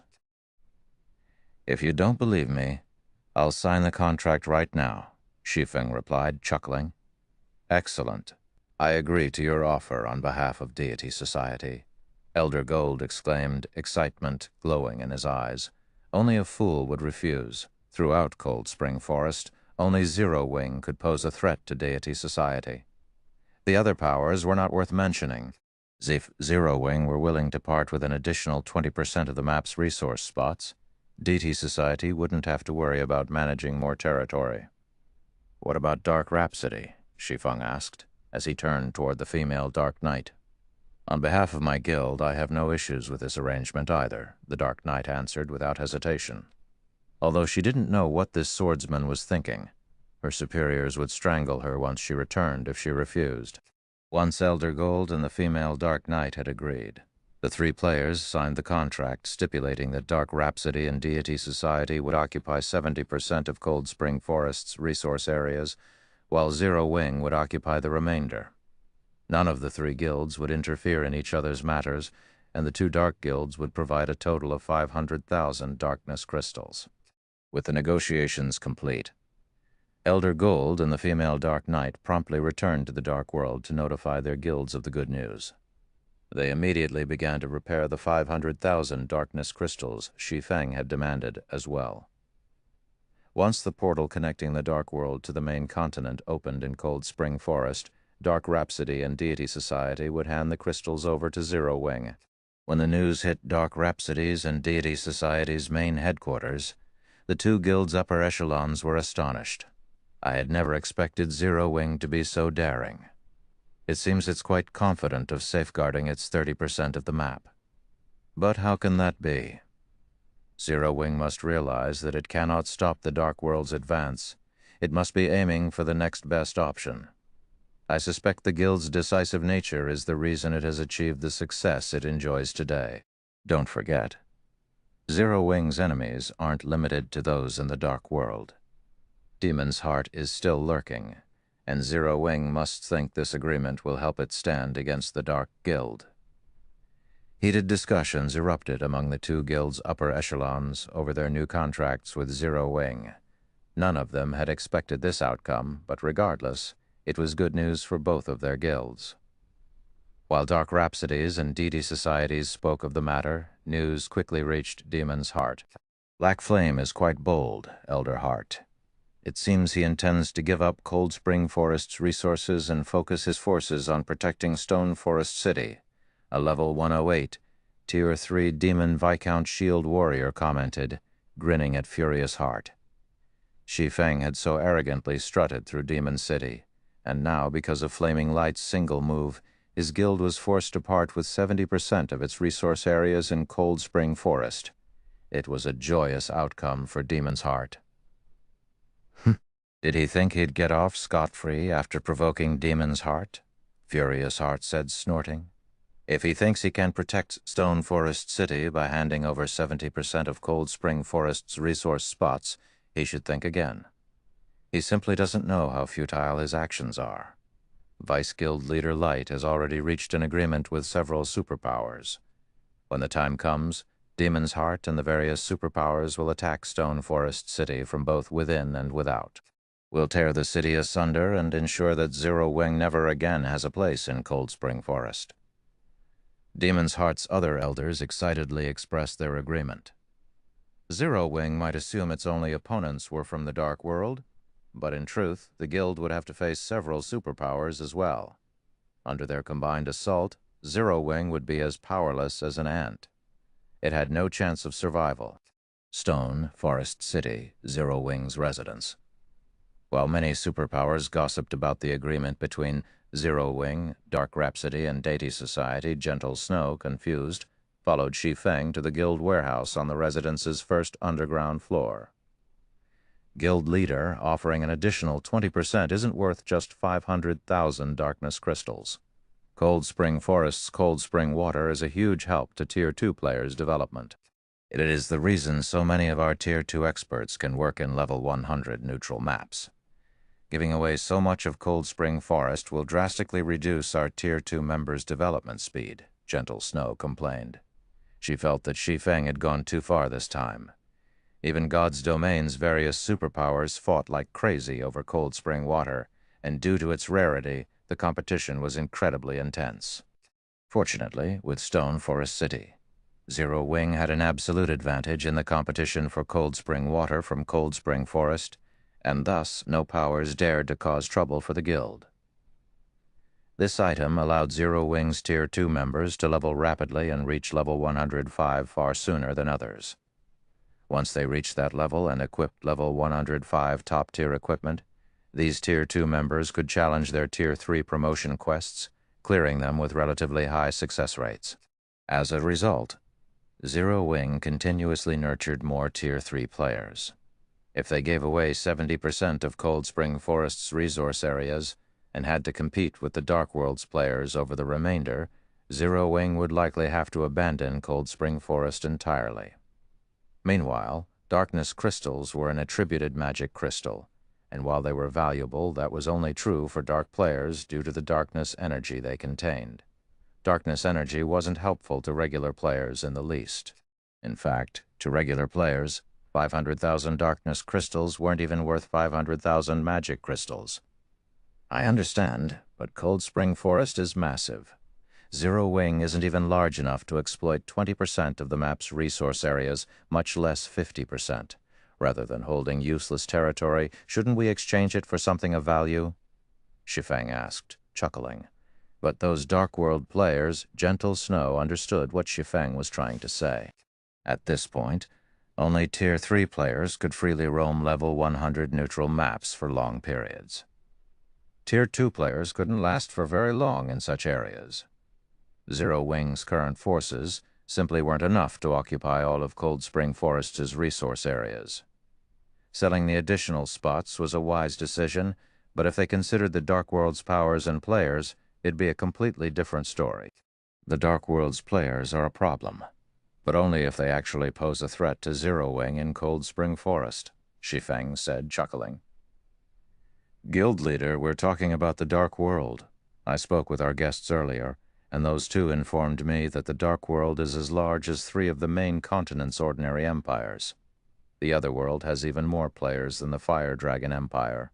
We'll be facing a minimum of 20,000 Tier 3 experts, Gentle Snow continued, flashing Shi Feng a bitter smile. And what if we have 2,000 or 3,000 fully armed Tier 3 NPCs? Shi Feng asked, smiling.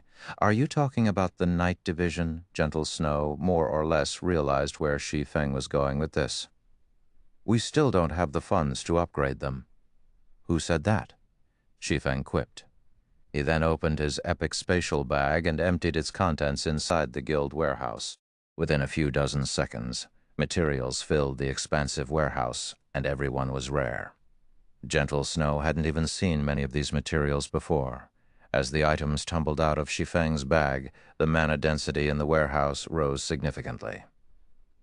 Chapter 2545, Astonishing Wealth. Gentle Snow stared at the materials Shi Feng had revealed in a daze. As a vice guild leader, she had done extensive research on God's Domain's materials, yet she didn't even recognize half of the items Shi Feng had dumped in the warehouse. Even those she recognized were considered precious on the market, and normally they were impossible to purchase even for absurdly high prices. And yet their guild warehouse was now packed full of such materials. The warehouses in Zero Wing's residences were easily as large as 4 basketball courts, but despite its size, Shi Feng had filled it with incredibly valuable materials. They could rake in unimaginable profits if they sold them all. Guild leader, did you acquire all of these materials from the Western continent? Gentle Snow asked.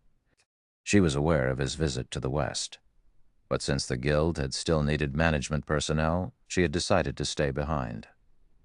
However, Shi Feng hadn't spent long in the West, and even though he had left with millions of magic crystals, returning with such a bounty shouldn't be possible in such a short time. Rare materials were considered rare for a reason. There wasn't exactly a large supply of them on the market. To acquire as many materials as Shi Feng had, one would have to sweep through multiple kingdoms and empires' auction houses. Moreover, once the various powers discovered that someone was purchasing certain rare materials in bulk, prices would skyrocket. To avoid that outcome, most purchased materials in small quantities over a long time. We spent quite a long time collecting these materials, Shi Feng said, nodding. Smiling, he continued. How about it? Do you think dealing with those Dark World players will still be a problem? He had known about Demon's Heart's trump card for a long time. Before his visit to the Western continent, he never would have casually attacked the Dark Guild. He didn't want to become the entire world's enemy, after all. But times had changed, and he was now extremely wealthy. Magic crystals were worth far more on the Western continent than they were in the East. Hence, he had gotten a bigger bang for his buck. He estimated that the materials he had purchased for 3 million magic crystals in the West should fetch around 10 million gold in the East. At this stage of the game, not even superpowers could collect 10 million gold. At best, they might have 1 or 2 million to spare.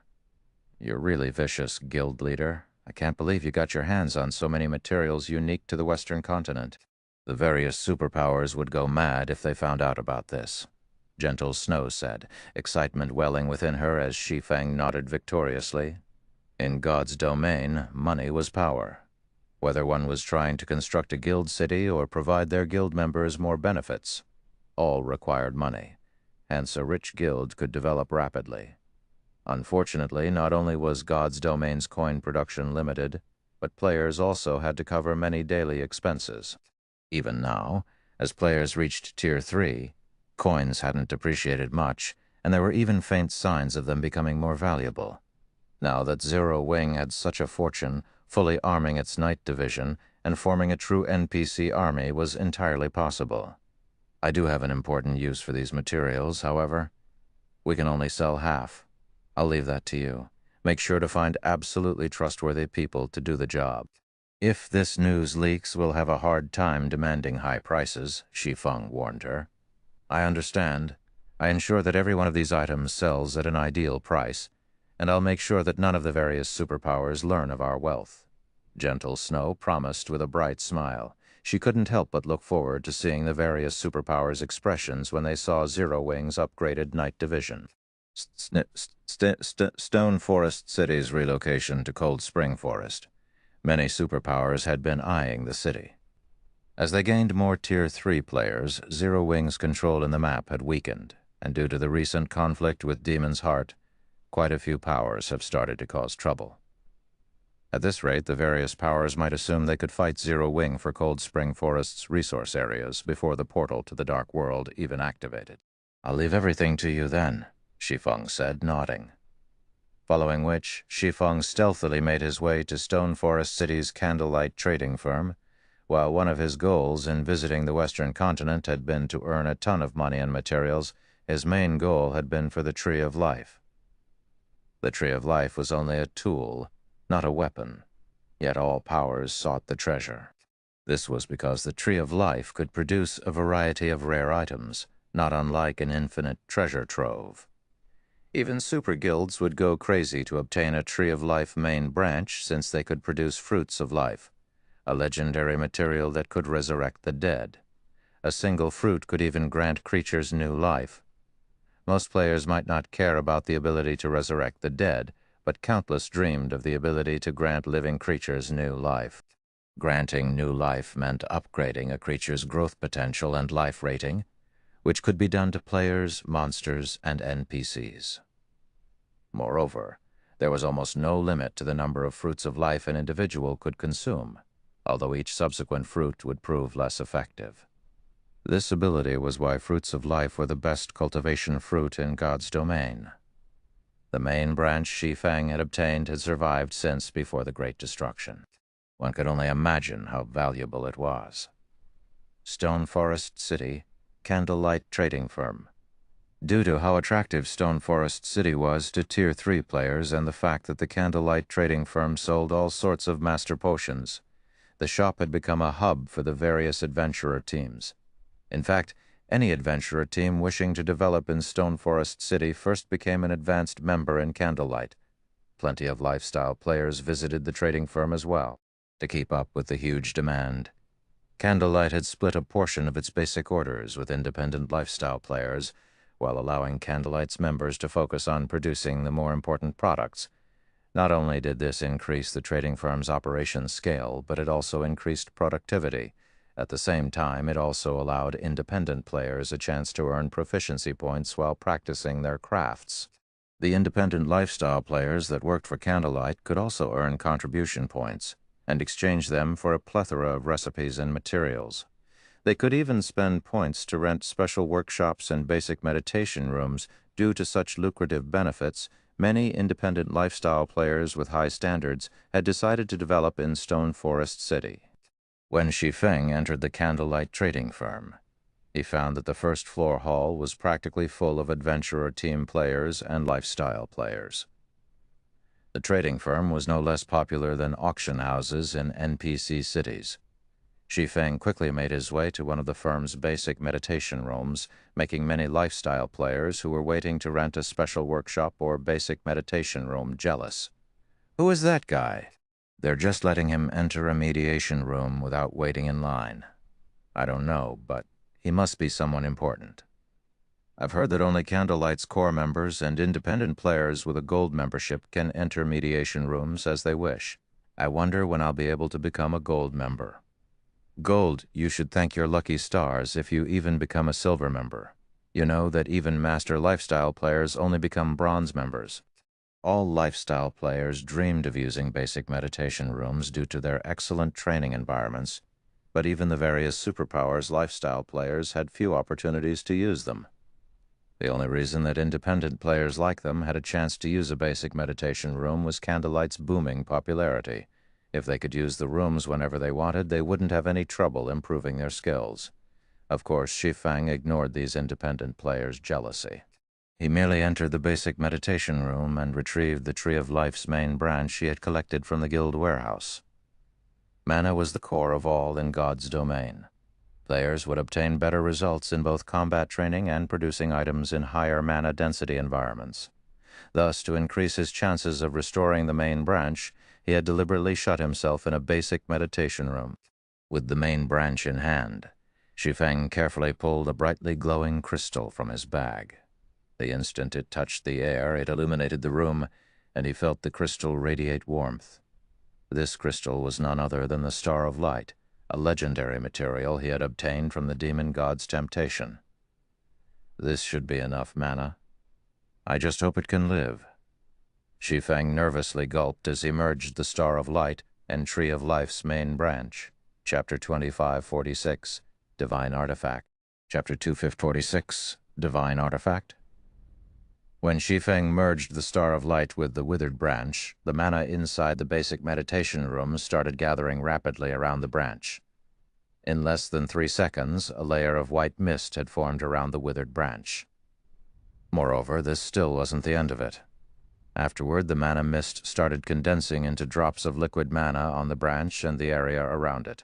Subsequently, the liquid mana flowed toward and into the branch's broken end.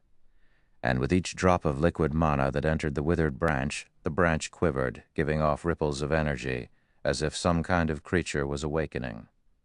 It seems the results are quite good.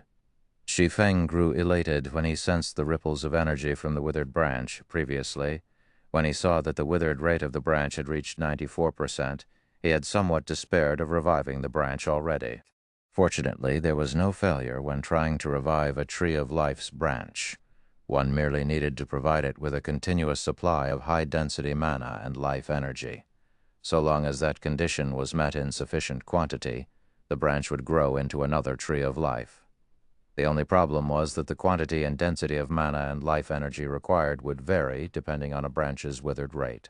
Meanwhile, the materials capable of supplementing the mana and life energy that a 94% withered main branch required were incredibly rare. Fortunately, Shi Feng had been lucky on his trip to the western continent this time and secured himself a Star of Light. Without it, he really wouldn't have any hope of resuscitating the withered branch he had. Following which, time passed by rapidly. Before he knew it, 8 hours had passed already. During this period, the withered branch had continuously condensed and absorbed liquid mana. Combined with the Star of Light's essence, the branch was now brimming with life energy. In fact, it had even started leafing. As green leaves kept sprouting on the branch, the life energy it radiated grew denser. Now the entire room was brimming with life. It just awoke, yet the life energy it's giving off is already so dense? What is the rank of this tree of life? Shi Feng was a little surprised when he sensed the life energy filling the room. If players rest in this room, their recovery rate will most likely more than double. In God's domain, even after players reached Tier 3, they still wouldn't be immune to the corrosive energies in level 100+ maps. They would merely be more resistant to these energies. After the corruption reached a certain point, they would still have to return to cities to rest.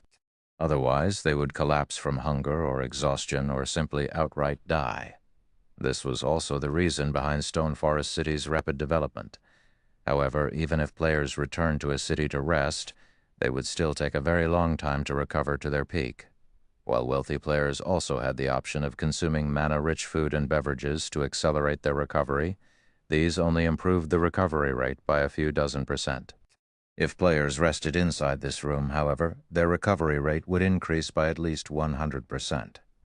This was simply incredible. After all, expert players of God's domain consumed food and beverages that accelerated their recovery rate on a regular basis, to have more time grinding and exploring. Those of guild upper echelons would even take ancient potions to increase their recovery rate, which was extremely expensive. The cheaper ones cost around 20 or 30 gold per bottle, while expensive ones cost over 100 gold. Ancient potions were all consumables whose effects lasted only 4 to 6 hours. However, combining the effects of ancient potions and food that boosted recovery rate could just barely double players' recovery rate. Now, however, a Tree of Life's branch that had just been revived could grant this effect merely by being present inside a room. If news of this spread, the various powers of God's domain would definitely go crazy with envy. After all, an ancient potion granted its effects to only one person. The Tree of Life's branch, however, could aid all the players resting inside the room it was in. Setting all else aside, this branch alone would already give Zero Wing's main force members a huge lead over the various superpowers experts when it came to leveling up and improving their strength. Meanwhile, as Shi Feng was reeling in astonishment from the passive effects the Tree of Life's main branch displayed, the branch in question suddenly released an emerald glow. It then transformed into a sapling. The instant the sapling took shape, Shi Feng felt an indescribably heavy pressure on him. The sapling had actually sucked the basic meditation room dry of mana. If not for Shi Feng having fully unlocked his mana body, the sapling's action would have most likely killed him. Unable to hold back his curiosity, Shi Feng promptly called out the sapling's attribute panel. Crap. It's actually a divine artifact.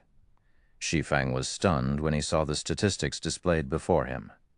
Ancient Tree of Life sapling, fragmented divine artifact rank, a sapling brimming with life energy. The sapling also contains a trace of the world's aura before the Great Destruction. This sapling is capable of producing 17 drops of water of life daily, 3 nuclei of life every 3 days, and 1 fruit of life every 7 days. This sapling can survive only in places with high mana density, capable of growth. Requires a large amount of dense and pure energy to grow. Current growth rate 0%. Previously, he had merely speculated that the branch he obtained was a divine artifact because it had existed since ancient times, and the environment in ancient times was many times better than the environment in the current God's domain. However, he never thought that the main branch would actually turn out to be a divine artifact. Although it was a fragmented one, it was still a bona fide divine artifact. It wasn't some powerful legendary item labeled as a divine artifact. Divine artifacts could bring entire races to prosperity. They were existences that even ancient gods would fight tooth and nail for. Even the almighty war god's temple had only 2 divine artifacts in its warehouse. If news of this sapling got out, let alone players, even the NPC powers of God's domain would most likely take action, particularly the dark powers, which would definitely destroy Stone Forest City. In fact, they wouldn't mind drowning an entire empire in flames to get their hands on this sapling. Hence, while Shi Feng was indeed ecstatic to see that the sapling turned out to be a fragmented divine artifact, his emotions were complicated as he looked at the sapling. Moreover, resuscitating a Tree of Life's branch wasn't the most difficult part about growing a Tree of Life. After all, So long as players found the right materials to supply the branch with mana and life energy, they would be able to revive it. Even if players didn't get the right materials on their first attempt, they could simply try and try again and eventually succeed. The truly challenging part of growing a tree of life was keeping it alive. The tree of life had extremely stringent living conditions. If players failed to meet these conditions, let alone getting the tree of life to develop, it wouldn't be strange if the tree died. Then players would have to find more materials to resuscitate it. One of the main conditions to keep a tree of life alive was to plant it in a location with sufficiently dense mana. Originally, Shi Feng had thought he could rely on Stone Forest City's environment to grow his tree of life. After all, even if he managed to revive his branch, it would only become a sapling. The amount of mana a sapling required wasn't as much as what a mature tree of life needed. In fact, with Stone Forest City's mana environment, he was confident he could grow even a legendary ranked sapling. However, for the fragmented divine artifact ranked sapling before him, he discovered that even one of the city's basic meditation rooms couldn't supply the sapling's mana requirements. It seems that if I don't upgrade Stone Forest City, I can't even touch this tree of life. Shi Feng revealed a bitter smile as he looked at the sapling hovering before him. He then contacted Gentle Snow and asked, "Snow, how are things coming along on your side?" Chapter 254-7, Foundations Ready, Reconstructing Stone Forest City. I already had my men make the necessary preparations. However, quite a few superpowers are selling the Western continent's materials right now, so we'll have to wait a while to get a better price. Gentle Snow answered upon hearing Shi Feng's question. Although the Western continent's rare materials were very precious on the Eastern continent, there were still some superpowers that sold them.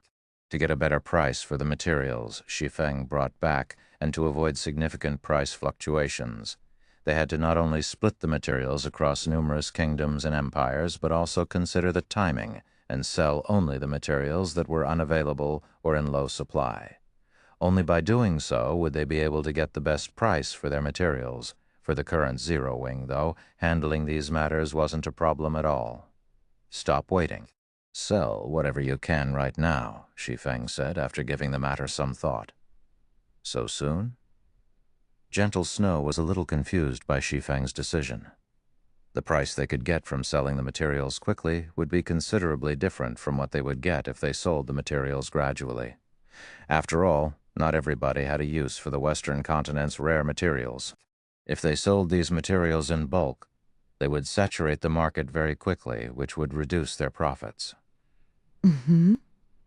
I'm in urgent need of money right now, Shi Feng said, nodding. If possible, he would prefer not to act precipitately either. However, plans were always subject to change. He never thought that the Tree of Life's branch he obtained would really turn out to be a divine artifact, albeit a fragmented one. The density of the mana that a fragmented divine artifact-ranked Tree of Life sapling required was something even the basic meditation room, the place with the highest ambient mana in Stone Forest City, was incapable of supplying. A Tree of Life sapling was different from other items. Once it formed, it could not be stored inside a bag for however long players wanted. Instead, it would live for just 2 or 3 days. If players failed to provide it with an adequate living environment, then it would wilt and revert into a branch. Moreover, ordinary bags couldn't store a Tree of Life sapling, as the sapling was a non-bag space item. Fortunately, Shi Feng had the epic spatial bag, which was capable of storing non-bag space items. Otherwise, he would have no choice but to leave the sapling to die inside the basic meditation room. Meanwhile, in God's domain, there were only 3 methods to increase the mana density of a city. The first method was to build constructions that raised the density of mana. However, aside from the mana tower, players had to find the designs for other similar constructions on their own. Moreover, designs for constructions capable of raising a city's mana density by a significant margin were incomparably valuable, easily surpassing fragmented legendary items in value. Any power that obtained such a design would definitely choose to use it themselves instead of selling or trading it away. Zero Wing did not possess such a design at the moment, so this route was not viable. The second method was just as difficult to fulfill as the first method, and that was to install a better power source in the city's core magic array, which would raise the mana density inside the city. The third method was the one most used in the past, and that was to raise the rank of the city. When a city's rank increased, the standard of its core magic array would improve as well. As a result, the city's mana density would increase significantly. The promotion of a guild city required a sufficiently large player population and painstaking work. It wasn't something that could be achieved swiftly. However, it was also the easiest way to raise the mana density of a city. Currently, in terms of prosperity and security standards, Stone Forest City already met the requirements of an intermediate city. Its popularity was now the only thing holding back the city's promotion. Normally, the city would take a lot more time to accumulate the required popularity. However, there was a shortcut to raising a city's popularity: erecting advanced constructions. Building an advanced construction in a guild city would instantly grant the city a large amount of city popularity. In Stone Forest City's current state, the addition of just one advanced construction would be sufficient to elevate the city to the intermediate city standard. At that time, not only the city's size, but also the mana density inside the city would increase by a large margin. However, Shi Feng currently did not possess an advanced construction design. All he had was the design for the Freedom Hotel, a peak construction. Although a peak construction would grant much more popularity than an advanced construction would upon completion, its construction cost was also a lot higher. Building a peak construction required not only extremely rare materials, but also a lot of coins. Not to mention, the construction cost would differ depending on the size of the peak construction.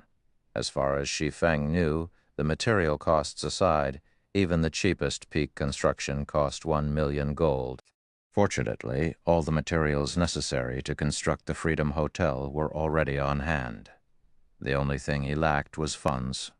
Currently, Zero Wing had less than 150,000 gold to spare. That was nowhere near the amount necessary. The only reliable way that Shi Feng could think of to earn a large sum within 2 or 3 days was selling the Western continent's materials. I understand. I'll try to sell all the materials the various kingdoms and empires lack as soon as possible. If it's still not enough, I can also sell materials that are already available on the market, Gentle Snow said, nodding when she saw the serious look on Shi Feng's face. I'll leave it to you then, Shi Feng said before disconnecting the call. He then left the candlelight trading firm and personally conducted the preparation work necessary to construct the Freedom Hotel. As one of the few peak constructions available in God's domain, the Freedom Hotel was not easy to build. It required not only a large number of master architects, but also a large number of master magicians. Without the technical expertise of a master magician, one shouldn't even think of constructing the Freedom Hotel. This was also the reason why Shi Feng had not been in a hurry to construct the Freedom Hotel even after obtaining its design. Meanwhile, as Shi Feng was gathering the necessary workforce to construct the Freedom Hotel, the various superpowers members, who were keeping an eye on Zero Wing's every action, were stupefied by this situation. What's Black Flame trying to do? The Dark World's invasion is about to start, yet instead of making preparations for battle, he's having a bunch of architects run around the city. Maybe he is going to construct additional defensive structures to reassure Stone Forest City's players? I heard that this incident more than halved Stone Forest City's profits. Once the Dark World's players invade, instead of generating profits, Stone Forest City might end up a money pit instead. If Black Flame knew something like this would happen, why did he provoke Demon's Heart in the first place? Does he think a few defensive structures will be enough to stop the Dark World's players? Let alone Zero Wing's Guild City. Even a guild city operated by 5 superpowers wouldn't be able to stop all of the Dark World's players. The various superpowers secretly ridiculed Shi Feng when they saw him running around the city busily. The Dark World's invasion was imminent, yet Shi Feng was actually doing something as futile as constructing a few additional defensive structures instead of trying to recruit superpowers to help him repulse this invasion. In this situation, Zero Wing's members also could not help panicking. Previously, they had been very confident in Stone Forest City's defenses. After all, no power had ever managed to break through the city's defenses thus far. Now, however, their opponent was not a single power, but an entire otherworld instead. No one knew whether Stone Forest City could hold its ground against such a force. Meanwhile, over in the Black Dragon Empire, Gentle Snow wore an ecstatic expression on her face as she oversaw the sales of materials system. The Demon Heart Flower, 1 stack, you placed at the auction house has been sold. After deducting the procedural fees, 20 gold, 27 silver have been deposited into your bag space. System, the magically refined iron, 1 stack, you placed at the auction house has been sold. After deducting the procedural fees, 55 gold, 21 silver have been deposited into your bag space. System, the crimson timber you placed at the auction house has been sold. After deducting the procedural fees, 89 gold, 76 silver have been deposited into your bag space. It had only been half an hour since she gave the sell order to her subordinates, and the materials they put up for auction were already being hotly contested. She had expected to gain only 400,000 gold from the first batch of materials they had prepared to sell. Now, despite having sold less than half of the first batch, they had already made over 350,000 gold. The demand for the materials far surpassed her projections. What Gentle Snow did not know was that while superpowers were indeed selling the Western continent's materials, these superpowers were selling only a small portion of their stockpile. They had kept the majority for their own use. Meanwhile, these small amounts of materials might be useful for the individual player or adventurer team, but they were hardly of any use to a large guild, which would rather ignore them than waste time bidding over scraps. However, Gentle Snow was selling materials necessary for producing master potions and level 100+ weapons and equipment, and in impressive amounts. For the various large guilds that were desperately trying to explore level 100 neutral maps, these materials were a godsend. For a time, the various large guilds were crazily competing against each other over the materials Gentle Snow and her subordinates sold, and in less than half a day they had sold half of their stockpile of materials, netting more than 4 million gold, nearly double their expected profits. This outcome astonished even Shi Feng. It's no wonder those first-rate powers that were capable of intercontinental travel eventually developed into superpowers. This is simply a jackpot. Shi Feng sighed ruefully when he received the 4.11 million gold from Gentle Snow's subordinate. In Shi Feng's opinion, even selling the materials for 4 or 5 times their original price would already have been plenty exaggerated. After all, ordinary players couldn't afford the materials he brought back. Only the various major powers would have the means to purchase them. Now, however, he had earned more than 10 times the original cost of these materials. If he could make a few more business trips like this, he would most likely have enough money to drown an entire superpower to death.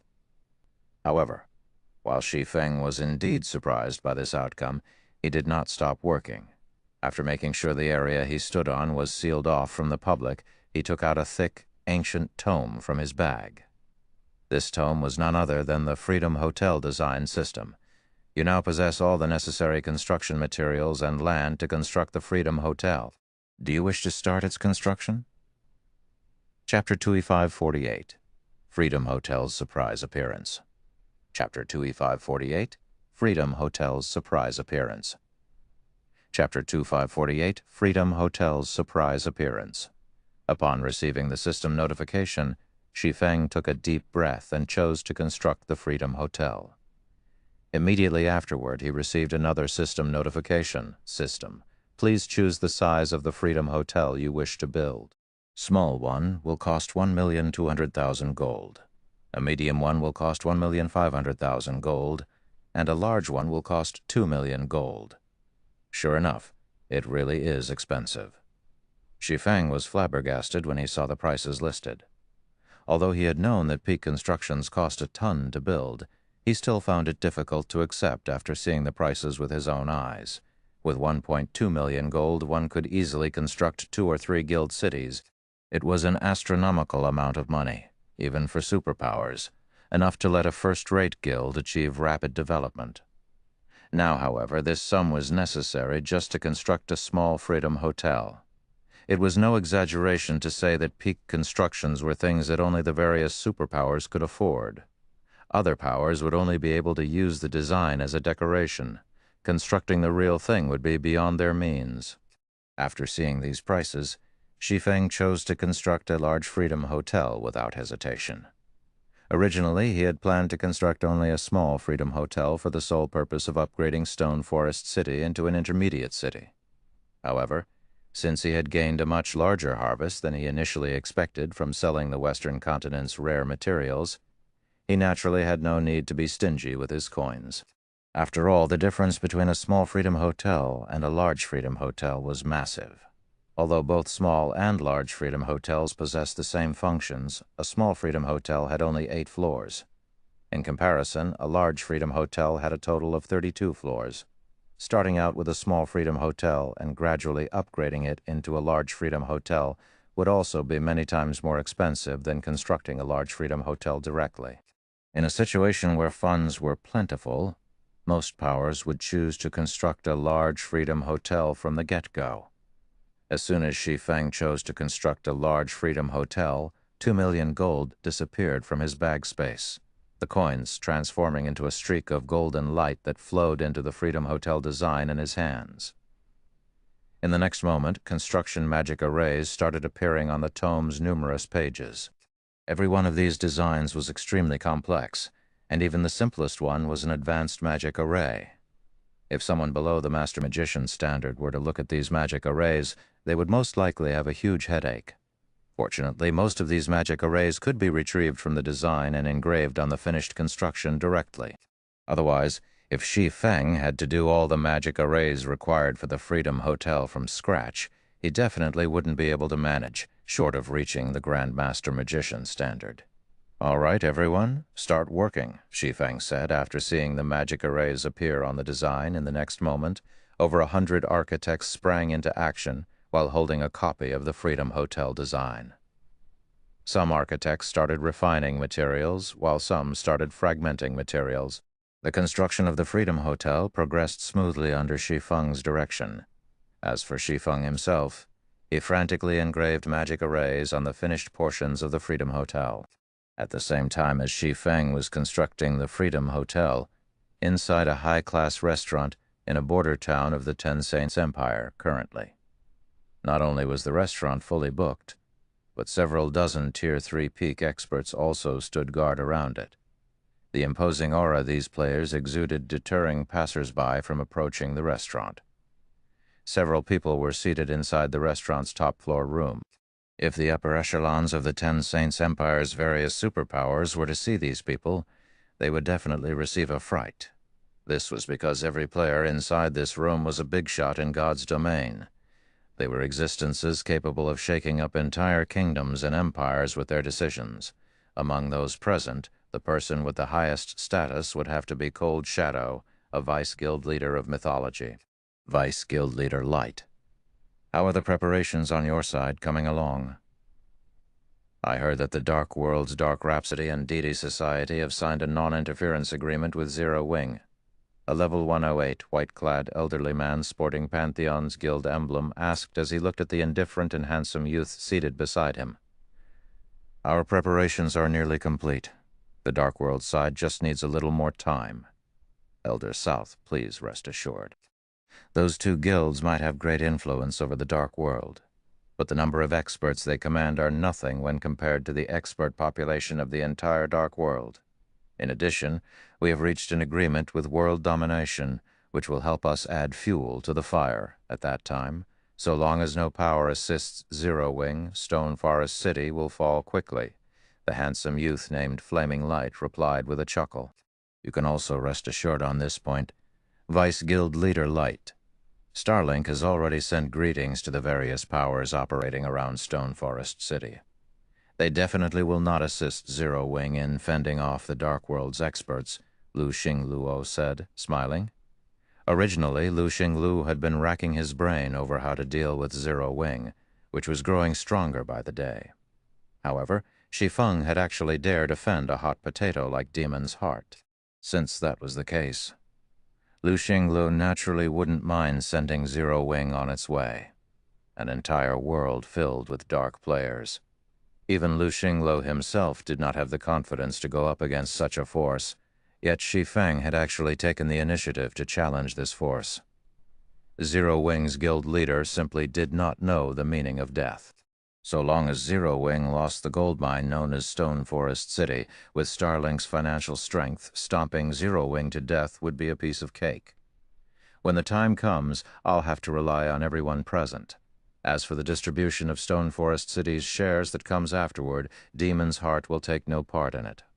Moreover, I believe the Dark World's top 3 guilds also won't dare interfere in this matter. Everyone present will be free to decide what to do with Stone Forest City. I only hope that we can put a swift end to this affair. If Zero Wing focuses fully on defense, I'm afraid even our side will have trouble taking down Stone Forest City, Flaming Light said. You don't have to worry about this point, Cold Shadow said suddenly. I have already promised Stone Forest City's various adventurer teams that I will purchase their materials at a high price and also let them exchange for a limited number of combat runes. I believe Stone Forest City's adventurer teams will no longer sell their materials to Zero Wing.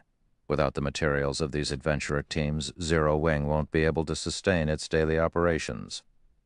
Once the Dark World's portal opens, Zero Wing won't even be able to gather materials on its own. In that case, Zero Wing will implode in a matter of days. Upon hearing Cold Shadow's words, everyone present could not help but gasp in shock at her ruthlessness.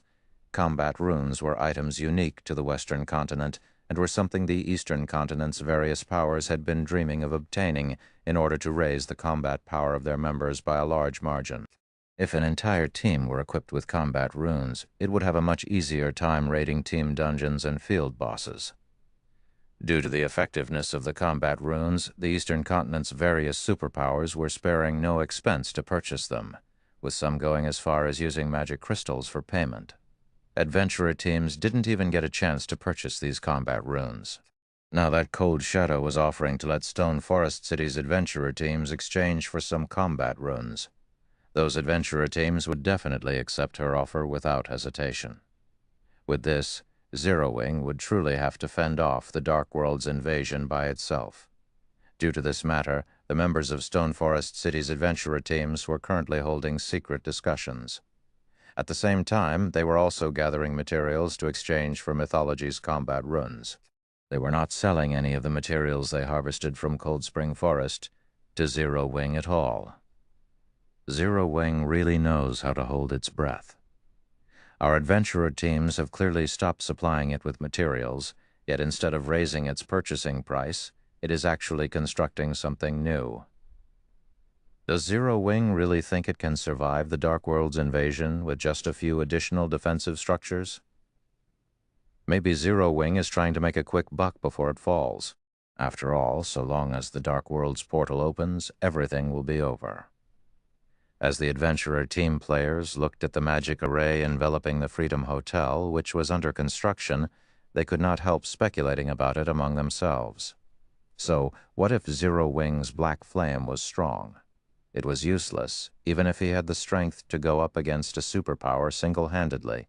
After all, before an entire world's players, even super guilds would be powerless.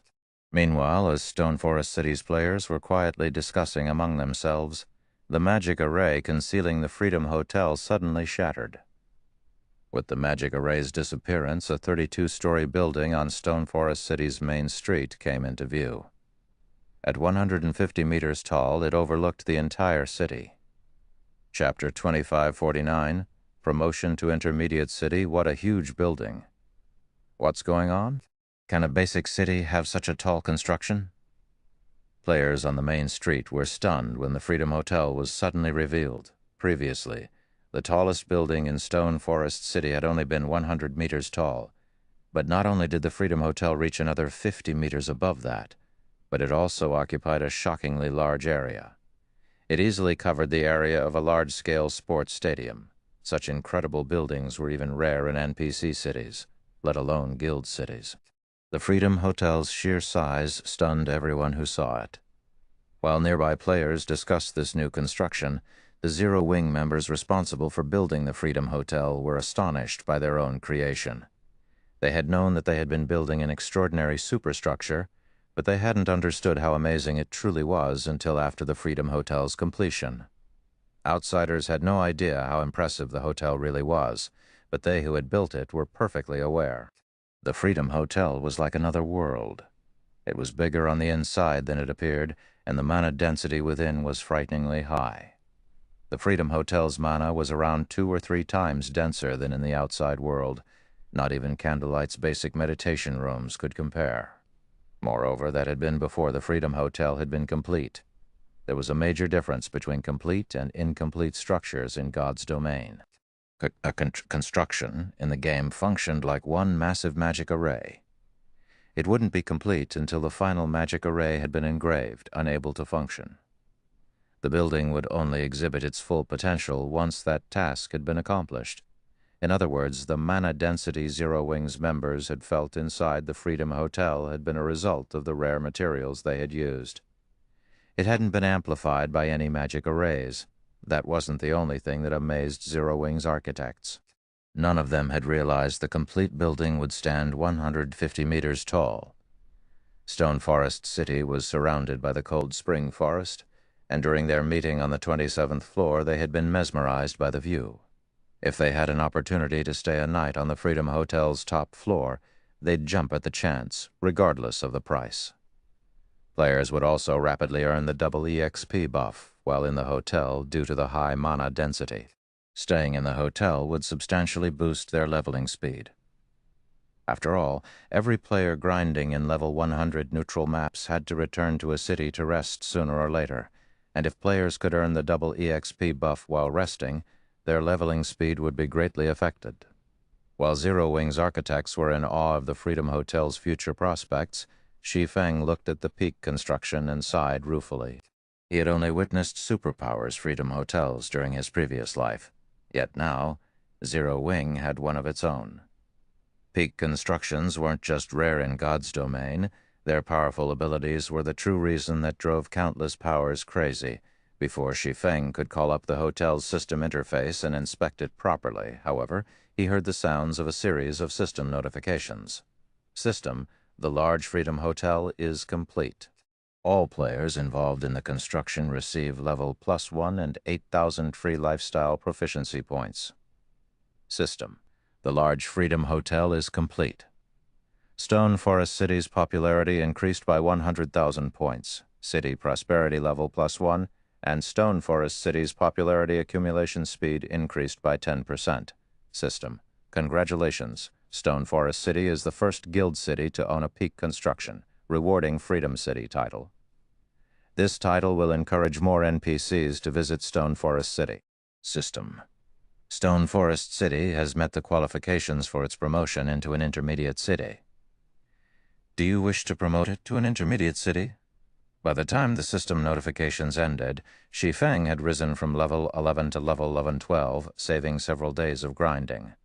The abundant rewards even surprised him. I got the Freedom City title, just like that. Shi Feng stared at the system notifications at a loss for words. Obtaining titles in God's domain was relatively easy, but the same couldn't be said for towns and cities. Every power with a guild city dreamed of obtaining the Freedom City title, in particular. Not only would more human NPCs visit a city with the title, but other races' NPCs would also make their way to the city, especially NPC merchants and soldiers. The title would allow Stone Forest City to recruit more human NPC soldiers and those of other races. Of all the races in God's domain, humans weren't particularly talented. They neither had impressive physiques and an affinity for the earth as giants did, nor did they have the magical gifts or keen senses of the elves and Orus, respectively. To put it simply, humans didn't have any outstanding advantages. Their legacies and relentless research were the only reasons that humans were able to occupy a significant portion of the main continent. There was also the fact that there were more humans than other races. In terms of combat power, human NPCs were far inferior to giants, elves, and Orus. Shi Feng didn't give the matter much thought, however. The Freedom City title might be a major boon, but it wouldn't be immediately effective. More importantly, Stone Forest City was ready for its promotion, an intermediate city. Current powers might not yet realize how important an intermediate city was. They only saw it as a larger city, able to accommodate more players. At best, it could rival NPC cities. However, the various powers weren't aware that guild cities were not like their NPC counterparts. The two didn't even fall into the same category. Basic guild cities only had the shape of a city, but they'd become true cities once they reached intermediate rank. This was why Shi Feng had wanted to upgrade his city before transferring it to a level 100 neutral map. The city's defensive system would only truly activate once it became an intermediate city, and only then would a guild city have the foundation to survive in such a high-level area. Naturally, Shi Feng didn't hesitate to promote Stone Forest City. System: Stone Forest City is located in Cold Spring Forest, a level 100 neutral map. Promoting it into an intermediate city will cost 50,000 gold and 100,000 magic crystals. Do you wish to proceed? Promote, Shi Feng confirmed. The gold and magic crystals instantly vanished from Shi Feng's bag, and a gigantic magic barrier enveloped Stone Forest City before all players were teleported outside of its walls. What's going on? Why was I suddenly teleported outside? What's happening to Stone Forest City? The players looked up at the magic barrier around the city in stunned confusion. They had no idea what was happening. After a moment, however, some guild players' expressions shifted to shock. Is Zero Wing relocating Stone Forest City again? No, I've seen some guild towns promotions before. This magic barrier looks similar. I think Zero Wing is promoting the city. What? Are you serious? Stone Forest City is being promoted? Chapter 2550, Stone Forest City. Chapter 2550, Stone Forest City. Stone Forest City's being promoted? When they heard someone mention Stone Forest City's promotion, the crowd, which had been forcefully teleported out of the city, fell silent as everyone stared at the magic barrier in astonishment. Guild towns' promotions had already become a common sight, but not a single guild had upgraded its city to intermediate rank. The promotion requirements were just too high, and fulfilling them required a long time. And yet, when the various superpowers only had a few basic guild cities under their control, and none were in level 100 neutral maps, Zero Wing was promoting Stone Forest City. Stone Forest City has actually met the promotion requirements? Zero Wing really lucked out. With an intermediate city's defenses, even the Dark World's players will have a hard time taking it down. You're not seeing the big picture? Stone Forest City has merely become an intermediate city. It isn't a main city. How much stronger could its defenses have possibly become? Not even an advanced NPC city is guaranteed to hold its ground against all the players in another world, much less an intermediate guild city. That's right. As long as those players capture Stone Forest City, Zero Wing will regret promoting its city even more. Although everyone was surprised by Stone Forest City's promotion to intermediate rank, they didn't think it was good news for Zero Wing. The Dark World still posed a threat. The news quickly reached the various superpowers' upper echelons. They fell into heated discussions about the situation. Ten Saints Empire, Crimson Emperor's residence, upper echelons lounge, and here I thought Zero Wing would do something outstanding. So, its trump card turns out to be an intermediate city. A fierce man in the lounge disdainfully commented as he read the latest report on Stone Forest City. He had already reached level 108 and radiated a lethal aura.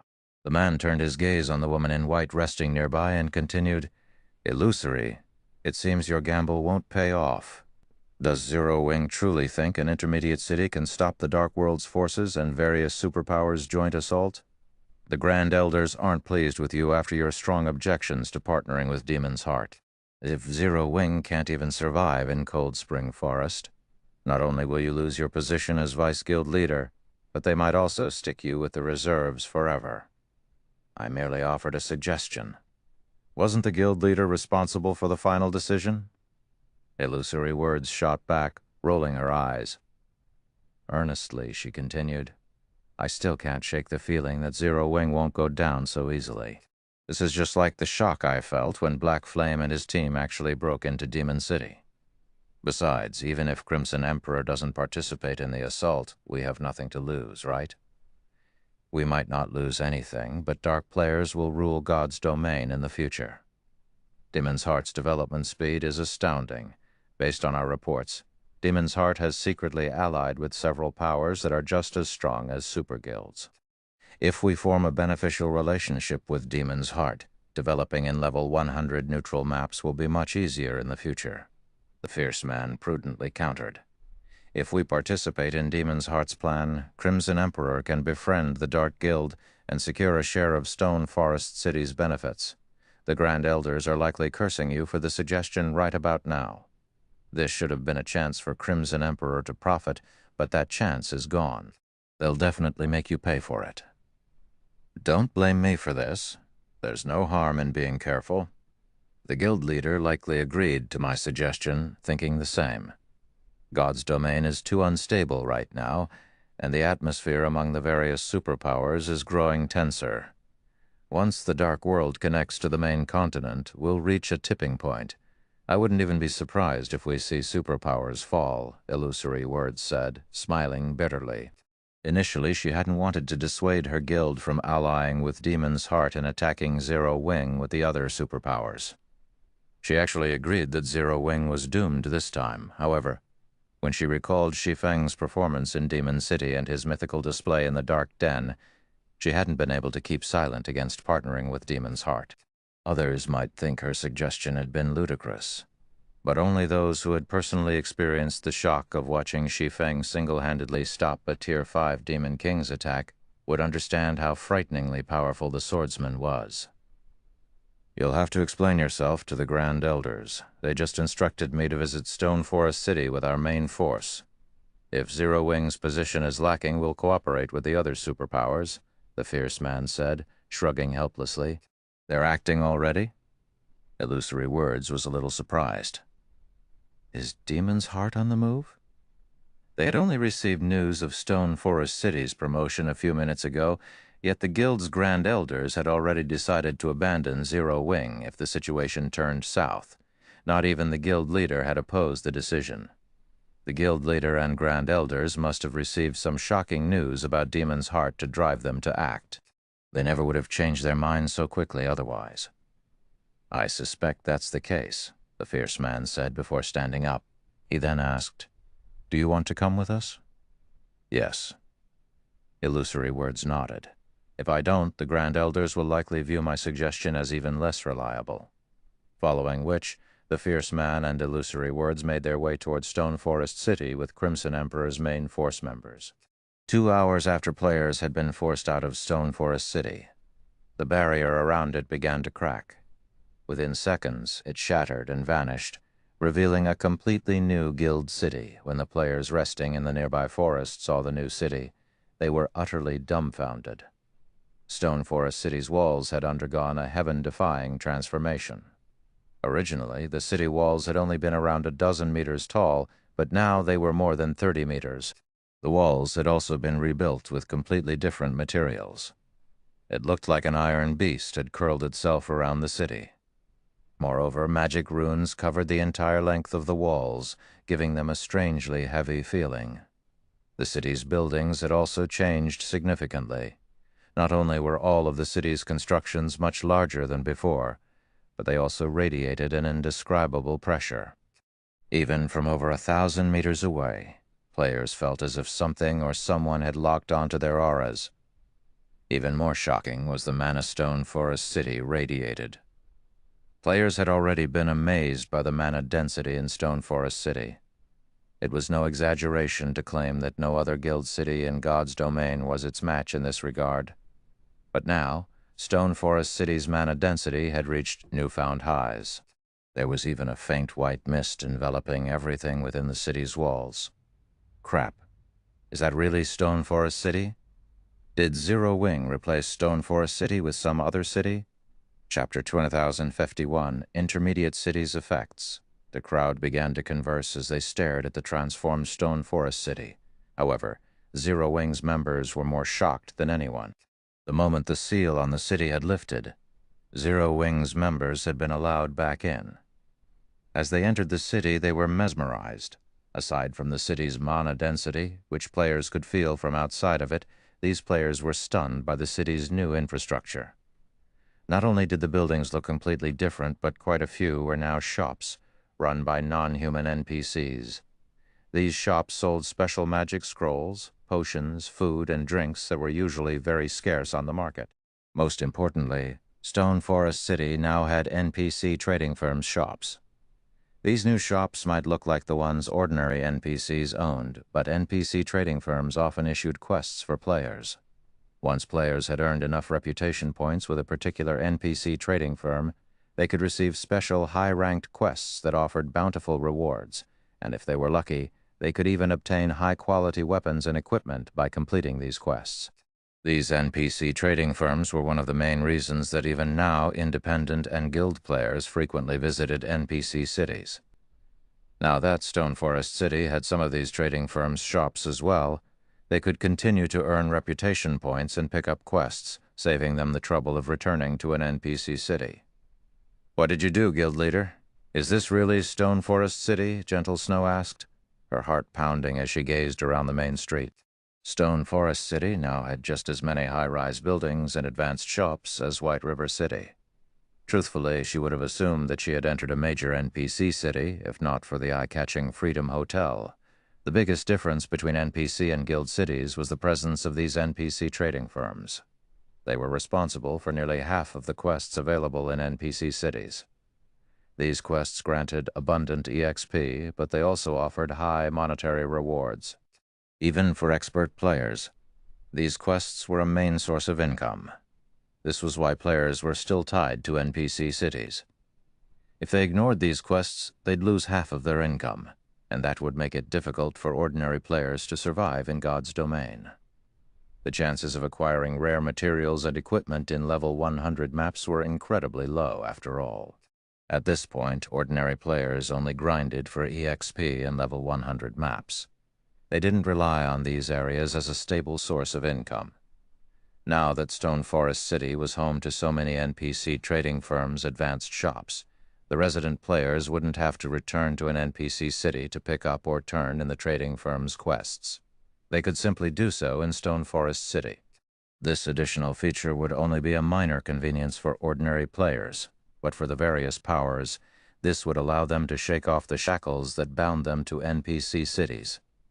If other powers had this feature in their guild cities, they would be able to thrive independently, even without the help of NPC cities. They could develop wherever they wished. Of course, this is Stone Forest City. Once a guild city reaches intermediate rank, it gains the ability to survive independently in the fields, Shi Feng said, smiling at Gentle Snow's ecstatic expression. There might only be one rank between a basic city and an intermediate city, but it was like the difference between heaven and earth. This was why he had been so eager to upgrade Stone Forest City to intermediate rank. As an intermediate city, Stone Forest City could thrive perfectly well, even if Zero Wing lost Star Moon Kingdom. At this stage of the game, the competition in NPC cities had grown intense, and they were no longer under player control. As a result, managing NPC cities had become incredibly troublesome, and there was a risk of other powers taking over. In contrast, players had full control over guild cities. If other powers wanted to take one over, they'd have to capture it. However, Shi Feng considered the Freedom Hotel's completion as far more important than Stone Forest City's promotion. The hotel would be the key that would lead a guild city to prosperity. Not only was the Freedom Hotel's mana incredibly dense, but players could also set up teleportation arrays within. Unlike NPC cities, there were no return scrolls for guild cities, and gaining them was a major challenge. Freedom Hotels, however, could meet that challenge. Any of the Freedom Hotel's guests could purchase return scrolls and teleport to it at any time and from anywhere. This feature was immensely convenient for players that didn't have a residence or house within the city. Aside from the convenience it offered combat players, the Freedom Hotel would be significantly helpful to lifestyle players. Not only would players accumulate the double EXP buff when resting in the hotel, but they would also earn the double lifestyle proficiency buff. Unfortunately, They couldn't accumulate the proficiency buff quite as fast as the double EXP, but it was a precious bonus to lifestyle players. Tools and potions that increased one's lifestyle proficiency acquisition rate were still insanely expensive on the market, far out of ordinary players' budgets. Guild leader, our members are in place. Should we open Stone Forest City now? Gentle Snow reported once she had calmed down. To cope with the Dark World's invasion, they had dispatched a large fraction of the guild's manpower to Stone Forest City. Even though the city was now much larger, they could still manage it without issues. Moreover, Gentle Snow was eager to show the city off to the public. Once Stone Forest City reopened, independent experts would likely have a hard time sitting still. They might even decide to join Zero Wing after discovering the city's changes. Zero Wing was now the only guild to break free from NPC kingdoms and empires, and with the city's help, the guild's members could level up far faster than other players. Let's wait. We can open the city once I'm done with the Freedom Hotel, Shi Feng said. The Freedom Hotel? Gentle Snow was a little confused. The hotel had already been constructed. What more needed to be done? Shi Feng didn't explain, however, and instructed her to refine Stone Forest City's management and entrance fee collection. He then headed to the nearby Freedom Hotel. Once he stood in the hotel's inner courtyard, which he had built personally, Shi Feng retrieved the ancient Tree of Life sapling from his bag. The mana density here should be the highest within the city. If not even this is enough, I'll be out of options. Chapter 2552, Fragmented Divine Artifacts Effects. Chapter 2552, Fragmented Divine Artifacts Effects. As Shi Feng exposed the Tree of Life sapling to the air in the quiet courtyard, the mana in the area rampaged, frantically gathering around the sapling. After a moment, Shi Feng felt a pulse of life from the sapling, and its aura grew powerful enough to be visible. The surrounding plants began to grow with astonishing speed as the green energy reached them. Success! Shi Feng released a held breath as he watched the sapling's reaction. If this courtyard's mana hadn't been dense enough to accommodate the sapling, he would have had no choice but to give up on it and try to nurture the young tree after promoting Stone Forest City into a main city. However, upgrading a guild city to that rank was incredibly difficult. Not only did the ruling guild need to be powerful enough, but it would also need a lot of time to develop its city. Carefully, Shi Feng planted the sapling in the center of the courtyard. He had designed the courtyard and specifically reserved a plot of land in its center for the Tree of Life. To be precise, he had designed a small island in the center of a lake within the courtyard. Not only had he engraved a mana-gathering magic array into the lake bed, but he had also embedded plenty of mana stones into the soil. As a result, the lake water brimmed with mana. Overall, the lake alone had a daily upkeep of nearly 200 mana stones. The various superpowers of his past had considered this the standard configuration for growing a Tree of Life. The necessary mana stones required to maintain the Tree of Life alone would have been more than enough to give current first-rate guilds a heart attack. Ordinary powers simply couldn't afford to play with Trees of Life. Fortunately, he had the Philosopher's Hand. After Shi Feng planted the sapling, the air in the courtyard seemed to vibrate.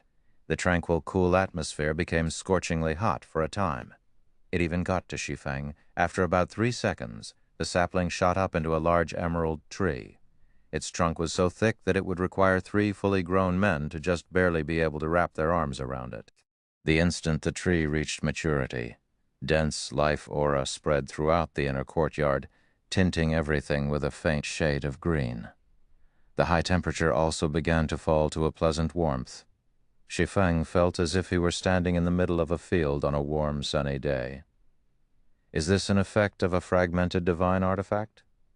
Shi Feng wondered, astonished as he felt the transformations to the inner courtyard. Just planting the Tree of Life had filled the courtyard with life energy, and it was incredibly dense. Bathing in the aura, Shi Feng could sense the foreign energy within him rapidly disappear, and his mind felt unusually refreshed. This sensation wasn't like the calm indifference players experienced when around highly dense mana. Rather, Shi Feng's mind felt pure and rejuvenated. It was as if all of his thoughts had been given clear, distinct paths, and he knew exactly what to do. If players could practice combat techniques here, they would have a much easier time learning them. Players needed a clear understanding of the techniques to practice and better execute them after all. It's a pity that I can't let just anyone enter this courtyard. Shi Feng gave the Tree of Life a bitter smile. The Tree of Life had already taken root, and any player could discover the tree's identity with an ordinary identification skill. If news got out that Stone Forest City housed a fragmented divine artifact ranked Tree of Life, not even NPC powers would leave Zero Wing in peace, much less players. Everyone would do everything in their power to steal it. Even so, Shi Feng was very satisfied with this outcome. The Tree of Life's bonus effects weren't his goal, but the items it would produce. He urgently needed both the Water of Life and the Nuclei of Life. The tree would also produce the Fruits of Life, which were godly tools for NPCs and players' development. Now, he just needed to wait for the Tree of Life to produce these items. With the matter of the Tree of Life resolved, Shi Feng contacted Gentle Snow to ask, "Snow, how are the arrangements on your side coming along?" "Everyone's in position. After our discussion, we've set the entrance fee to 20 silver. Any player capable of exploring level 100 neutral maps is an expert, so they should be able to afford that price," Gentle Snow said. Even at 10 silver per person, Stone Forest City's player population had maxed out. Now that Stone Forest City was an intermediate city, not only had the mana density within its walls increased, but NPC trading firms' shops were also available. Gentle Snow and her subordinates had agreed that even if they doubled the entrance fee, Stone Forest City's player population might still skyrocket. The quests the NPC trading firms offered provided a significant portion of players' income, which was why so many experts insisted on keeping their base of operations in NPC cities. 20 silver? You guys are vicious. Shi Feng was a little surprised to hear the new entrance fee. Moreover, based on the woman's expression, she must still consider the price a little low. Revealing a bitter smile, Shi Feng continued. "That seems fair, but we are trying to develop Zero Wing as quickly as possible, and to do that we'll need to attract as many experts to the city as we can. Normally, expert players have their own private teams, which include players of low standards.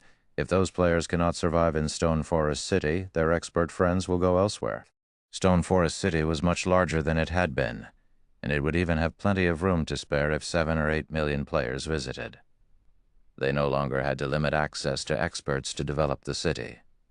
The more players within the city, the more prosperous it would become. In turn, more NPCs would visit, particularly those of other races. Furthermore, money was no longer a problem for the guild now that Zero Wing was capable of intercontinental travel. Rather than focus on money, they should try to grow Zero Wing's strength. Zero Wing wasn't nurturing as many Tier 3 players as it had been, and if they wished to attract more within a short time, they'd have to recruit more expert players. "In that case, should we stick with 10 silver?" Gentle Snow asked. After listening, she agreed with Shi Feng's reasoning. Most of the city's previous visitors had been experts from the various guilds and members of powerful adventurer teams. Independent experts only made up a small minority of Stone Forest City's player population. However, she hadn't paid much attention to the matter since Stone Forest City had only been able to accommodate so many players. Now that mainstream players had reached level 100, it would be unwise to increase the city's entrance fee too much as they needed to recruit more players into Zero Wing and nurture more Tier 3 experts. No, lower it to the minimum 5 silver, Shi Feng decided. "F5? Gentle Snow stuttered, stunned. Stone Forest City was now an intermediate city. Maintaining the original entrance fee would already be a major concession. She didn't even want to imagine what would become of the city if they lowered the entrance fee to 5 silver. Just set it to 5 silver, Shi Feng said, nodding. "It's about time we make some changes in Zero Wing." Shi Feng then instructed Gentle Snow to open the city to the public after adjusting the entrance fee. Meanwhile, the numerous independent and guild players outside of the city were growing impatient. They all shared their guesses about Stone Forest City's abrupt promotion. "Is Zero Wing really going to make us wait outside for an entire day? I doubt it. There's too many of us out here.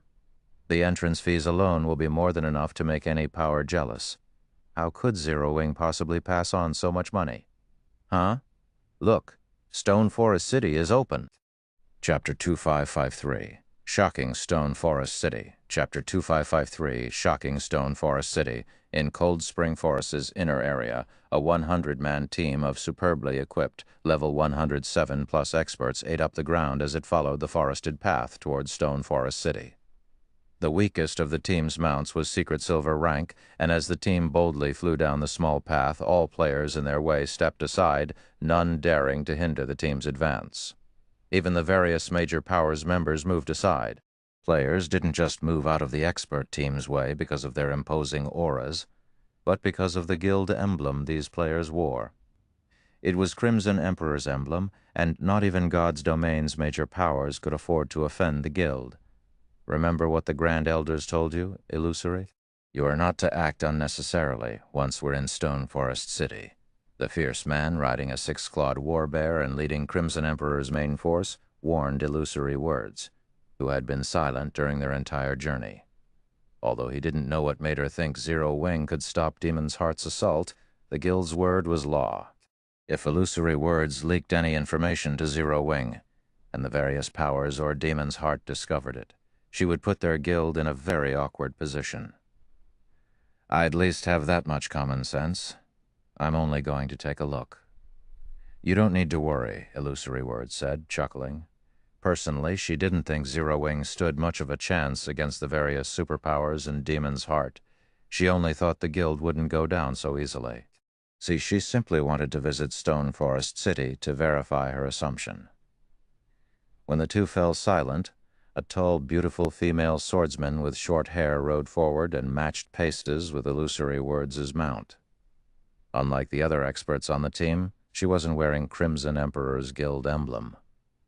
Are you sure it's all right to take us with you, Vice Guild Leader Illusory? The short-haired woman asked. Please visit on our novel full. If Shi Feng were present, he'd be quite surprised. This short-haired swordsman was none other than Graceful Monarch from the Dark Den's Extreme Light Shelter. Relax. We're just going to take a look. We're not conducting some secret operation now that the Extreme Light Shelter and Crimson Emperor are allies. It's only a matter of time before you'll start developing on the main continent. It's best that you view the situation with your own eyes. Cold Spring Forest will likely become one of the main battlegrounds between regular players like us and dark players, and there are quite a few superpowers in Stone Forest City right now. Such a grand occasion doesn't happen every day, Illusory Words said, smiling. I can rest easy then, Graceful Monarch said, nodding and breathing a sigh of relief. By now, she understood how insignificant the Dark Den was in God's domain, and after witnessing Crimson Emperor's residence, she realized what it meant to be a true superpower. Purple Rakshasa's description of superpowers had been an understatement. Before the various superpowers, the Extreme Light Shelter was nothing. It didn't even come close to rivaling first-rate powers. She was already quite fortunate that Crimson Emperor had wanted to ally with the Extreme Light Shelter. Monarch, I told you that Big Sis Illusory is a very nice person. It's all thanks to her that I improved so quickly. Since she's agreed to bring you and your team along on this trip, you'll definitely grow a lot stronger. The other shelter's experts might not even be a problem for you once you return to the Dark Den. Purple Rakshasa whispered, smiling as Graceful Monarch nervously fidgeted, even after Illusory Words' reassurance. Our visit to the main continent has certainly been full of surprises. I had never thought the guild Blue Frost belongs to would be so powerful. Not only did Zero Wing slay troubled times, but it has also forced Demon's Heart to use its trump card, Graceful Monarch whispered back. She didn't know exactly how formidable Zero Wing was, but the fact that the guild had accomplished such feats meant that Shelter 1 wouldn't have to worry about its future. Zero Wing is indeed amazing, but it is only a pseudo-superpower right now. It still doesn't compare to Crimson Emperor. Since the Extreme Light Shelter and Crimson Emperor have entered a partnership, you won't have to worry about the shelter's development, Purple Rakshasa said. She knew what her companion was thinking. Chuckling, she continued. Zero Wing is about to face every player in a major otherworld. Even if it isn't annihilated, those players will at least partially cripple the guild. Shelter 1's development will likely become a problem. With the threat of destruction looming over Stone Forest City, Zero Wing wouldn't likely be able to help Shelter 1 in the future. In contrast, the Extreme Light Shelter had Crimson Emperor's help. Becoming one of the Dark Den's top 3 shelters should be entirely possible. While Graceful Monarch and Purple Rakshasa continued their conversation in whispered tones, the team left the forest that surrounded Stone Forest City. Stone Forest City lies ahead. Be careful once you enter the city. Many superpowers have hidden their forces within. If you accidentally offend one of them, we'll have trouble to deal with. Illusory words warned the two from the Dark Den. Zero Wing's main headquarters is ahead of us. Curiosity flashed in Graceful Monarch's eyes. I'll finally get a look at how strong the guild behind Blue Frost is. She still hadn't forgotten the image of Shi Feng stopping the Demon King's hand in the Dark Den, and it piqued her. Not long after Illusory Word's warning, the silhouette of a gigantic city came into view. It was just as splendorous as the major NPC cities in the Ten Saints Empire. The mana density radiating from Stone Forest City was especially noticeable. The team felt as if they were gazing at a mountain of magic crystals, rather than a simple guild city. So this is Zero Wing's guild city. Graceful Monarch was momentarily stupefied when she saw the city that brimmed with mana ahead. She had seen plenty of major NPC cities in the Ten Saints Empire. Although these major NPC cities were spectacular and mighty, they paled in comparison to Stone Forest City, and the Extreme Light Shelter was no more than a grass hut in comparison. Even Illusory Words gaped at the scene. This wasn't her first visit to Stone Forest City. She had actually traveled to the city multiple times before, but she had no explanation for the view before her. Not only had Stone Forest City become as large and grand as major NPC cities, but it also emitted waves of dense mana, which players could even feel from several thousand yards away. How was this the Stone Forest City she knew? This was practically a holy city hidden in Cold Spring Forest. Illusory Words also spotted a massive line of players waiting outside of Stone Forest City's main entrance. At a glance, there were easily several 100,000 players waiting to enter the city, and as time passed, the number grew. She even spotted quite a few players selling their spots in line. Moreover, Illusory Words noticed plenty of NPCs in line, even those from other races. Stone Forest City now looked more like a well-established major NPC city, not a guild city. The fierce man beside her glanced Illusory Words' way and asked, "Did you lead us to the wrong place, Illusory?" Chapter 250-54, Zero Wing's Trump Card. Chapter 250-54, Zero Wing's Trump Card. With the fierce man's question hanging in the air, the rest of Crimson Emperor's members turned to Illusory Words. The Stone Forest City before them was simply too impressive. It was hard to imagine this was merely an intermediate city. They had been busy within the Ten Saints Empire, so they had only heard about Stone Forest City. This was their first visit. Only Illusory Words who preferred to wander throughout God's domain had ever seen the city before. These are the coordinates. This should be Stone Forest City, Illusory Words said, giving the fierce man a bitter smile. The sign above the gate clearly states, "This is the city we're looking for." This shouldn't be a mistake. In truth, even after seeing the sign, she felt as if she had arrived at the wrong place. This looked nothing like the Stone Forest City she had visited in the past. It almost looked like a major NPC city. Furthermore, there was too much mana wafting from the city. Not even the holy city of Titan had such dense mana. Stone Forest City looked nothing like a player-owned city. Crimson Emperor's members snapped out of their daze and examined the city before them. Just as Illusory Words had said, this was undoubtedly Stone Forest City. Crimson Emperor's members weren't the only players shocked by Stone Forest City's new appearance. Some of the various major powers experts that had come to investigate the upgraded city were just as astonished by what they found. No one had ever thought a guild city would change so drastically when it grew from a basic city to intermediate rank. Black Flame really is amazing. With so much mana in the city, players will still choose to rest here, even with the Dark World's imminent invasion. With the entry fees alone, Zero Wing won't have any financial worries for a while.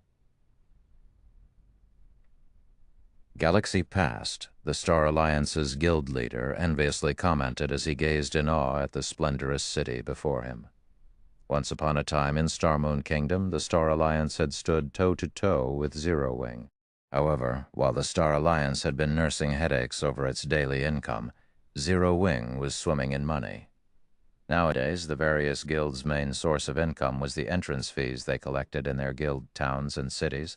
But as more towns and cities rose up in neutral maps, the competition between them grew intense. To maintain an edge over their competition, most guild towns and cities had reduced their entrance fees to a painful low. Stone, Forest City, on the other hand, wouldn't have such worries. As the sole guild city in a level 100 neutral map, it had no competition whatsoever. It could set whatever entrance fee it wished, and plenty of players would still visit the city, that's for sure. Zero Wing will make a killing. You've just arrived, so you might not realize how insane the guild is. But Zero Wing is only charging 5 silver per person to enter the city. I've heard that it's the lowest price you can set for an intermediate city. Other guild cities in neutral maps charge at least 2 silver per person, but they're nothing compared to Stone Forest City. Many of my friends are planning to shift their base of operations to Stone Forest City, and I'm sure they're not alone in that idea. So I suspect we'll see the number of players trying to get in increase by at least tenfold. An independent Tier 3 shield warrior in front of Galaxy Past in line said, nodding in agreement. 5 silver. Flourishing Willow, the Tier 3 female ranger behind Galaxy Past, stared at the shield warrior with wide, shocked eyes, doubting his claim. First-rate guilds like the Star Alliance had no choice but to reduce their entrance fees due to how much competition they faced. But Stone Forest City was unique. Even if it cost 20 silver to enter the city, a ton of players would still use it as their bases, let alone 10 silver. God's Domain had far too many players and innumerable experts. Stone Forest City wasn't nearly large enough to accommodate so many players. With a guild city's limited capacity and the fact that Zero Wing wouldn't have to worry about customers, increasing the entrance fee was the wisest decision. Yet Zero Wing had done the opposite. Flourishing Willow simply couldn't believe it. Even Crimson Emperor's members, who had just found a place in line, were astonished when they learned about the city's cheap entrance fee. Charging anything less than 20 silver would be an insult to such a sacred resting ground as Stone Forest City in their opinions. They had even been prepared to pay 30 silver per person to enter the city. Not only would the city's incredibly dense mana help players rapidly recover from exhaustion, but players would also see astounding results if they trained within the city. 30 silver was more than worth such benefits for experts like them. So what was the point of lowering the entrance fee to 5 silver? So this is Black Flame's trump card. It certainly is a wise move, the fierce man from Crimson Emperor muttered, overhearing the Star Alliance's conversations. Had Zero Wing set Stone Forest City's entrance fee at 20 or 30 silver per person, there wouldn't be as many players interested in living in the city. Although the city would eventually become overcrowded, it would take some time. Not all players could afford such a high price, after all. In contrast, even ordinary level 100-plus players could afford 5 silver, and they made up the majority of God's Domain's player base. With such a low entrance fee, the city's player population would reach its limit in 2 or 3 days. Even at 5 silver per person, the city would generate amazing profits. This is going to give Demon's Heart's Flaming Light a huge headache. Zero Wing can easily earn over 1 million gold in the next 2 or 3 days. Including the profits it earns from the businesses within the city, the guild will earn a minimum of 2 million gold before 3 days pass. With so much money, Zero Wing can easily survive the Dark World's assault for a very long time. Illusory words said, smiling. Even after seeing the city's glorious transformation, she hadn't thought highly of Zero Wing's chances. But after this discovery, she recognized that the guild had exceeded her expectations. Now Demon's Heart would have a much harder time threatening Zero Wing. Zero Wing has indeed made a smart move. Unfortunately, it is too late, the fierce man said, shaking his head. What do you mean, illusory words? Asked strangely. I didn't tell you this earlier, but the Grand Elders have secured detailed information regarding Demon's Heart's movements. The Dark World's portal will activate tomorrow at the latest, and the Dark World's various powers and independent experts will surge into Cold Spring Forest, the fierce man said in a whisper to illusory words. Zero Wing simply doesn't have enough time to collect the wealth it requires. Stone Forest City was quite attractive, especially to ordinary players, but it would take time for ordinary players to learn of the city's perks. Moreover, ordinary players didn't travel via teleportation like experts. They generally moved between countries by airship, which was much cheaper. To make matters worse, there weren't any air routes to Stone Forest City, so players would have to make the rest of the trip on their mounts. Unlike Crimson Emperor's experts, ordinary level 100 players generally had common mounts. Factoring in other aspects, such as the spread of information, the war between Zero Wing and the Dark World's forces would have begun long before ordinary players started to visit the city from the various kingdoms and empires. While the new Stone Forest City astonished the various powers, Shi Feng had secretly teleported back to White River City to upgrade his Night Division, while expert players served as a guild's foundation in God's domain. A guild needed a strong Night Division if it wished to set roots down in level 100+ neutral maps. Since Shi Feng had previously lacked the necessary funds, he had refrained from upgrading his Night Division. However, money was no longer a problem. With the profits from selling the Western Continent's materials and Stone Forest City's entrance fees, he now had a total of 5 million gold sitting in his bag. Holding on to all this money would be a huge waste, especially now that Stone Forest City was the first intermediate city in a level 100 neutral map. He could definitely recruit plenty of knights with high growth potential. 4. Star Moon Kingdom, White River City's Adventurers Association. News of Stone Forest City's upgrade had already reached the masses, and practically every player in the Adventurers Association was discussing the matter when Shi Feng arrived. Many independent players expressed their eager intentions to develop near the city, particularly those with their own fixed parties or teams. Nodding in satisfaction, Shi Feng climbed the stairs to the Adventurers Association's second floor and entered one of the VIP rooms.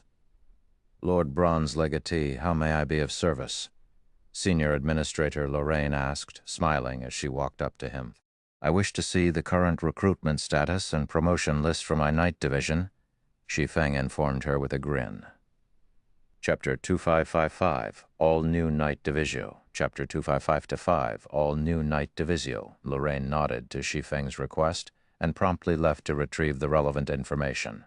After a short moment, the senior administrator returned with a thick book, placing it on the table before him. There's so many, Shi Feng asked, glancing down at the tome. Lorraine had only given him a sheet of paper during his last visit, when he had requested to see his Night Division's recruitment status, yet now she had an entire book for him. Normally, if there were fewer than 30,000 applicants, players would only be given a sheet of paper. They'd receive another sheet for every 10,000 applicants beyond that, and would only receive a complete book once more than 100,000 NPCs applied for their Night Division. Shi Feng had already recruited NPCs from many NPC cities, and could reasonably assume he had accepted or rejected most interested NPCs. Hence, he shouldn't see too many more new applications. Receiving another 50,000 would be a miracle, and yet more than 100,000 new NPCs had applied. Initially, Lord Bronze Legatee, you hadn't received many applicants. However, due to the large number of other races visiting Stone Forest City, the number of interested individuals has considerably increased, Lorraine explained. The Freedom City title's benefits have taken effect so soon. The explanation stunned Shi Feng. He had thought he'd have to wait a few more days before the title took effect. He had just promoted Stone Forest City and assumed the system would make him wait. However, it seemed that he had somewhat underestimated the new title. A total of 112,672 people have applied to serve as your knights. Among them, 83,241 are human, 27,412 are orcish, 1,836 are elven, and 183 are giants. This book has the records of all of these applicants' information, Lorraine continued, ignoring Shi Feng's muttering. Nearly 30,000 NPCs from other races? If the superpowers of the past found out about this, wouldn't they go mad? Shi Feng could not help his growing excitement. Recruiting NPCs from other races for their night divisions was incredibly difficult for players. The other races had smaller populations than humans. Normally, the various superpowers would be overjoyed if even several thousand non-human NPCs applied to serve as knights. And yet, Shi Feng had nearly 30,000 of these applicants, certainly a frightening number. Not even a 2-star lord might receive so many throughout a full year. Most importantly, elves and giants had applied in considerably large numbers. The situation had completely exceeded his expectations. In God's domain, the orcish population was only second to the humans. Ores typically made up the majority of non-human NPC applicants. Of course, that didn't discount Ore Knight's strength. On the contrary, Ore NPCs were quite powerful. They were natural-born warriors with sharp senses and robust frames that were far superior to humans. Excluding heroes, human fighters were no match for Ore fighters of the same level and tier. The human race's superior research and creativity were the reason that Ores weren't a match for humans and forced to live far from the main continent's fertile lands.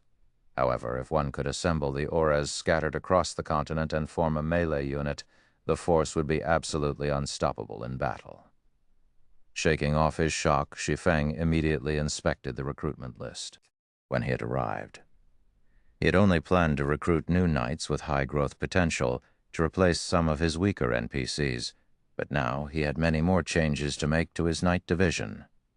Time flew by, and without taking a break, Shi Feng had spent over 20 hours browsing the recruitment list. He was more focused on the list than he was during boss fights.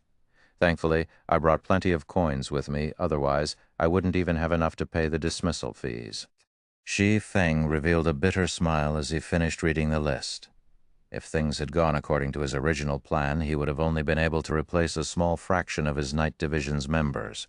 But now that he could recruit non-human NPCs, which would be bound to him for life, things had changed. Once he recruited non-human NPCs, he couldn't dismiss or replace them. Hence, he had to be extremely careful when choosing non-human knights. Fortunately, non-human NPCs were much cheaper to recruit and maintain than human NPCs. They were generally 30% cheaper. All things considered, it wasn't a bad transaction. Moreover, non-human NPCs tended to be quite talented. In fact, more than half of the non-human NPCs in God's domain were Bronze Knight standard or above, which was one of the reasons that the various powers of the past had preferred non-human NPCs. Of the 27,412 Oris that had applied to join Shi Feng's Knight Division, 15,123 were Tier 2 Bronze Knights. The ratio was unheard of among human NPCs. However, it was quite normal with Oris. Many Tier 3 Oris had also sent in applications, and they all had considerably high potential. Even the weakest among them was at the mysterious Iron standard, while 45 were at the secret Silver standard, and one fine Gold standard Ore had applied. The Elven and Giant applicants were just as shocking. Elves were natural-born mages with higher growth potential than most races. Even the weakest elf that applied was Bronze rank, while as many as 43 were secret Silver rank, and 2 were fine Gold rank. Moreover, every elf applicant was Tier 3, although giants made up the majority of applicants, with only 183,013 were Tier 3 Secret Silver Knights, and 1 was a Tier 3 Fine Gold Knight. More than 100 Secret Silver and Fine Gold ranked non-human NPCs had applied to Shi Feng's Knight Division, many times more than those among the 80,000-plus human applicants. "Lord Bronze Legatee, have you made your decision?" Lorraine asked when Shi Feng closed the book. I want all knights with secret silver potential and above. I also want these mysterious Iron Knights with high growth potential and the remaining Tier 3 Knights, Shi Feng replied, nodding. Normally, an NPC knight needed at least mysterious iron growth potential before they could be promoted to Tier 3. Even in the later stages of God's domain, Tier 3 NPCs would be considered a powerful force. After all, very few players could reach Tier 4. Even if they did, a group of Tier 3 NPCs backed by a city's magic array wouldn't be an easy opponent. If enough Tier 3 NPCs formed a battle array, they could slay Tier 4 players. This was why, Even after reaching Tier 4, players could only afford to act conceited in the fields. Very well. There are 152 applicants with secret silver potential or above. Including the rest, there are a total of 326 Tier 3 knights. Calculating the recruitment fee of the 1,872 Tier 3 mysterious iron knights with high potential and some of your current knights' dismissal fees, your bill comes to 554,600 gold, Lorraine explained after taking a moment to tally his total. Please include the promotion fees for the 437 members of my knight division, Shi Feng said. Giving the matter some thought, he continued. I also want to outfit my Tier 3 knights with epic equipment. How much will that come to? That will raise the price considerably.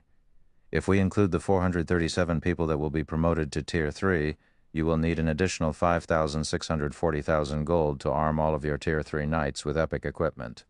With the prior fees, your total comes to 6,198,970 gold, Lorraine responded, giving Shi Feng a skeptical look. After giving the matter some more thought, Shi Feng said, reduce the number slightly then. I'll take 1,150 sets. That won't be a problem. Your total will be 5,158,970 gold. Once we process the payment, the merchandise will be delivered within 3 hours. The new knights will arrive at your city lord's mansion within 1 hour, Lorraine calmly stated. Shi Feng then nearly emptied his bag of coins, and in the blink of an eye he was once again a pauper. Nurturing a knight division really is expensive. It's no wonder why all of the superpowers that had knight divisions were poor, Shi Feng muttered, bitterly smiling at the less than 3,000 gold in his bag, while Shi Feng upgraded his knight division. In a remote canyon in the distant Cold Spring Forest, a group of black-clad magical class players chanted an incantation along the edge of a gigantic magic array. The array covered a 200-yard radius, and in its center stood an indifferent, handsome youth with a night-black crystal in his left hand, while writing a series of divine runes with his right. With each line of completed runes, a shard broke off of the crystal and disintegrated. When the crystal was nearly gone, the youth completed the final line of divine runes. Suddenly, the sky above the magic array split and a colossal door dropped from the spatial tear. The door was over 100 meters tall and covered in ancient runes, radiating a mighty aura that made everyone nearby shudder. Once the door landed, it began to part down the middle. "Excellent! It's complete!" Flaming Light exclaimed as the door began to open. He then glanced at the middle-aged man standing nearby and said, "Heart, notify the various powers and tell them that the door is open. Whether they cherish this opportunity or not is up to them." "Understood," Furious Heart respectfully responded, crossing the threshold with his team. Chapter 2556, Crazy Freedom Hotel, Cold Spring Forest, Stone Forest City. Chapter 2556, Crazy Freedom Hotel, Cold Spring Forest, Stone Forest City. As news regarding Stone Forest City spread to more independent players, the number of small adventurer teams visiting the city continued to increase. Less than a day after the city's reopening, it had become somewhat crowded, and even more players had lined up to enter the city. 6-man party of cloaked players, all radiating darkness energy, stood among the long line, and none of the nearby players even dared to take half a step closer to them. Those players' killing intent is so strong, not even dark players, who constantly slaughter others in the fields, have such intense hostility. Who are those people? Their killing intent isn't the only thing that's intense. Look at their equipment. They might have concealed the glow effect, but all of their items are engraved with magic runes. Their equipment should be fine gold rank or higher, level 105 fine gold equipment. Not even the various superpowers' main force members necessarily have such top-tier items. Although the independent players nearby were afraid of the 6-man party, they couldn't help but envy the party's equipment. Ever since mainstream players had reached level 100, demand for level 100-plus secret silver weapons and equipment had skyrocketed, but supply remained incredibly low. Thus, these items' prices had substantially increased. Not even ordinary expert players could afford level 100-plus fine gold weapons or equipment. Even the various superpowers' main force members would throw a party if they acquired just one such weapon or equipment piece. However, the weakest piece the six-man party wore was level 105 fine gold rank, and all of their equipment bore magic runes. To ordinary players, the equipment was divine. Despite noticing the surrounding players' envious looks, the members of the six-man party didn't respond. I guess the main continent's ordinary experts don't amount to much. Not only do they have such poor weapons and equipment, but they don't even know about magic enhancement. Once the army is gathered, the Dark World will likely claim this area as new territory in the blink of an eye. A gray-clad Tier 3 cursomancer with a military haircut disdainfully dismissed as he glanced at the independent experts around him. You shouldn't say such things, old Flash. After all, the environment in this area is no match for what we have in the Dark World. These players only have to worry about monsters in the fields, while we are always on the lookout for monster and player ambushes. It's only natural that our world's players have developed so much faster. A middle-aged, bearded man with simple features chided, chuckling. Besides, ordinary experts are just that. The various major powers experts are much stronger. Otherwise, our two guilds wouldn't have signed a non-interference pact with Zero Wing. I guess, but I still don't get why our guilds wanted to partner with Zero Wing in the first place. You must have seen how powerful that army was on our way here. How could Zero Wing possibly stop that kind of force? We shouldn't have a reason to pay Zero Wing 500,000 darkness crystals, the cursomancer named Magic Flash grumbled. 500,000 darkness crystals was no small price even to their guilds. They certainly weren't worth a non-interference agreement from Zero Wing in their fight for resources in Cold Spring Forest. The only thing Zero Wing could do when facing the Dark World's countless players was hold inside the city. I don't know, but the higher-ups have their own reasons. We just need to complete the task they've assigned us, the middle-aged man said, shaking his head. In all honesty, the situation confused him, too. The number of Dark World players preparing to invade Cold Spring Forest was no laughing matter. Several million players had already joined the invading army, and more were on their way. News of the open pathway had just begun to spread, and it would take time for the information to reach the far corners of the Dark World. Based on their guild's estimates, the army should easily include tens of millions of players, possibly over 100 million. Not even the neighboring kingdoms and empires stood a chance against such a force, much less Zero Wing. The Dark World's army would definitely cause a massive commotion when it arrived on the main continent. While Dark Rhapsody and Deity Society's members conversed, they crossed Stone Forest City's gates. The mana here sure is dense. If Dark Rhapsody's guild cities had this much mana, we'd easily become the #1 guild in the Dark World, Magic Flash noticed, envious when he felt the mesmerizing mana in the air. It is certainly astonishing. It's no wonder why so many superpowers want this city, the bearded middle-aged man replied. What a pity.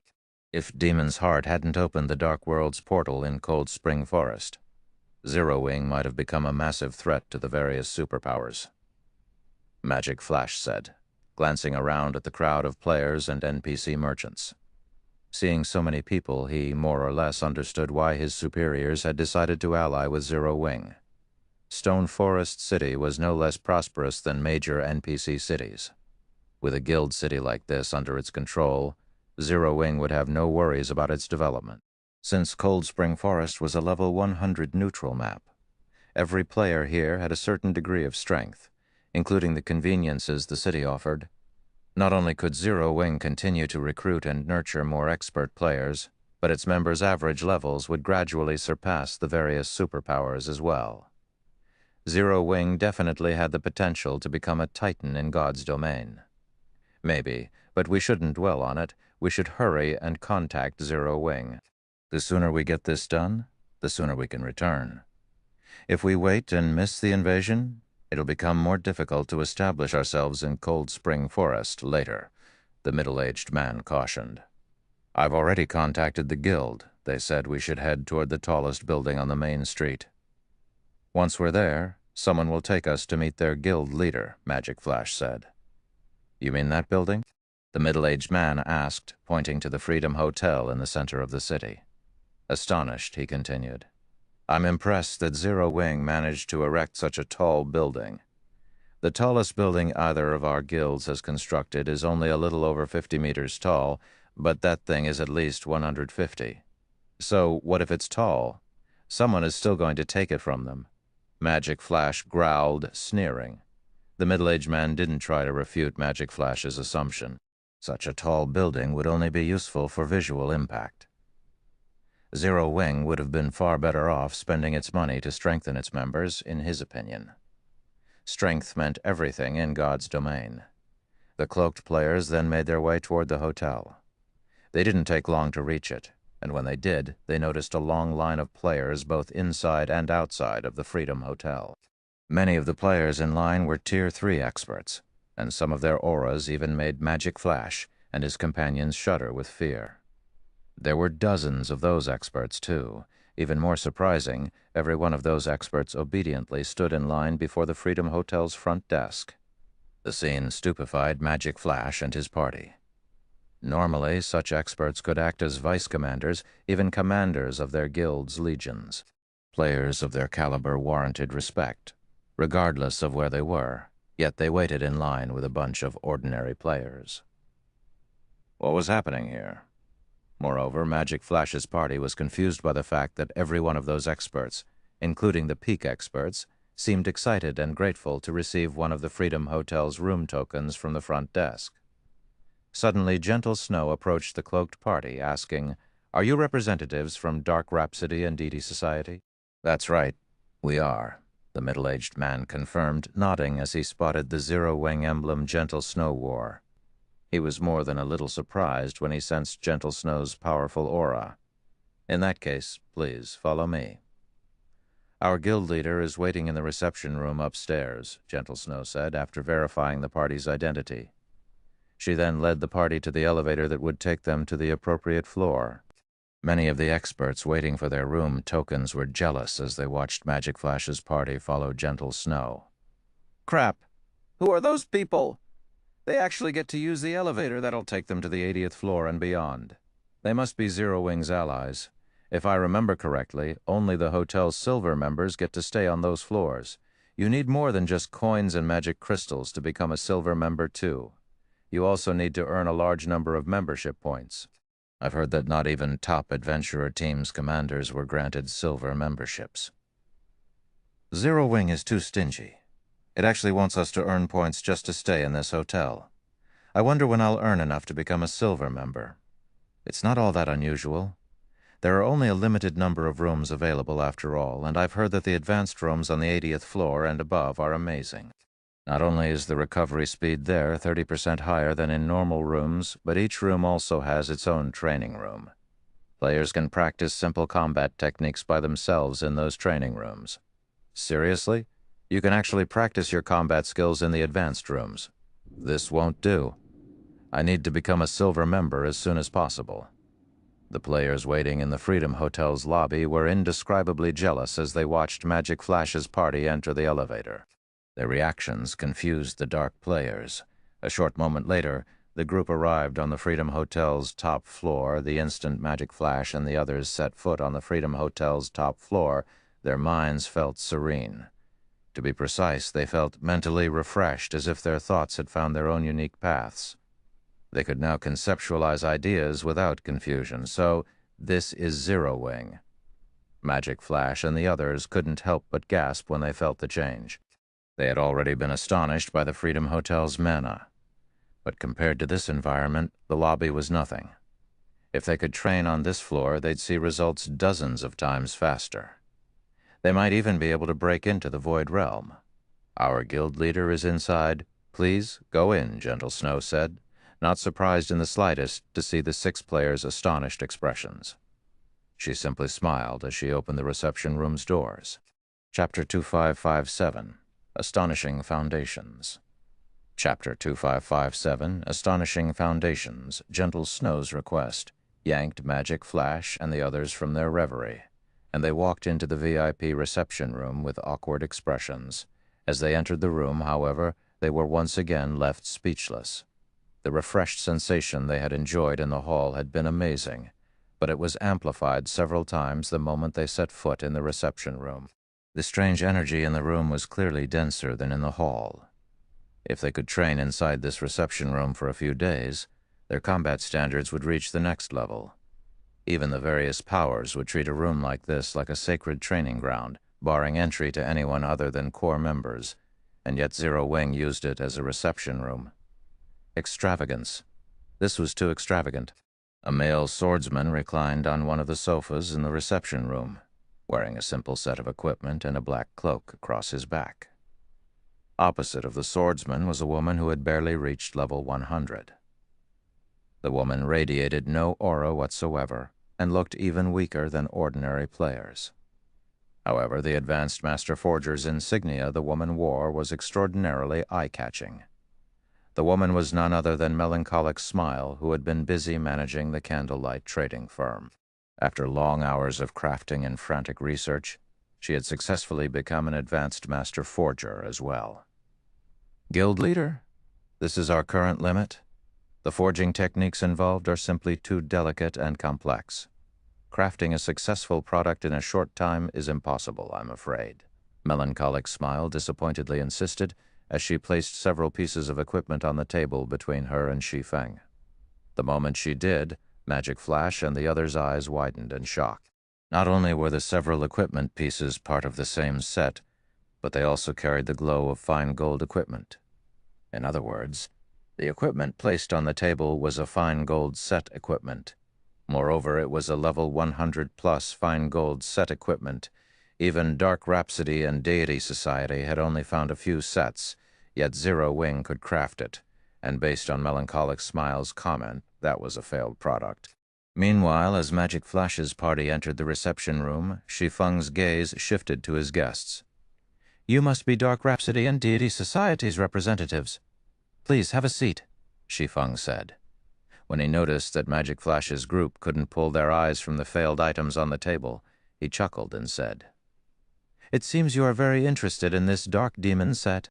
After returning to Stone Forest City, he had immediately instructed Gentle Snow to pass the Dark Demon set forging design to Melancholic Smile for research and production. He had enough responsibilities at the moment and didn't have the time to forge the set equipment himself. In contrast, Melancholic Smile could and did devote her free time to forging. Hence, she improved her skills a lot faster than Shi Feng could. She had even become an advanced master forger before he had.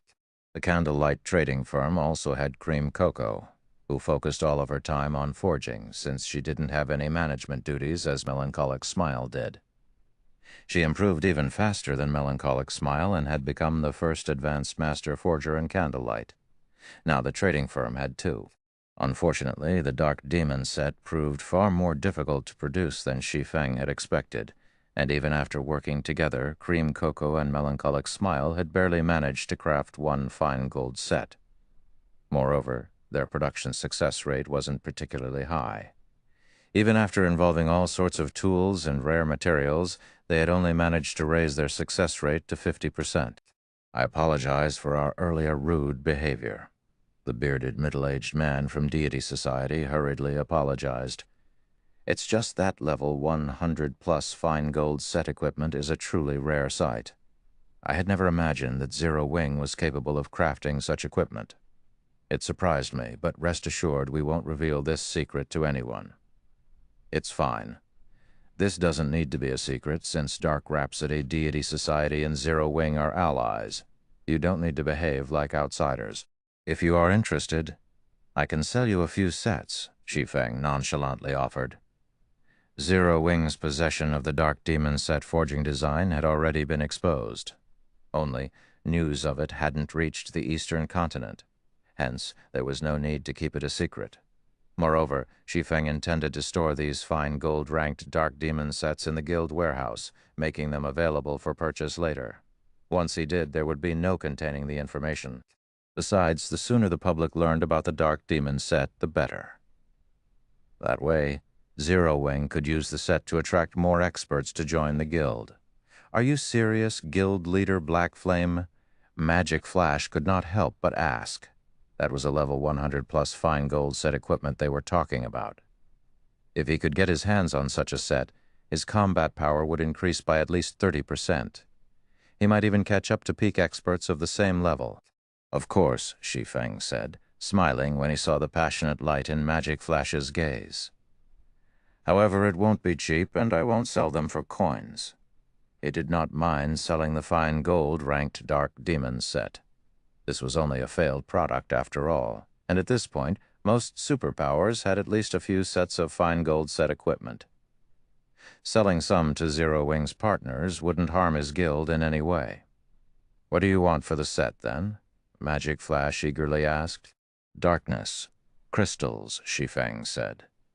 "My price isn't very high. What do you think of 15,000 crystals?" The various powers still thought only dark players needed darkness crystals. But they didn't realize that as God's Domain's lifestyle players continued to develop, attributed magic crystals would become more valuable. Weapons and equipment crafted with attributed magic crystals would gain additional properties related to the crystals. Such changes wouldn't be visible in the item's attribute panel, but in the hands of Tier 3 players and above, they'd perform considerably better, especially for players with fully unlocked monobodies. Fortunately, darkness crystals were relatively easy to acquire in the Dark World. Hence, Shi Feng had decided to collect some before the various powers realized their value. 15,000 crystals per set? Magic Flash was shocked. "Isn't that a little too much?" Guild leader Black Flame level 100 plus fine gold set equipment was indeed very rare, and some of the best equipment available in God's Domain right now, but darkness crystals were similarly rare and valuable. In fact, they were worth even more than magic crystals to dark players. "Guild leader Black Flame, is what you say really true?" The bearded middle-aged man suddenly interrupted. "Ha! Why would I lie?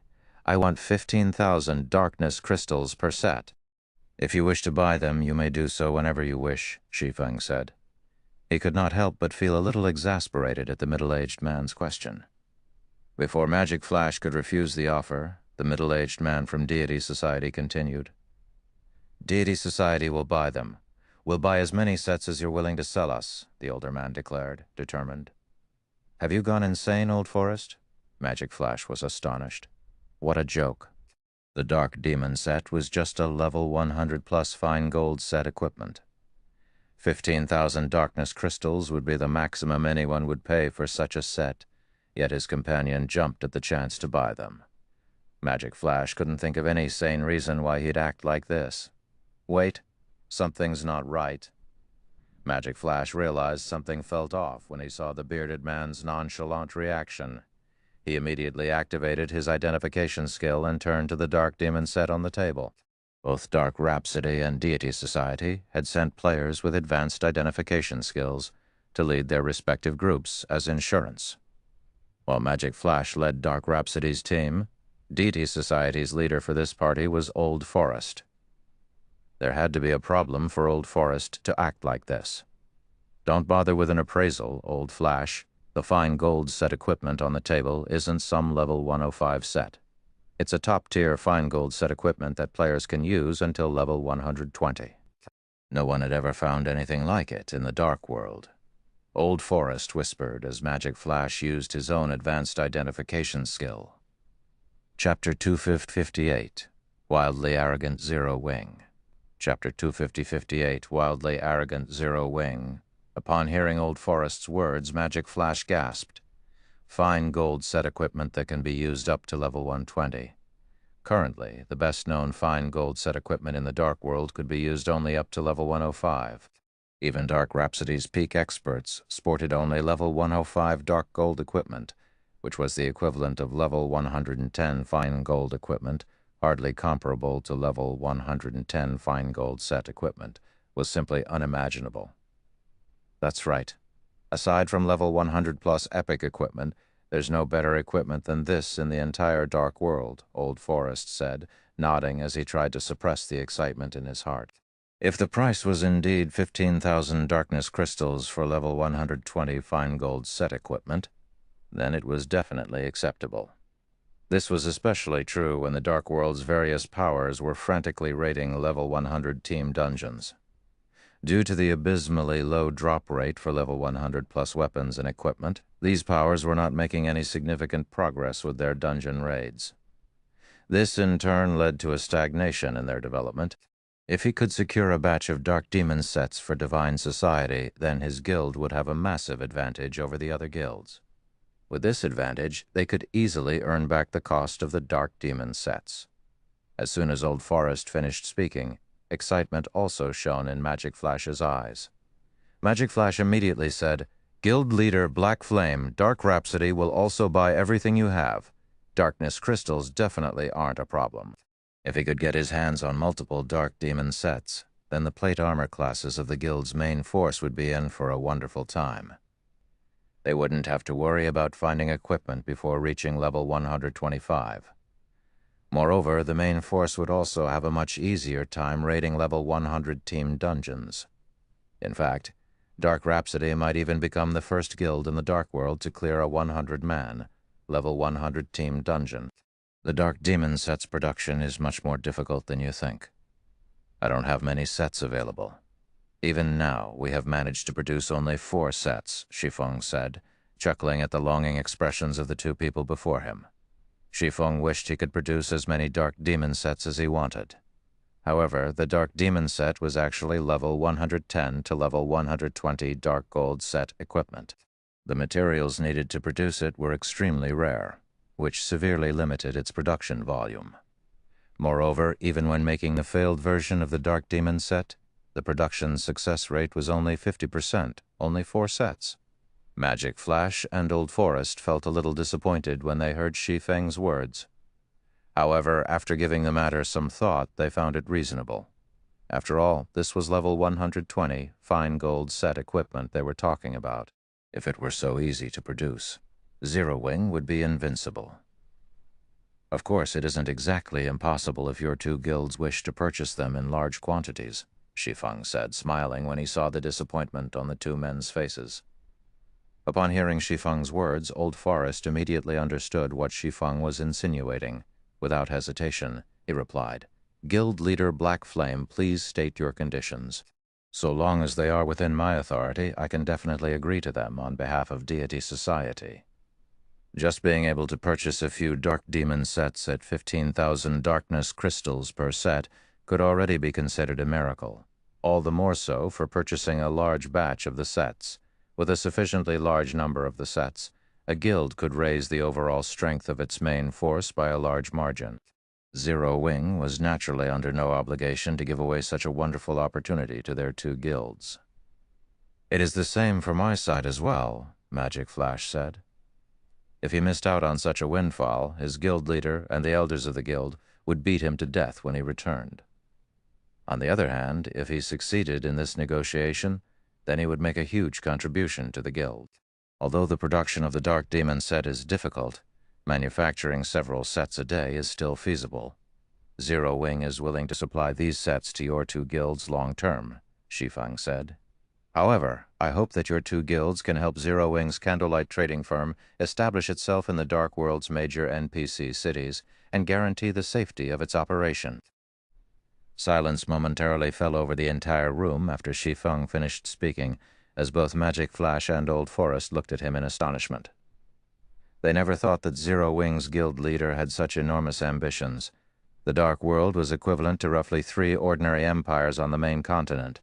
The other world's player population was larger than even that of the Fire Dragon Empire, one of the 4 great empires of God's domain. As the Dark World had been sealed all this time, it had almost no contact with the main continent whatsoever. Hence, the Dark World's various powers thoroughly monopolized the other world's NPC cities. Moreover, the NPC cities found in the Dark World were different from those found on the main continent in that players held partial authority over them, which made taking over the Dark World's NPC cities incredibly difficult for outside powers. Meanwhile, the opening of the Dark World's portal now presented both the Dark World's powers and the main continent's powers with a huge business opportunity. Needless to say, the main continent's various superpowers would definitely contest over this opportunity and would naturally be willing to offer unimaginable prices. Guild leader Black Flame. I'm afraid I don't have the authority to decide on such a matter, Old Forest stated honestly. Moreover, this matter involves a lot of interests. Even if Zero Wing is offering up the Dark Demon set, I do not believe my superiors will agree to your condition. As for Magic Flash, he inwardly rolled his eyes at Shi Feng's demand. The Dark Demon set might be capable of further elevating the strength of their guild's main forces, but its value was nothing compared to the wealth of 3 empires' worth of players. This was also one of the reasons why the various superpowers were avoiding hostilities with dark guilds, as doing so would mean losing a massive business opportunity.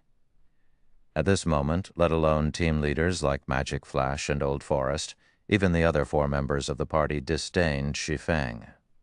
Shi Feng was actually trying to secure such a huge business opportunity by offering just a few sets of fine gold set equipment. Did he take them for fools? Moreover, Zero Wing was already having problems keeping its position in Cold Spring Forest. Yet Shi Feng actually wanted to enter the Dark World's various NPC cities. This was a complete and utter joke. Don't be in such a rush to reject my offer. I understand that this involves a lot of benefits. I know even the Dark Demon set is insufficient to persuade your 2 guilds, Shi Feng said, chuckling at the duo's reactions. However, what if I can make it so that the people of your 2 guilds can freely move between the Dark World and Cold Spring Forest, while everyone else from the Dark World cannot? Guild leader Black Flame.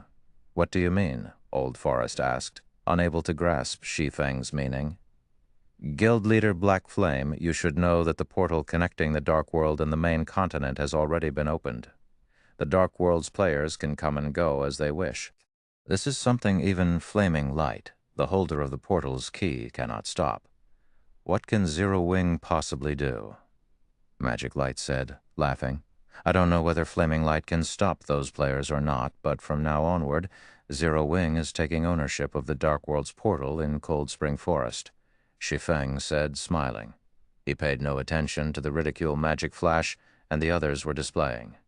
Chapter 2559, Heading Toward the Dark World. Chapter 2559, Heading Toward the Dark World. Magic Flash and his companions stared at Shi Feng in stunned silence. How arrogant. This swordsman was wildly arrogant. Not even the main continent's super guilds would dare spout such nonsense. They were talking about all of the players in an entire otherworld, and not just any ordinary otherworld, but one subjected to cruel competition. Residents of the Dark World had to be extremely careful. Not only could a single mistake cost them their lives, but someone else could also benefit from their hard work. Hence, the Dark World had almost no ordinary players. Most would delete their accounts and try to start over in another world after spending just a few days in the other world. The players that chose to remain were either experts or particularly skilled at survival. When tens of millions of these players swarmed Cold Spring Forest, not even 5 superpowers working together could stop them all, much less a single superpower. Even if the various superpowers on the main continent banded together, they'd pay an unimaginable price to defeat the Dark World's denizens. Their losses might be severe enough to cause their eventual collapse. Shi Feng, however, had just declared that Zero Wing could take control of the Dark World's portal. For a moment, Magic Flash and his party wondered if this swordsman had lost his mind. Did the man assume that he owned God's domain? Guild leader Black Flame, I don't mean to doubt you, but this matter does involve too many interests. I do not have the authority to agree to such a deal, Old Forest insisted. After taking in a deep breath, he continued, Only my guild leader can preside over this matter. The most I can do is inform him of your offer. I cannot say whether or not he'll agree. That's right. Why don't we return and discuss this with our guild leaders for now? Later, we'll return with the results of those discussions, Magic Flash suggested, nodding in agreement. Inwardly, however, he had already decided that Shi Feng was a lunatic. While the Dark Demon set might be valuable, obtaining fine gold set equipment wouldn't be an issue once their guilds began to negotiate alliances with the various superpowers. The only downside was that the various superpowers couldn't provide fine gold set equipment that players could use until level 120. However, it would be more than enough to raid team dungeons and grind for levels, Even as a lifestyle player, Melancholic's smile could tell that Magic Flash and Old Forest were making perfunctory promises, let alone Shi Feng, whose 5 senses had already reached their limits. I understand.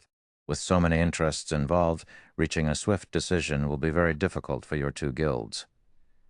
Zero Wing isn't in a rush, so I have no problems waiting for you to relay the situation to your guild leaders, Shi Feng calmly agreed. Please rest assured, Guild Leader Black Flame will inform our guild leaders upon our return, Old Forest said, nodding. Following which, Magic Frost and Old Forest each handed Shi Feng their promised 250,000 darkness crystals before leaving the Freedom Hotel and making their way back to the Dark World. Once they left, Gentle Snow frowned. Guild Leader, now that the Dark World's portal has opened, should we restrict our guild members' range of activity? Gentle Snow asked. She hadn't expected the portal to open so quickly. Fortunately, Zero Wing had reached an agreement with Dark Rhapsody and Deity Society regarding the Darkness Crystal's delivery as soon as it did. Otherwise, Zero Wing wouldn't have known when the portal opened and would have lost its opportunity to prepare for battle. That won't be necessary. Since the Dark World's portal is open, we should visit this other world. Contact Fire's team in the Hell Legion and inform them to gather, Shi Feng said, chuckling. Are we really going there? Shi Feng's decision surprised her. When Shi Feng had declared his intentions to Dark Rhapsody and Deity Society's representatives, she hadn't thought it was nonsense in the least. As long as Zero Wing had enough time, it was entirely possible. Not only did the guild now have the Freedom Hotel, but the guild as a whole also earned a daily net profit of more than 100,000 gold. Moreover, Zero Wing's coin and magic crystal income would continue to increase as Stone Forest City's player population did. With the Freedom Hotel to attract players, more expert players would flood into the city as well. With so many advantages, growing until it ruled Cold Spring Forest with an iron fist was entirely possible. Now, however, including Hell Legion, Zero Wing only had a little over 500 Tier 3 experts under its command. Even if they included the 600 or so Tier 3 knights, they weren't powerful enough to challenge the Dark World in its entirety. We're heading there now. If we don't hurry, it'll be too late, Shi Feng stated, determination lacing his tone. All right, I'll notify Fire and the others, Gentle Snow answered. Although she didn't understand what Shi Feng intended, they shouldn't have any problems surviving. Melancholic, how is the construction of the Crimson Dragon flying ships coming along? Shi Feng asked, turning to the Candlelight's manager. Excluding the one in your possession, we have a total of 5 Crimson Dragon flying ships ready, Melancholic's smile proudly informed him. Although more players now had flying mounts of their own, 5 flying ships were more than enough for Zero Wing to rule the skies. Not one of God's domain's other powers could threaten the guild in the air. Good, get them ready, Shi Feng said, nodding, while Gentle Snow and Melancholic Smile saw to their preparations. Magic Flash and his team flew back to the Dark World's portal atop their darkness bats. Upon their return to their home otherworld, they noticed the swarm of dark players and tents filling the gravel plain 1,000 yards ahead. There were easily millions of dark players in the camp. Every one of these dark players practically vibrated with darkness energy and bloodlust, and even the lowest leveled among them was level 105. Quite a few were also Tier 3 experts. We haven't been gone that long, yet so many more have already gathered, Magic Flash exclaimed, watching the massive crowd below. From what he could tell, at least 4 or 5 million players had set up in the camp. In comparison, the several tens of thousands of players Dark Rhapsody had dispatched were nothing. When Magic Flash thought back to Shi Feng's arrogant claim, he couldn't help but view the man as even more of a fool.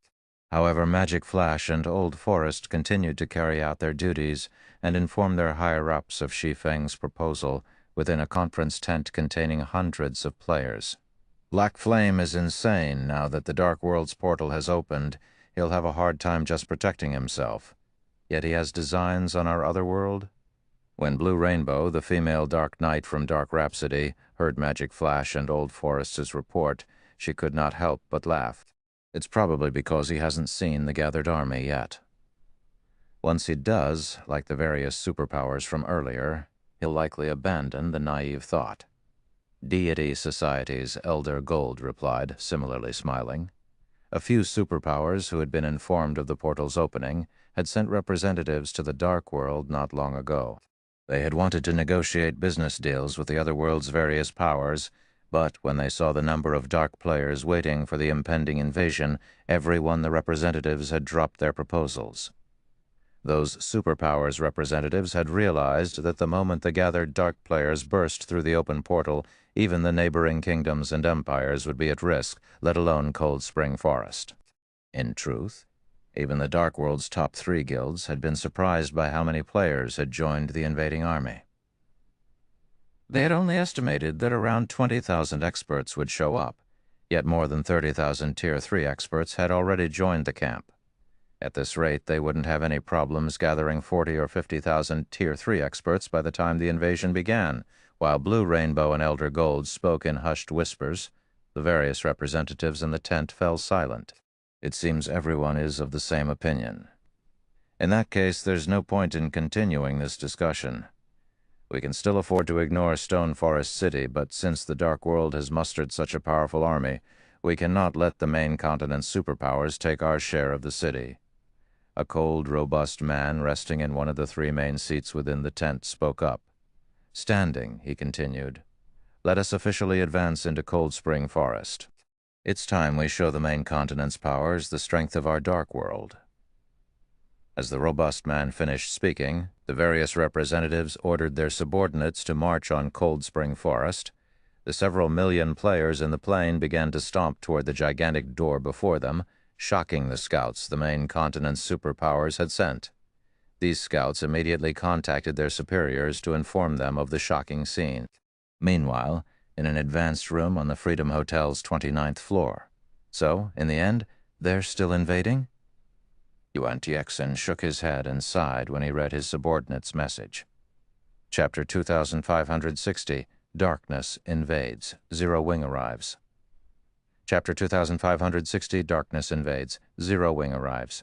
Chapter 2560, Darkness Invades. Zero Wing arrives. Shortly after Yuan Tiexin read his subordinate's message, the door to the quiet room opened. A group of players walked in behind a male half-elf covered in azure sparks. As the half-elf entered the room, all of the fire-type mana began to gather around him as if summoned. As a result, the room's temperature steadily rose. Shine? What are you doing here? Yuan Tiexin was surprised to see the male half-elf, Scorching Shire. There weren't many people in the secret pavilion that knew the name Scorching Shine, and those who did were generally members of the guild's older generations. While Scorching Shine's current appearance made him look as if he were in his 30s, he was actually over 50. The man had withdrawn from the secret pavilion's front lines many years ago and was only active behind the scenes. Before Scorching Shine had withdrawn, he had been considered one of the pavilion's absolute monsters. He could even contend with the commander of mythology's strongest trump-card legion. He no longer busied himself with guild affairs, however, preferring to focus on his own improvement. Not even Yuan Tiexin, who had a close relationship with Scorching Shrine, could begin to imagine how powerful the man had become. However, Scorching Shrine's individual strength wasn't the reason he was so well known in the secret pavilion. Rather, it was the Scorched Legion under his command. The Scorched Legion was one of the secret pavilion's trump-card legions, and Scorching Shrine had personally nurtured every one of its experts. Although the Legion only had 200 members, they were all geniuses Scorching Shrine had hand-picked from the pavilion's new recruits. Initially, the man had set his sights on Purple Jade as well. Unfortunately, she preferred one-handed swords, and Scorching Shrine's knowledge of the combat style was limited. In the end, she hadn't joined his Scorched Legion. The Scorched Legion was still considered a hidden force, secretly fighting on God's domain's front lines. It existed solely for exploring new maps and almost never meddled in guild affairs. Now, however, Scorching Shine and his legion had come to Stone Forest City, which left Yuan Tiexin a little confused. We received the command from Vice Guild leader Dawn. Now that the Dark World's portal has opened, she specifically sent me to negotiate with the various superpowers targeting the city, Scorching Shine softly explained. Vice Guild leader Dawn sent you to take charge of the situation? Hearing the news, Yuan Texan breathed a sigh of relief. This is good. With you here, I'm sure those superpowers will show restraint. In that case, Zero Wing might have a chance of fending off their combined assault. Yuan Texan had been worried that Don Jade had given up on Stone Forest City, but now that the Scorched Legion had arrived, the city had gained an additional layer of defense. The Scorched Legion was no weaker than Netherworld Empire's Hell Legion. In fact, in large-scale combat, the Scorched Legion would easily outperform the Hell Legion since none of its members were human, aside from half-elves, which were particularly skilled with magic. The Legion had half-orc members who were formidable melee fighters. Their combat power was leagues greater than human players of the same level and tier. Of course, the Secret Pavilion had paid a huge price to ensure that the Scorched Legion's members reached Tier 3 as quickly as possible. Don't get excited just yet. Stone Forest City's recent promotion has made the various superpowers even more desperate to obtain it. Even with my Legion here, we can't guarantee that Zero Wing will keep the right to rule Stone Forest City. However, if Zero Wing is willing to hand over some of the city's shares, I'm sure keeping the city under its control won't be a problem, Scorching Shine calmly stated. Let's not waste any more time. The Dark World's players are already marching on Cold Spring Forest. We need to prepare quickly.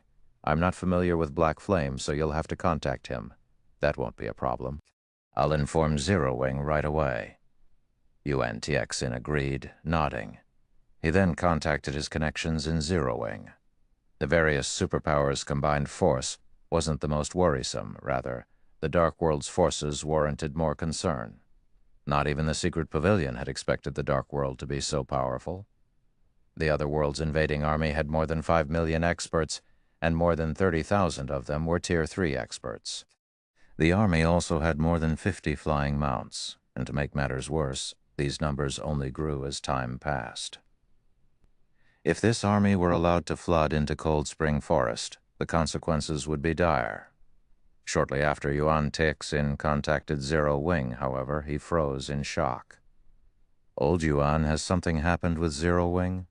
Scorching Shine asked, his curiosity piqued when he noticed his old comrade's stunned expression. Not long ago, Black Flame led a team to the Dark World's portal.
He would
This was precisely the reason that the various superpowers had ordered their members to stay at least 10,000 yards away from the portal, afraid that they'd lose their subordinates to these ravenous wolves.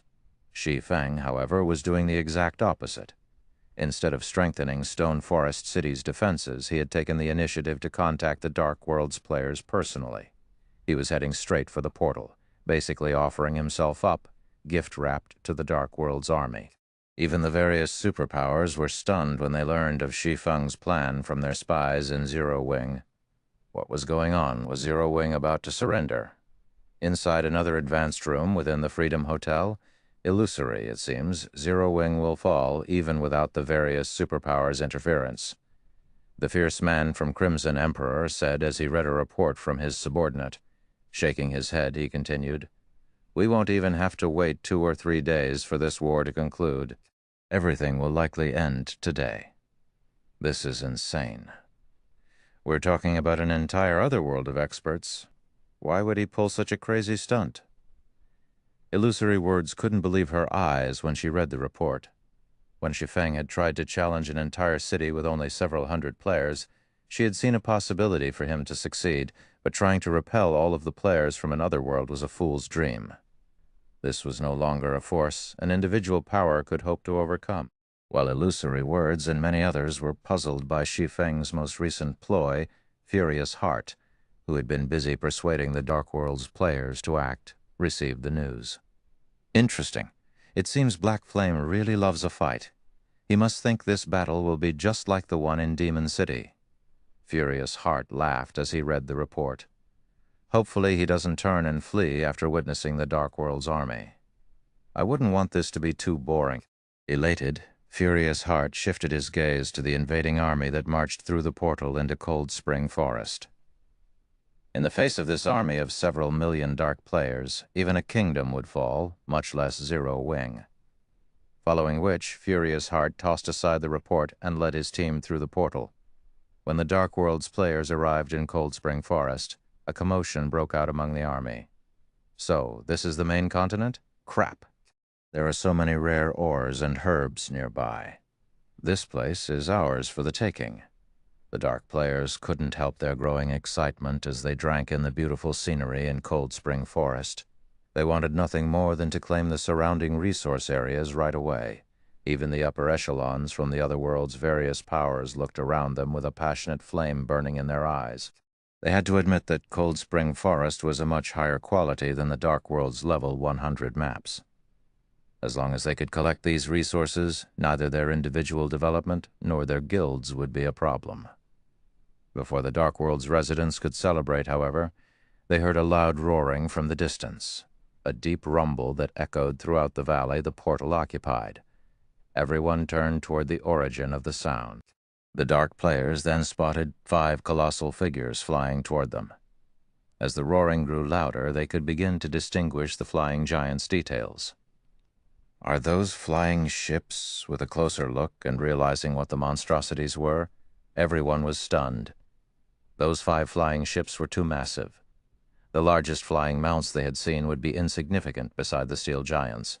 As the 5 flew in formation, they practically blotted out the sky.